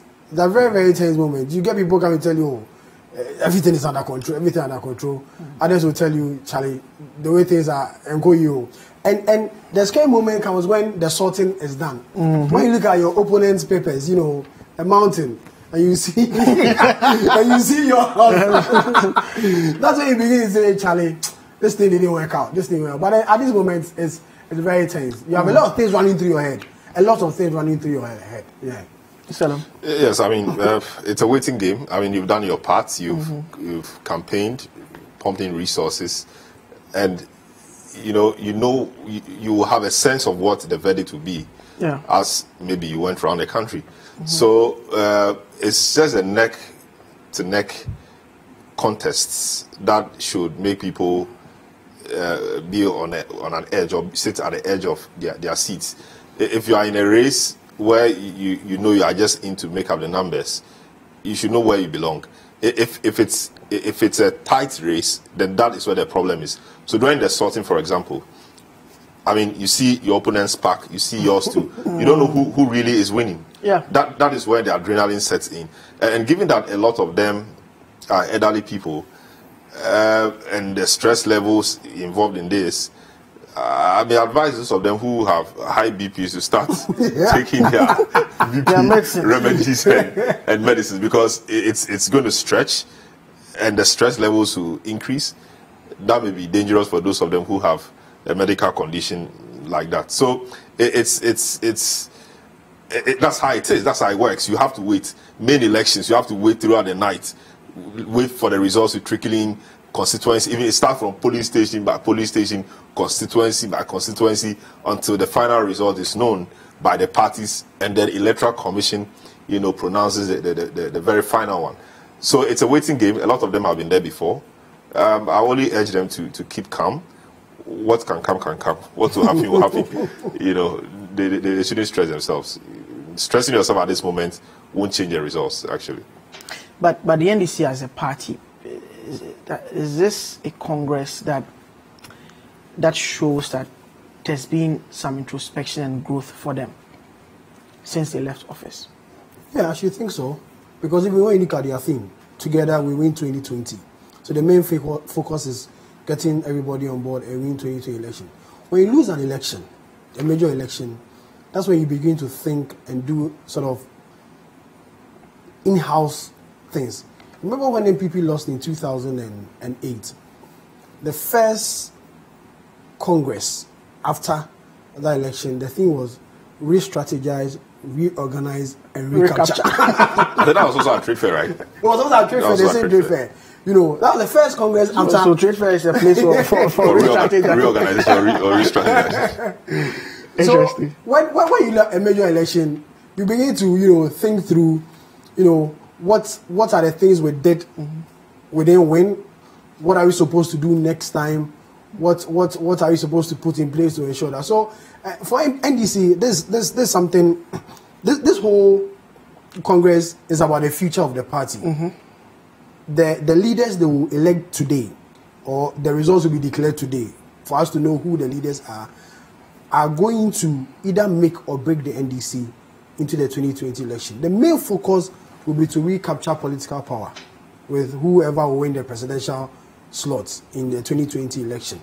So it's a time to look at things internally, take a deep reflection of what happens internally, re-strategize, reorganize, and recapture.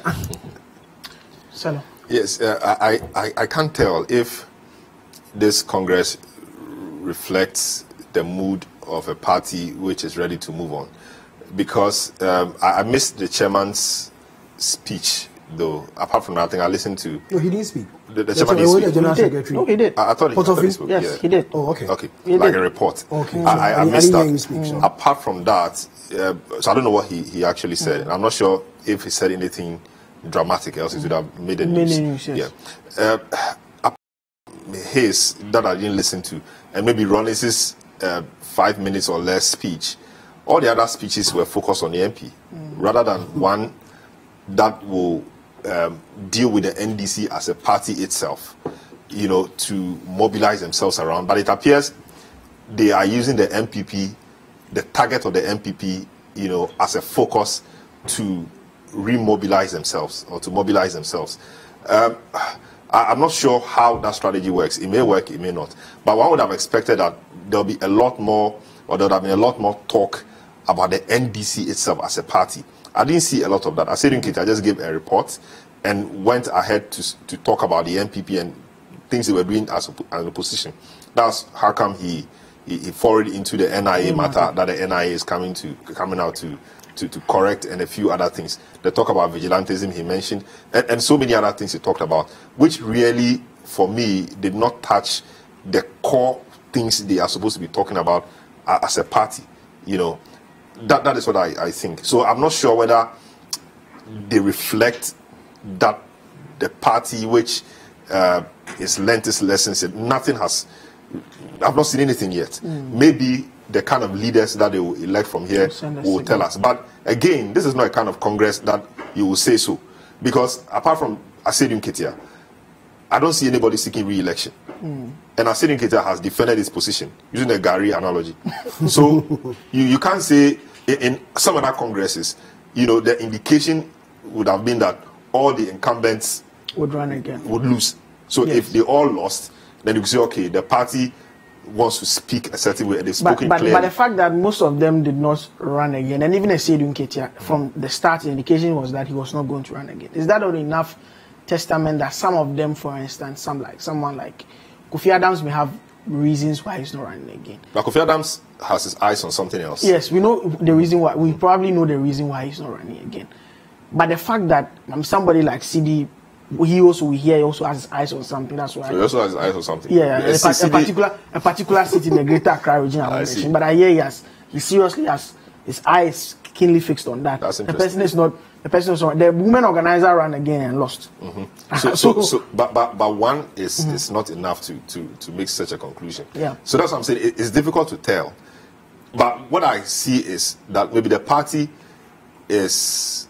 I mean, we just seen two candidates emerge from the women and the youth organizer thing. But these are the kind of persons that I think an opposition party will require to fight an election. So you have Opariado, who for me appears formidable and strong, and knows how to speak the language, appears to be a good mobilizer, intellectually strong as well. Hannah Bisiu is a mobilizer. She did quite a lot of work with the women when she was MP, and she was able to run around the country, and she won that. Listening to her on Point Blank and some other platforms, even though she lost her seat. Even though she lost the seat. But that seat is a traditional MPP seat. Yes. Is, and the fact that she even won it before should tell you quite a few things about her organizing powers. She says that people have regretted, but of course that's to be expected from a politician who's lost the seat. So I don't take that very seriously. But given the qualities we've seen in Hannah Bisiu and Opariado, I think that they are trying to point us towards a certain direction. And if the predictions and analysis we've made here today and even yesterday are anything to go by, and if the people we tip should win, then the NDC would have been sending a very clear message to the governing party that they are ready to take them on, and they are ready for power, and that they've learned their lessons, and they are ready to correct them. And so the Ghanaian people should forgive them and they give them a second chance. The conversation that we're having, one name that keeps running to is Seydou Nketia. His foray into Ghana's politics began like from 1989, from the revolutionary days. I mean, he's been there, seen that, done that. For a political journalist, I can say a keen watcher of Ghana's political space. What is the legacy of Seydou Nketia in the NDC as a party? Well, he will tell you that he won 2 elections for the NDC. In 2008 and 2012, and they retained the party in power in 2012. So for him, he has a track record. Many will say that the general secretary is more or less the CEO of the party. So I've done 2 for you. The last one, unfortunately, something happened and then I couldn't win. Give me another chance. Let me recapture political power for you. He has a legacy. I got to know Seydou Nketia when I was in JSS. The first time I heard of his name, he was then Deputy Minister for Agric. Yes. That was when I got to hear of Seydou Nketia. And growing up, I still hear his name until now. You know, he's left his footprint in the politics of Ghana and in the NDC. So if you have an experienced person like Seydou Nketia joining the new faces, you know, who will come and form the new executive of the party, something good will come up. But then we've had people who have criticized him. For instance, Alote Jacob, the former Central Regional Chairman of the NDC, who himself decided not to run again, has said that Seydou Nketia is a dictator. You know, recently we also had a former national treasurer of the party also accusing Seydou Nketia of also being a dictator. So if these accusations are anything to go by, the new executives will have a tough time working with Seydou Nketia, knowing his position as the CEO of the NDC. Well, I heard Alote Jacob say that, you know, if Seydou Nketia doesn't change his attitude and his character, the NDC should forget about 2020. Even when they have new set of executives who will do their best and ensure that the party... Which character is he talking about? He didn't say that. He said, for what I heard through the conversation, that he's a dictator. And that if he wants to push something through, nobody can stop him. He will get that thing done. But one of the characteristics of a good politician and administrator is your ability to... I mean, even in parliament, your reps must be strong to be able to push things through on party lines. Why should that be a... I agree, this is a democracy. People must also have their say, and they have an input before decisions are reached. But according to Alote Jacob, if they say this Nketia decides... Don't forget there's a party that has a revolutionary background. I'm not going to hold brief for anyone. But so they don't have their say, but you have his way. So he's asking Seydou Nketia to change his ways, change from the old mentality, and then make sure that the new executives gel together and recapture political power for the NDC. Shalom. I think I said in Ketia, I'm struggling to find an active politician in Ghana who you can compare to Asidu Nketia at the moment, maybe apart from perhaps the president. Asidu Nketia is huge, and not just in the institution on his own. Yes, not just for the NDC. He is a huge political figure, and now here we are speaking in terms like he's a huge political figure. He is allegedly a dictator, and you look at the person, and this is the person. The general mosquito.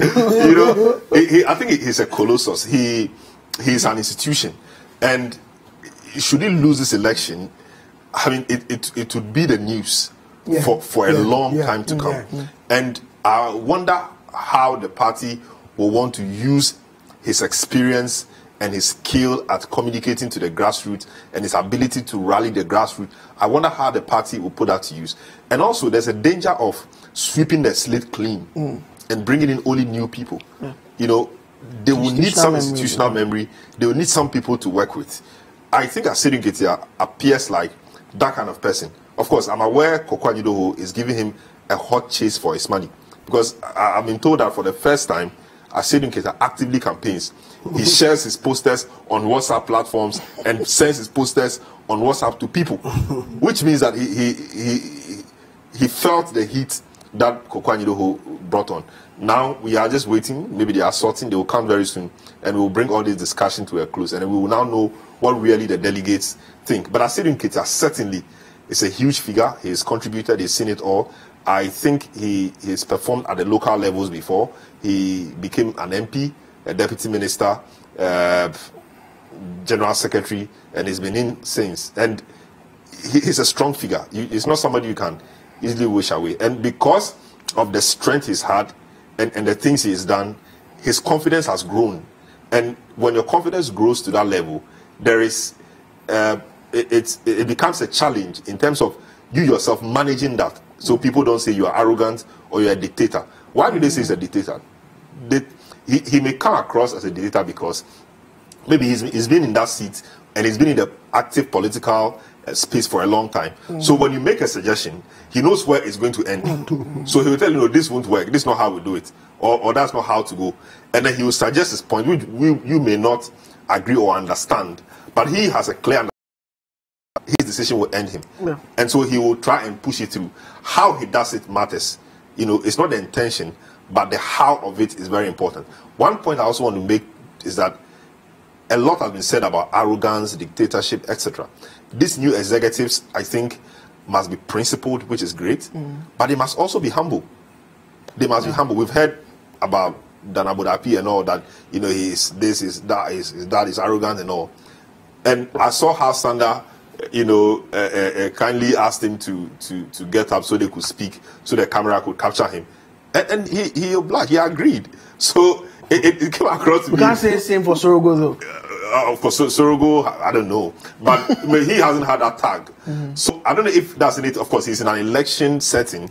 So you may say because he needs something from the people, he will do everything you want him to do. And because he wants to portray himself, you know, in a certain way to the people, he will do everything. But that was quite nice.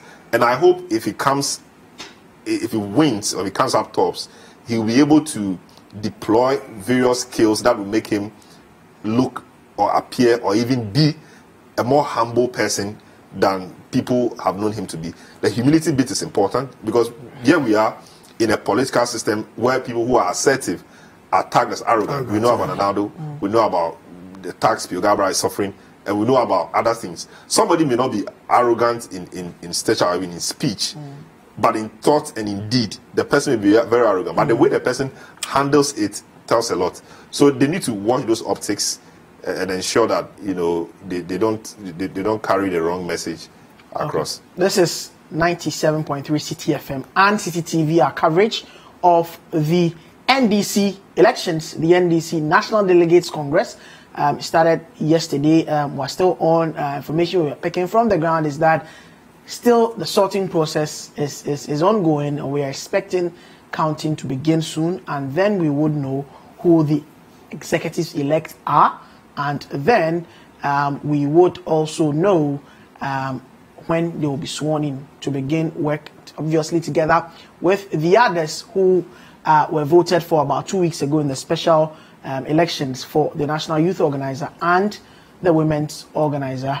My name is Duke Mensopoko, and I'm doing this with Selom Adonu, who is host of Big Issue on City TV, City FM, and our presidential correspondent, Sami Wiafe. Let's do some of your comments now. Still from Facebook.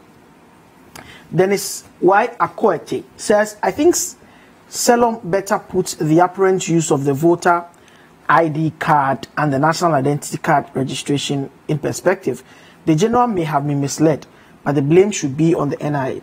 I registered at Adenta, and even though I used a birth set, they demanded another ID, and I had to use voters' ID as others used NHIS cards. And I think this was what the General Mosquito, genuinely misconstrued. Honestly, the use of these ID cards as supplement does not make sense. Well, that's your view, because if those IDs are rejected by law as identity of Ghanaians, why use them as a supplement, Shalom? Well, Dennis, that's what we've explained, that the other IDs are supposed to be secondary sources of data, and it's meant for harmonization of all other cards into the country, so that one card can hold all the information that is supposed to be for you as a citizen. Let's do another comment from Glover in Asamankes. He says, honestly speaking, I think Esedun Ketia has paid his dues to the party, and the time is right for him to bow out as the General Secretary of the NDC. Well, I don't think others will agree. I don't think he has anything new to offer the NDC in terms of leadership. He has done his best and must allow new people to take over from him. Esedun Ketia, the old wine, must allow fresh wine to fill in, but it's rather unfortunate that he is winning. I don't know where you're getting your statistics from as to whether he is winning or not. Mark Rubin Reese says, the NDC should focus on wrestling power in 2020 with the Rawlings one-sentence speech at the back of their minds. I have a great feeling that the incoming executives will have a lot of work to do. Though Ghana is hot now, everybody is complaining of the hardship, but they can't just rest on that to think the 2020 election will be easy. The NPP will silence Ghanaians getting close to the elections. Well, as to how to silence Ghanaians, Eunice McAfee Amedo, well, that's a response to something else. Let's keep reading the comments. Daniel Davidson says, these NDC guys are funny. They don't know what they are talking about. They will forever remain in opposition. That's what you think, Daniel Davidson. Daniel Kebi says, double track election.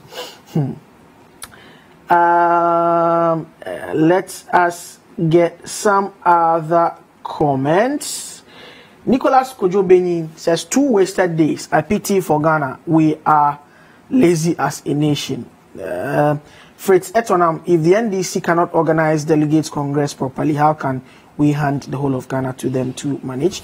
And those are some of your comments. You can still join us with your comments on our Facebook stream, on Twitter via the hashtag NDC Congress, and also on our WhatsApp platforms that would be on the screens for you to actually look at. This one from Kwame Sapon says, why are you guys holding brief for the general? He's always misleading his followers. No wonder the NDC wins big in deprived and less illiterate areas.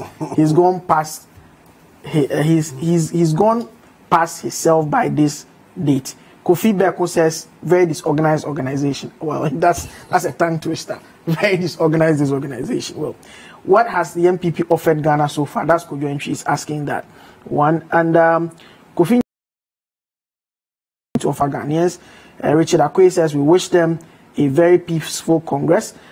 Nukunu Foga says, the MPP should be ready for Sami Jenfi fire for fire. So a lot of expectations for Sami Jenfi as he comes in. Now, let us also look at another phenomenon at this Congress. The personality of Jerry John Rawlings. He is the founder of the party. Yesterday he was there. People say, those who are on the ground say the chairs were not as much as that of John Mahama when he took the seat. Has the NDC outgrown Rawlings? I wouldn't say so.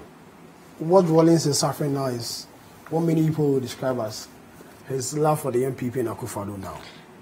That's a very bold statement to make. His love for the MPP. I talked to a lot of friends, NDC friends, and they say right now it looks as if President Rawlings and Akufo-Addo are now the best of friends. So he's unable to criticize him like he did during the era of Kufuor, during the era of Atta Mills, and during the era of John Dramani Mahama.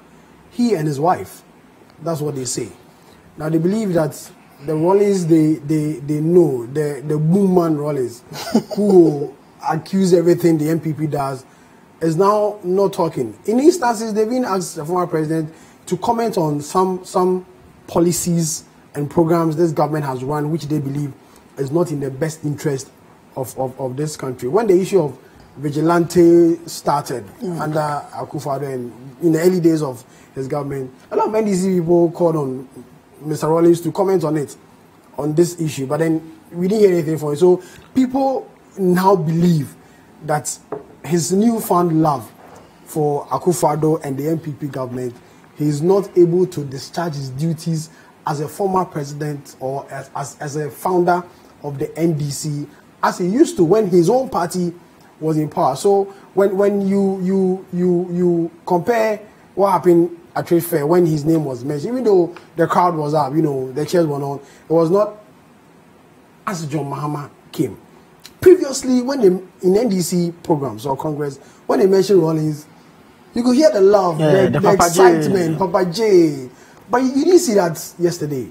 People believe his new alliance with Akufo-Addo and the MPP is making it some way for him as far as his own political party. But he gave them good advice. Solid advice. He gave them good advice. Let's listen to ourselves. The best advice a founder can give a political party. But gradually, I feel the NDC is how will I put it? They want to do away with Rawlings. You think so? That's what I think. From the commentaries, from articles I've read about NDC people and like. Therefore now, yes, you are the founder of the party, but the party has lived on all these years. So the argument they even make is that what if he dies? Will he go with the party? They will immortalize him. I guess like Danko and Buzia and Co are gone, but they still. But when it comes to MPP, people refer to them as. Yes, the party will still live on. As a political tradition. So I believe the NDC, for now, what I think is that Rawlings has left his house using as a party. Salom, Rawlings the institution of Rawlings in the party as NDC, it's not been a very straight path, straight and narrow road. Remember the 2006 Congress, the co-chairmanship argument, which led to the flogging of some people, and then they broke away to go and form their own party, and the rest. Post that, we've seen his personality evolve, even in the party, how strongly he put in campaign efforts in 2008. I mean, some political analysts attribute the coming back of the NDC into office in 2008 singularly to the work that Rawlings did. I mean, even if you watch the documentary African Elections, you feel how, and it's documented. Post that, you saw what happened when Mills was president, when Mahama was president, and then this, what Samir is talking about, the fact that he seems to be, quote and unquote, in bed with the Akufo-Addo as president. And people even go as far back as relating about how President Rawlings' immunities and other things, but how some of his courtesies were stripped. President Akufo-Addo was Foreign Affairs Minister, and tried to bring back how politics is a strange game, a game of strange fellows and all of that. Same question to you. Has he outlived his usefulness in the NDC? I think he's getting there. The party... He's getting there, but not there. He still has some opportunity to redeem himself, I think. Currently, he's suffering from what I may call a dual personality problem. Here you are with a wife who is very influential, who contested and lost the flag bearership against a sitting president. That's huge, and that hasn't happened before in our recent political history. It's not even happened before at all. And people were not happy, and that showed in the results. I think Professor Mills had 97% or so, and she had about 3%. That was humiliating. The Fonka games. That was very humiliating. The comments Rawlings makes, this is your party, and the way he fought for the party to win the 2008 election. I mean, I think that you cannot necessarily attribute the 2008 victory to one person. I think John Mahama's personality at the time played a role. He was a fresh guy. He was liked. He was loved, and he rallied the youth around. He was a rallying point for the youth and the moderates and some independents. People thought that he had the opportunity to do. He had the ability to do something, given the opportunity. Professor Mills himself had a certain personality. Somebody you could not actually tag with corruption. You could not actually tag him, and he was competent in his own right. So it was a number of things, and the fact that he had done it 2 times, and that was the 3rd time. So let's just try him. This is the man who see allegations. A lot of things happen around those times. So it was a number of issues put together. Having played that key role in the party winning the election, he will. I mean, people. There's 2 different schools of thought anyway. Schools of thought. Others felt that he should have played a more fatherly role. If your children are misbehaving, there's a way you should deal with them. Others also felt that maybe he had dealt with them like that. They were not listening, so he then had to come out. One of the very first admonitions that Rawlings gave the NPP in the early days of the Mills presidency was when he said the appointees were mediocre. I remember that clearly. He made that point at Teshi, at one of those hotels. I covered that meeting, the National Executive Committee meeting after the election. So I put a question to him what he made of the appointees, and he said some of them were very good men of integrity, but others too were mediocre. And then the media picked the mediocre bit, and the opposition harped on it, and it became the fact that they were only mediocre people were being appointed. Was that before the Team B article? So that was before the Team B. Those were in the early days. So then Spielgabra also, people say with the tacit support of the Rawlingses, now began to speak up. So he wrote that Team B article. Rawlings came back to call the guys babies with sharp teeth, and a whole lot of things, openly criticizing Professor Mills. And Professor Mills was loved. He was a father figure. He was loved. Criticizing him even when he died. That interview he granted in Kenya, in Congo or so, criticizing the guy. And Ghanaians, and how we revere or we hold the dead in high esteem. You don't say evil of the dead, but even in his death, you're not even in the country. You granted an international media house an interview, and you were criticizing somebody that you single-handedly picked, which became a problem for you and your party, the Sodo Declaration, and a whole lot of things, and various things happen afterwards. I say he's suffering from a dual personality problem because now you have a wife who has her own party against your party you founded, and you have your daughter who is now MP on the ticket of the party. So he doesn't even know where his allegiance lies. He knows he's losing ground in the NDC. And being a smart politician, he knows that the Congress was not a place for him to give the Atamochriman kind of speech. So he had to elevate the discussion. So he had to advise them. And he knew that speaking for long would make him step on toes. So he had to do it quickly. And to ask what was so important for him to do at that moment than his party's congress. I hear his wife's birthday party, 70th birthday party, etc. That's not been verified. But we know yesterday was Nana Kuendi's 70th birthday. That party was even a night. Okay, so what was so important that he could not spend a few more hours at his party's congress? Has his soul and spirit checked out of the party? I think not yet, because I'm sure he has an interest in a flag bearership race. But his interest is not what's the word? I mean, his interest will not see the light of day because our understanding and analysis show that there is an overwhelming call for a certain candidate or a certain person. That person may not be in his good books, and he can't push it.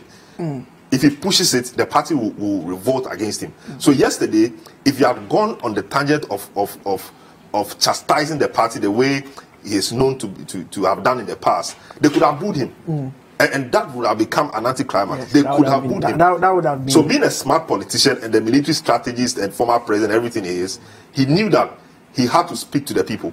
So what does he say? Listen to yourselves. listen to yourselves and vote. I think he is losing relevance. The party largely can say they can do without him. The last election, well, maybe he didn't campaign, so they lost big time. But the party gradually is winning itself from the Rawlinses. But is that good or bad? No, the fact that they want to, and at every point in time, you see, a party is built around, you need one person who can rally around that. That is looming very large for the MPP. In opposition, the presence and the sheer magnitude and the rallying point of the MPP and the personality of Nana Akufo-Addo was unparalleled. All those who even tried to contest him at primaries, we saw that. At a point in time, I think, yes, from 92 up until 2000, it was a bit divided in the MPP from Edubuahi, and then he had these issues in 96, Kufuor came in, then we had the 98 Banchidada contest and all of that. But when Kufuor, from 2000 up until 2006, he had serious control over the party. Then from 2007, the Alan Akufo-Addo matter, those issues came up and all of that. At every point in time, you need one figure to rally around that. And Rawlings has been that all through for even during the Mills. Mills was always in the shadow of Rawlings. And at this point in time, we can't say, well, the hue and cry is for John Mahama. Must the NDC shed off the Rawlings factor, if I should put it that way? It's something they have to do, because they can't continue to walk in the shadows. If you don't shed him off you give him too much relevance. And once you accord him so much relevance and he speaks, and what he says is not favorable to you, it carries weight, and your opponents will use it against you. They must respect him, give him a place, like the way they are treating him now. Nobody openly talks anything ill of him, though when you speak to them secretly or off record, they say so many things. They are not happy with him, you know, and they are not happy with the wife, but they cannot really criticize the wife the way they really want to do because of the Rawlings factor. You know, all these things. It is in their interest to win themselves off Rawlings, because Rawlings has proven not to be very reliable, and they must do that skillfully and strategically. Now he's so happy, appears to be so happy with the MPP, and recently I heard him say that, you know, he's like a statesman, he's a former president, he's up there, so it's not everything that he has to criticize. And I watched a video where he was praising Akufo-Addo for being a very principled man and all. Maybe our politics maybe our politics hasn't seen that before, and perhaps that's where we should be going, where as statesmen you don't necessarily get partisan, but you are able to give credit where credit is due. Maybe that's a new path JJ Rawlings is charting. But Kufuor suffered that too. Remember 2012, even the issue of going for President Mohammed's inauguration was maybe it's the nature of our politics. But you see, the difference between the Kufuor one you gave or cite and what Rawlings is, Kufuor hasn't been known for criticizing his party openly and calling people names. You know, Kufuor has not been known to do that. But Rawlings does that. So if you make such a U-turn, it's tricky. And Kufuor, he was responding to a state invitation to attend the inauguration of one of his predecessors. You know, it was important for him to attend, and I'm happy he did. He showed that he was a statesman. But Rawlings is, of course, a statesman. We'll grant him that. The comparison between the two may not fit. Sammy, must the NDC shed off Rawlings's, you know, the Rawlings factor, the Rawlings effect in the party? Of course, I think the party will do well without Rawlings. I've always said that, and I'll continue to maintain that. The party he founded has grown. He signed the declaration with his blood. We've not had anybody to confirm that. Those who are the first congress, we read books and they say that he signed it with his blood. That's what they say, but we've not had Rawlings himself to either confirm or deny that particular thing. So, but he doesn't have to confirm or deny. That's on record. It's a record. I wasn't there. Yes, but then we're all not there. But then we've heard since we started journalism, we've all heard that, you know, he did that with his blood. And it's not beyond Rawlings. He's an enigmatic character. You're making a point about why they should shed. You know, it's like a baby. A baby will grow. he became a boy, a teenager, a man. That's what's happening in the NDC now. They should do away with Rawlings. Remember some time ago, he said in Ketiao granted a radio interview where he said that we've chained the dog in a room. Remember that famous interview? They chained their backing dog. And so the NDC is in a better position now. We know who he was referring to, even though he didn't mention them. So they believe that without Rawlings, the NDC can move on. NDC can grow. In 2016, Rawlings didn't campaign for them like, as Salon was saying, in 2008. They lost the election. Fine, they can still continue to do their campaign in 2020. And who knows, they may be in a position to win the election. So they should do away with Rawlings. He founded the party, we all know. But at a point in time, you put some people away and move on as an individual. So for me, Rawlings. I don't even know what to say. One other thing too is that before you come away, we would actually be going to the grounds very soon, and very soon we'll be seeing live pictures from the Congress. Yes, so there you are. It looks like we are seeing counting. That's some relief. The counting is going on now. The Electoral Commission officials are actually counting the ballots that have been cast. That's some relief, really. Now let me come back in the studio and do just a couple of your comments, and then we would wrap up the discussions in readiness for going back to the grounds. And Umar Sanda Amadou, Vivian Kai, Loco, Richard Mensah, and the others, Abna Osunyamiche, and the others on the grounds would be bringing us up to speed with what is currently ongoing at the Fantasy Dome Trade Fair site in Accra. Let me take some of your comments. Now, this comment actually from Sagrafito Kie Kontonsko. Interesting name. Says the MPP is just scared of the NDC. After destroying Ghana, we can't wait to kick them out. Yusha Al-Hassan Najo says 2020 election is going to be like El Clasico. That's an interesting comment. Dino Goodness says the MPP should go and resurrect their low battery budget than nobody is talking about after 48 hours. Well, Yusha Al-Hassan Najo says, how do you expect ex-President Rawlings to play a vital role in his own party while the babies with sharp teeth have hijacked the party with arrogance and corruption? That's what you think, Yusha Al-Hassan Najo. And then Esiedu and Koku, top phrase. That's from James Hammond. Atwa in Sabuatin is asking, when are they declaring the results? Well, as at now, the counting is going on. So we hope that very soon, and tomorrow, Elvis Efriankra's words, this is not a mechanical process, it's a human process. So you can't really predict exactly when the results will be after. Okay, so that's by way of an answer for you, Atwa Hinsamboatin. Alex Stacey Smith says, I agree with your panelists with his view that the NDC must win itself totally from the Rawlingses. And then this one from Dennis Akwete says, those blaming the NDC for the delay in the process at the Congress and therefore questioning the NDC's preparedness based on this either got it wrong or have no understanding of the process.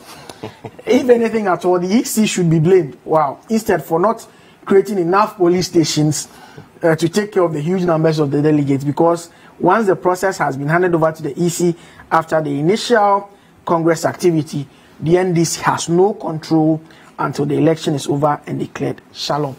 So if that's the case, then why are the NDC communicators defending what has gone on? Dennis, well, that's your view. I mean, we cannot be good. We grant you that's your view. Amadou Issa says, spot on analysis, enjoying the show.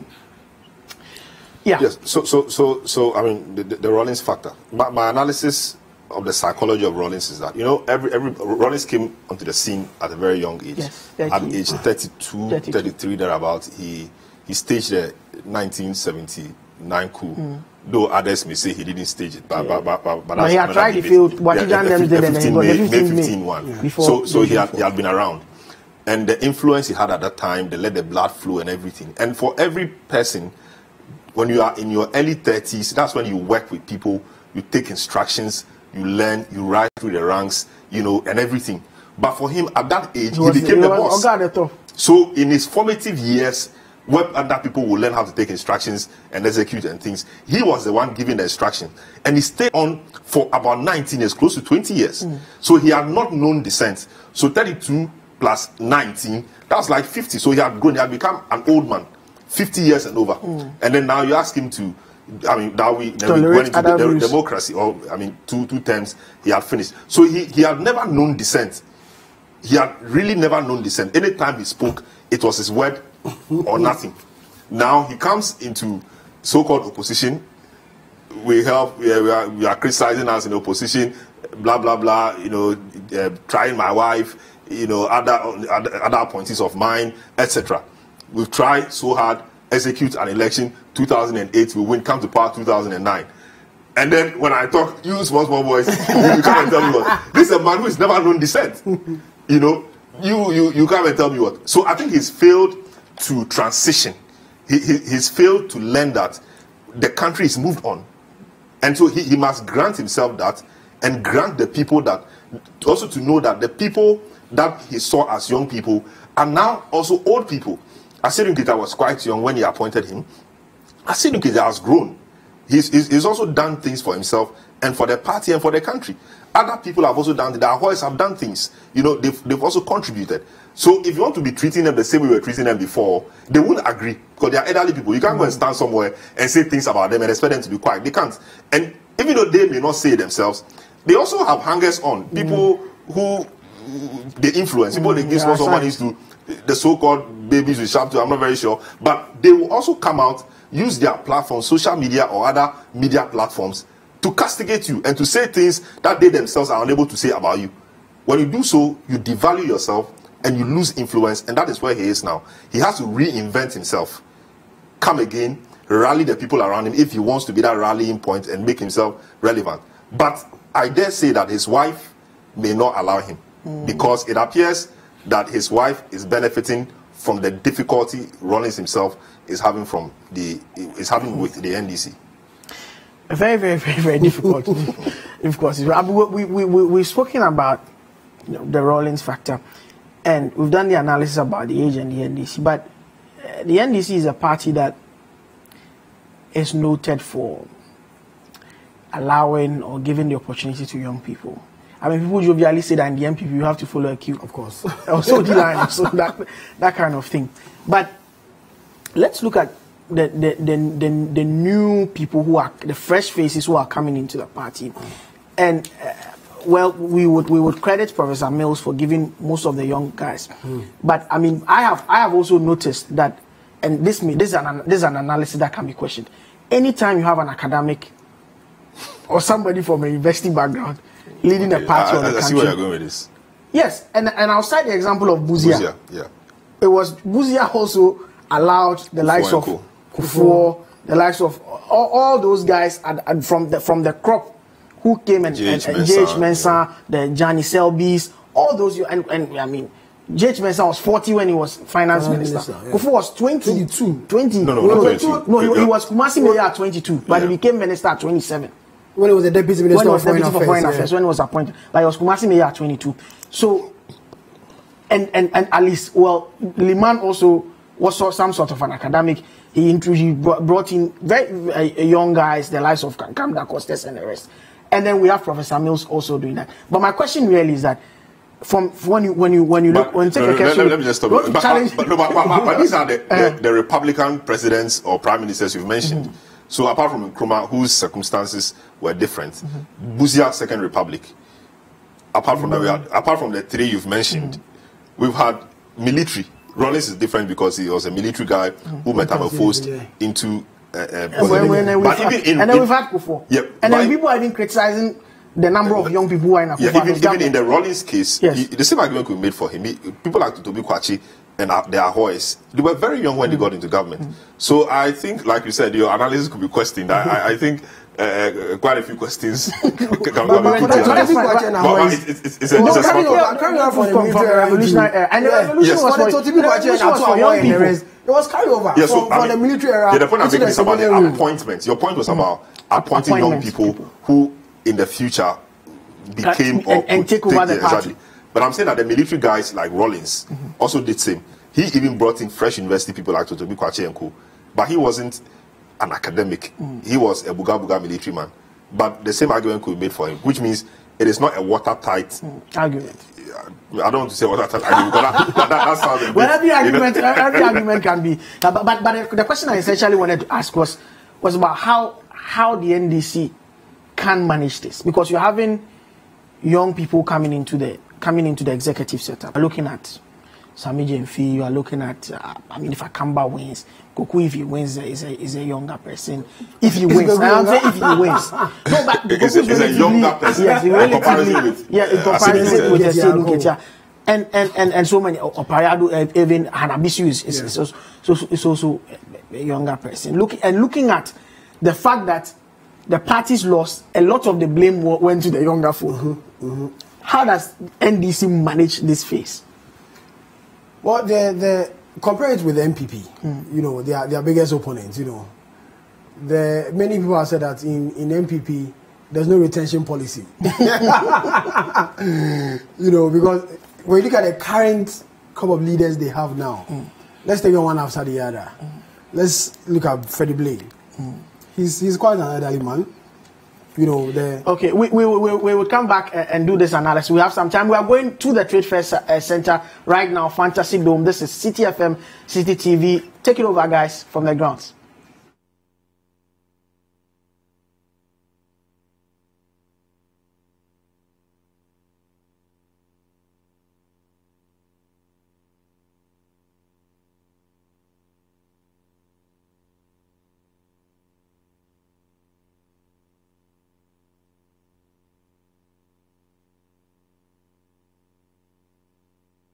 And from the TV studios of City FM, we're coming to you at the event proper, which is the Fantasy Dome here at Trade Fair in Accra, where our team are bringing you the 360 coverage of the NDC's National Executives elections. I have Umar Sanda here with me, Richard Mensah, Fred Jabano bringing you analysis, and also our reporters spotted across all over the place, including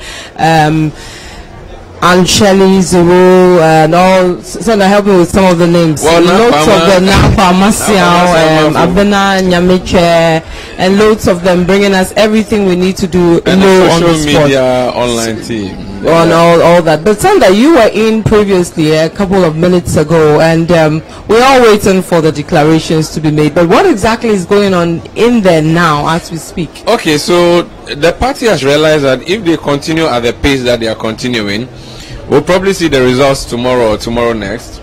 So what they've decided to do now is to expand the coalition. Initially what they did was to shelve all boxes until some are collated, some are sorted out, collated and counted before others will be open. But they've noticed that that cannot help. So they've decided instead to widen the coalition center. So they have called for the police to cordon off a wider portion of the Congress grounds to enable them have as many ballot boxes as possible, so that they can open all of them up and start sorting out. Some of them have already been sorted. Counting has happened for some. Indeed, the communications officer side, even though the results are not fully out yet, officially the declaration will be done by the Electoral Commission. But what we have picked up from the counting table is that Sami Jemfi appears to be in a very comfortable lead. He has crossed way into the 6,000 mark, and considering that this is a delegate of about 9,000, it clearly shows that he's headed in a particular way. It's not up to us to make that judgment. That's right. But that contest for National Communication Officer between Sami Jemfi and Fred Agbanyo, who incidentally is the current deputy man for that job, communications seems to have been determined. Now we have other positions that have been collated, and we have an eye. We have people who are watching over every table and whatever is coming out of that. We'll be sharing that with our listeners. But for now, what is interesting is that they are expanding the coalition center, which is very key and critical. But we are still not out of here yet.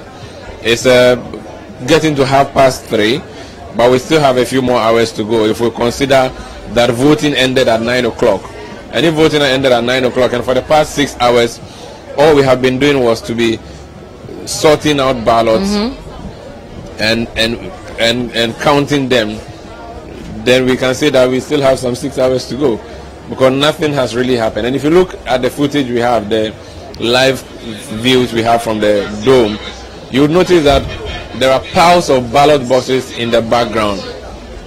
Now, piles of ballot boxes in the background. These boxes are yet to be opened. If they have not been opened, there's no sorting, and if there's no sorting, there's no counting. I must say that people are exhausted generally, Vivian. In the hall itself, there are still a pocket of people who possibly had good night's sleep, who are dancing and Shin Jama. You know, they have so much energy, don't they? Yeah. So this is a trick. Greater Accra region, Bono Ahafo region, Eastern region. They are the three groups that voted last. Now, which means that it afforded them some time to rest overnight while the other regions were voting. Again, I suspect Bono Ahafo and Eastern region have gone. So everybody we have here almost would be from Greater Accra. Yeah. Now these are people who could easily rush and go and take a shower and come back, refresh and come back from their homes, especially those who are living not far from here.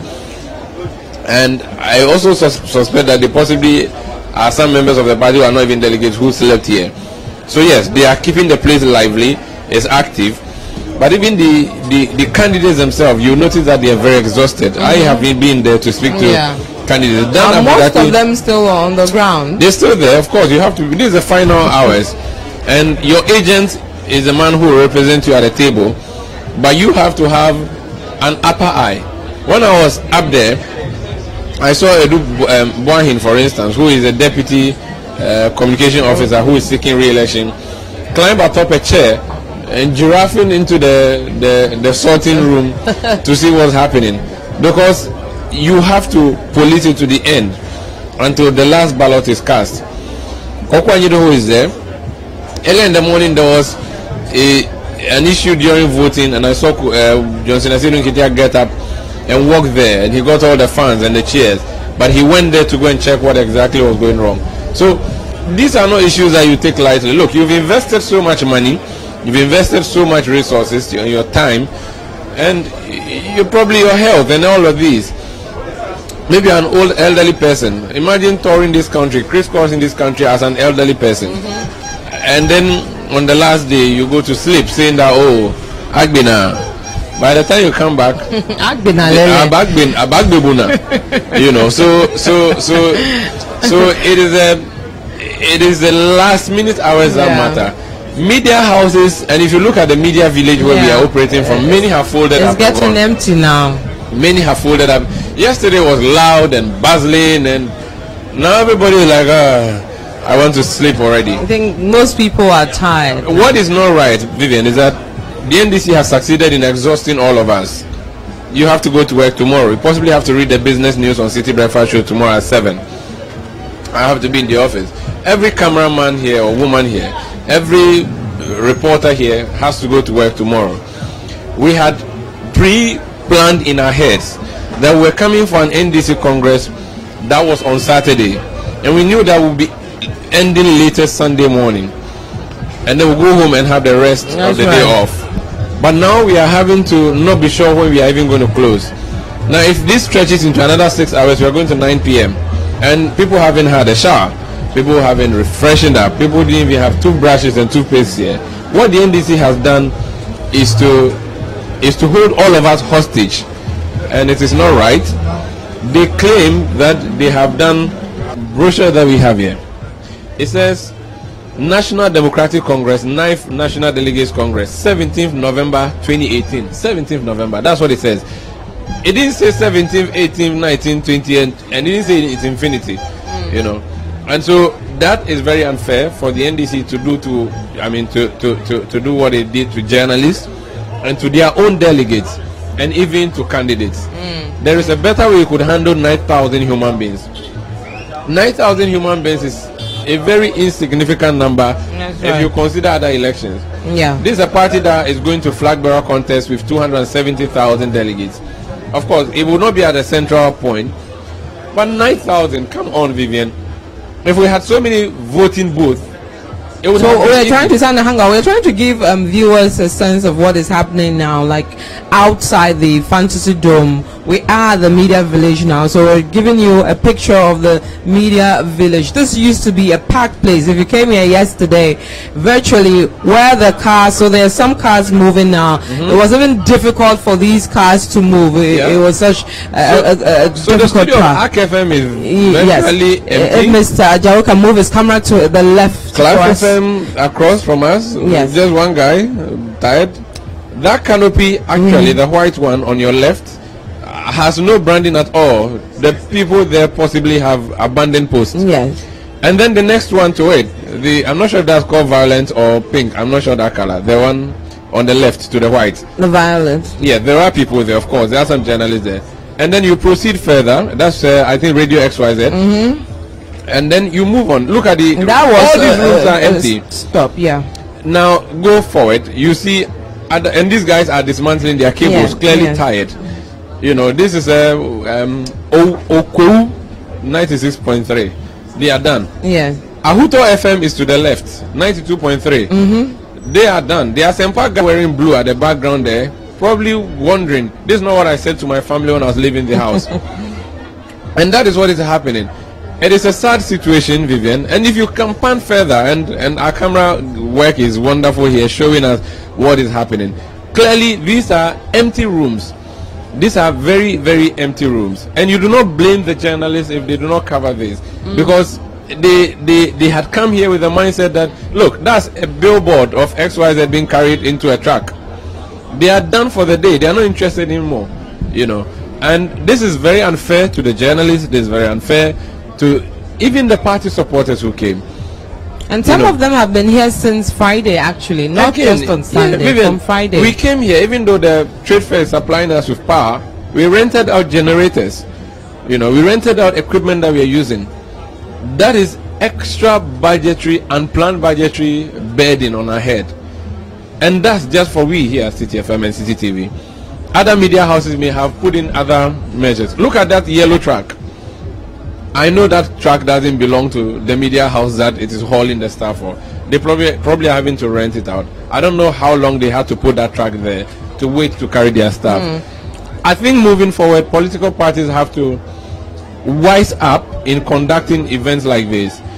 We are interested as a media house to give them coverage, but that coverage is not to the detriment of ourselves. You have raised people, I mean, unnecessarily.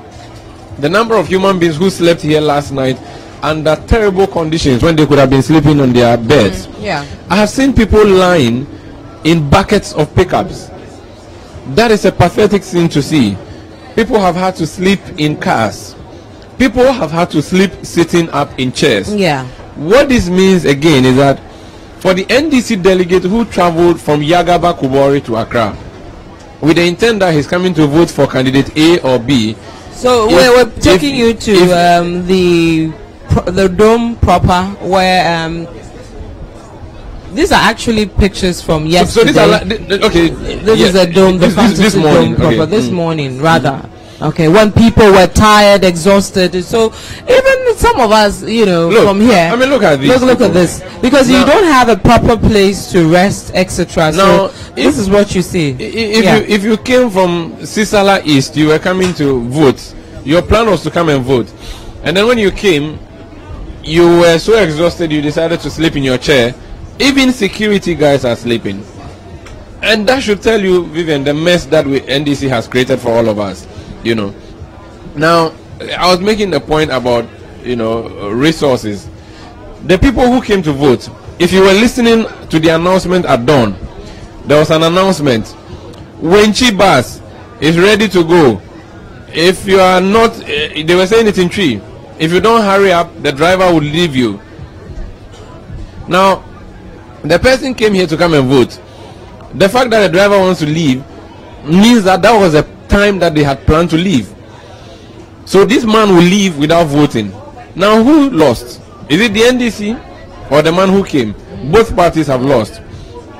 There's a situation where in a particular constituency, the constituencies, let's say, okay, so let's use a typical like Zabzugu Tatali.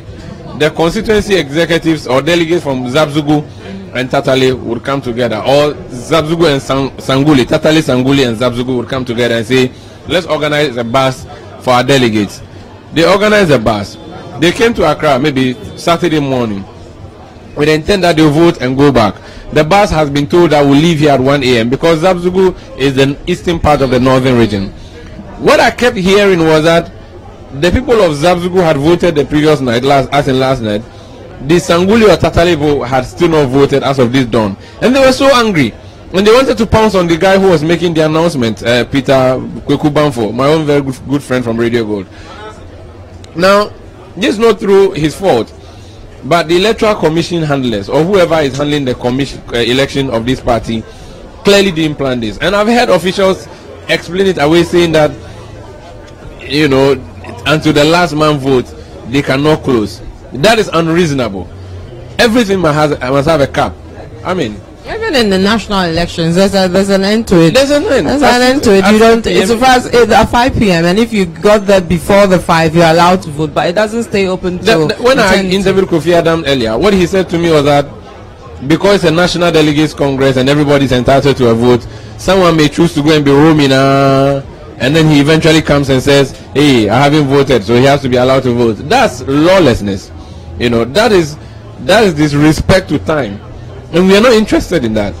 If you're a party that says 2020 is I mean, what's the word? There's a slogan they have, 2020 something.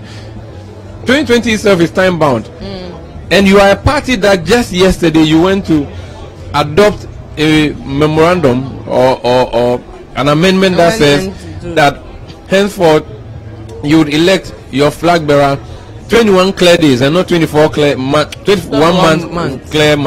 and not 24 clear months. It means that you know you are working with time. You are having time issues and you need to fix it. If you are an opposition party and you could waste 2 whole days over the organization of an election for 9,000 people, and the excuse is that, oh, MPP did it with only 4,500 or 5,000, and so they are not able to, you know, deal with it, so you cannot blame them. I think that that's laughable. Another thing, Vivian, sanitation. We returned from Koforidua at the Congress ground. As soon as they started dismantling stuff, there were people who came down and started cleaning the place. If we could get pictures of the situation with regards to sanitation, if a producer can do that. Yes, and you watch and the whole place is littered. As packs of food, rubber, plastic, everything has been thrown away. And I have not seen a single effort from anybody who is attempting to, you know, arrange for it to be you know, for it to be cleared. It is not happening, and the whole place is in filth. Just look across. The filth is still there, engulfing the place. And Ajaho, if you can help us with your part. If Ajaho can just take the video of that. It shows that they either probably didn't plan for this, or I don't know what to call it. The dust that is coming through, I'm losing my voice, and I know it's because of the filth that has engulfed this place. You know, you should be able to, you know, make arrangements for clearing the place while the things or the event is ongoing. I mean, from last night till this morning, we'll still have that. That is a flaw of the media village alone. And this is the best site, actually. This is the best site. Yeah. If they took you to the round pavilion, is that how they call it? Yeah, round pavilion. It's a mess. It looks like a rubbish dump. The round pavilion looks like a rubbish dump, and nothing is happening. Let's look inside, Vivian. Let's go inside the fantasy dome itself, and the picture there isn't any better. And have you been to any of the washrooms? Sanda, you would die. I had to go to the washroom because you know it's easier for you, the men, to go use the urinal. It's not easier for anybody. No, because of the way you are structured in terms of where your, with want of a better word, genitals are situated. But with that, I saw loads of men. You just go and stand by you know, an enclosed place and then just go ahead and do it. I can't do that, or most women can't do that. We need a proper place. We need a place to be covered up and all that. Vivian. And the only place is to use the movable toilets or go to the real toilet. And you don't want to go there. Let me tell you a story.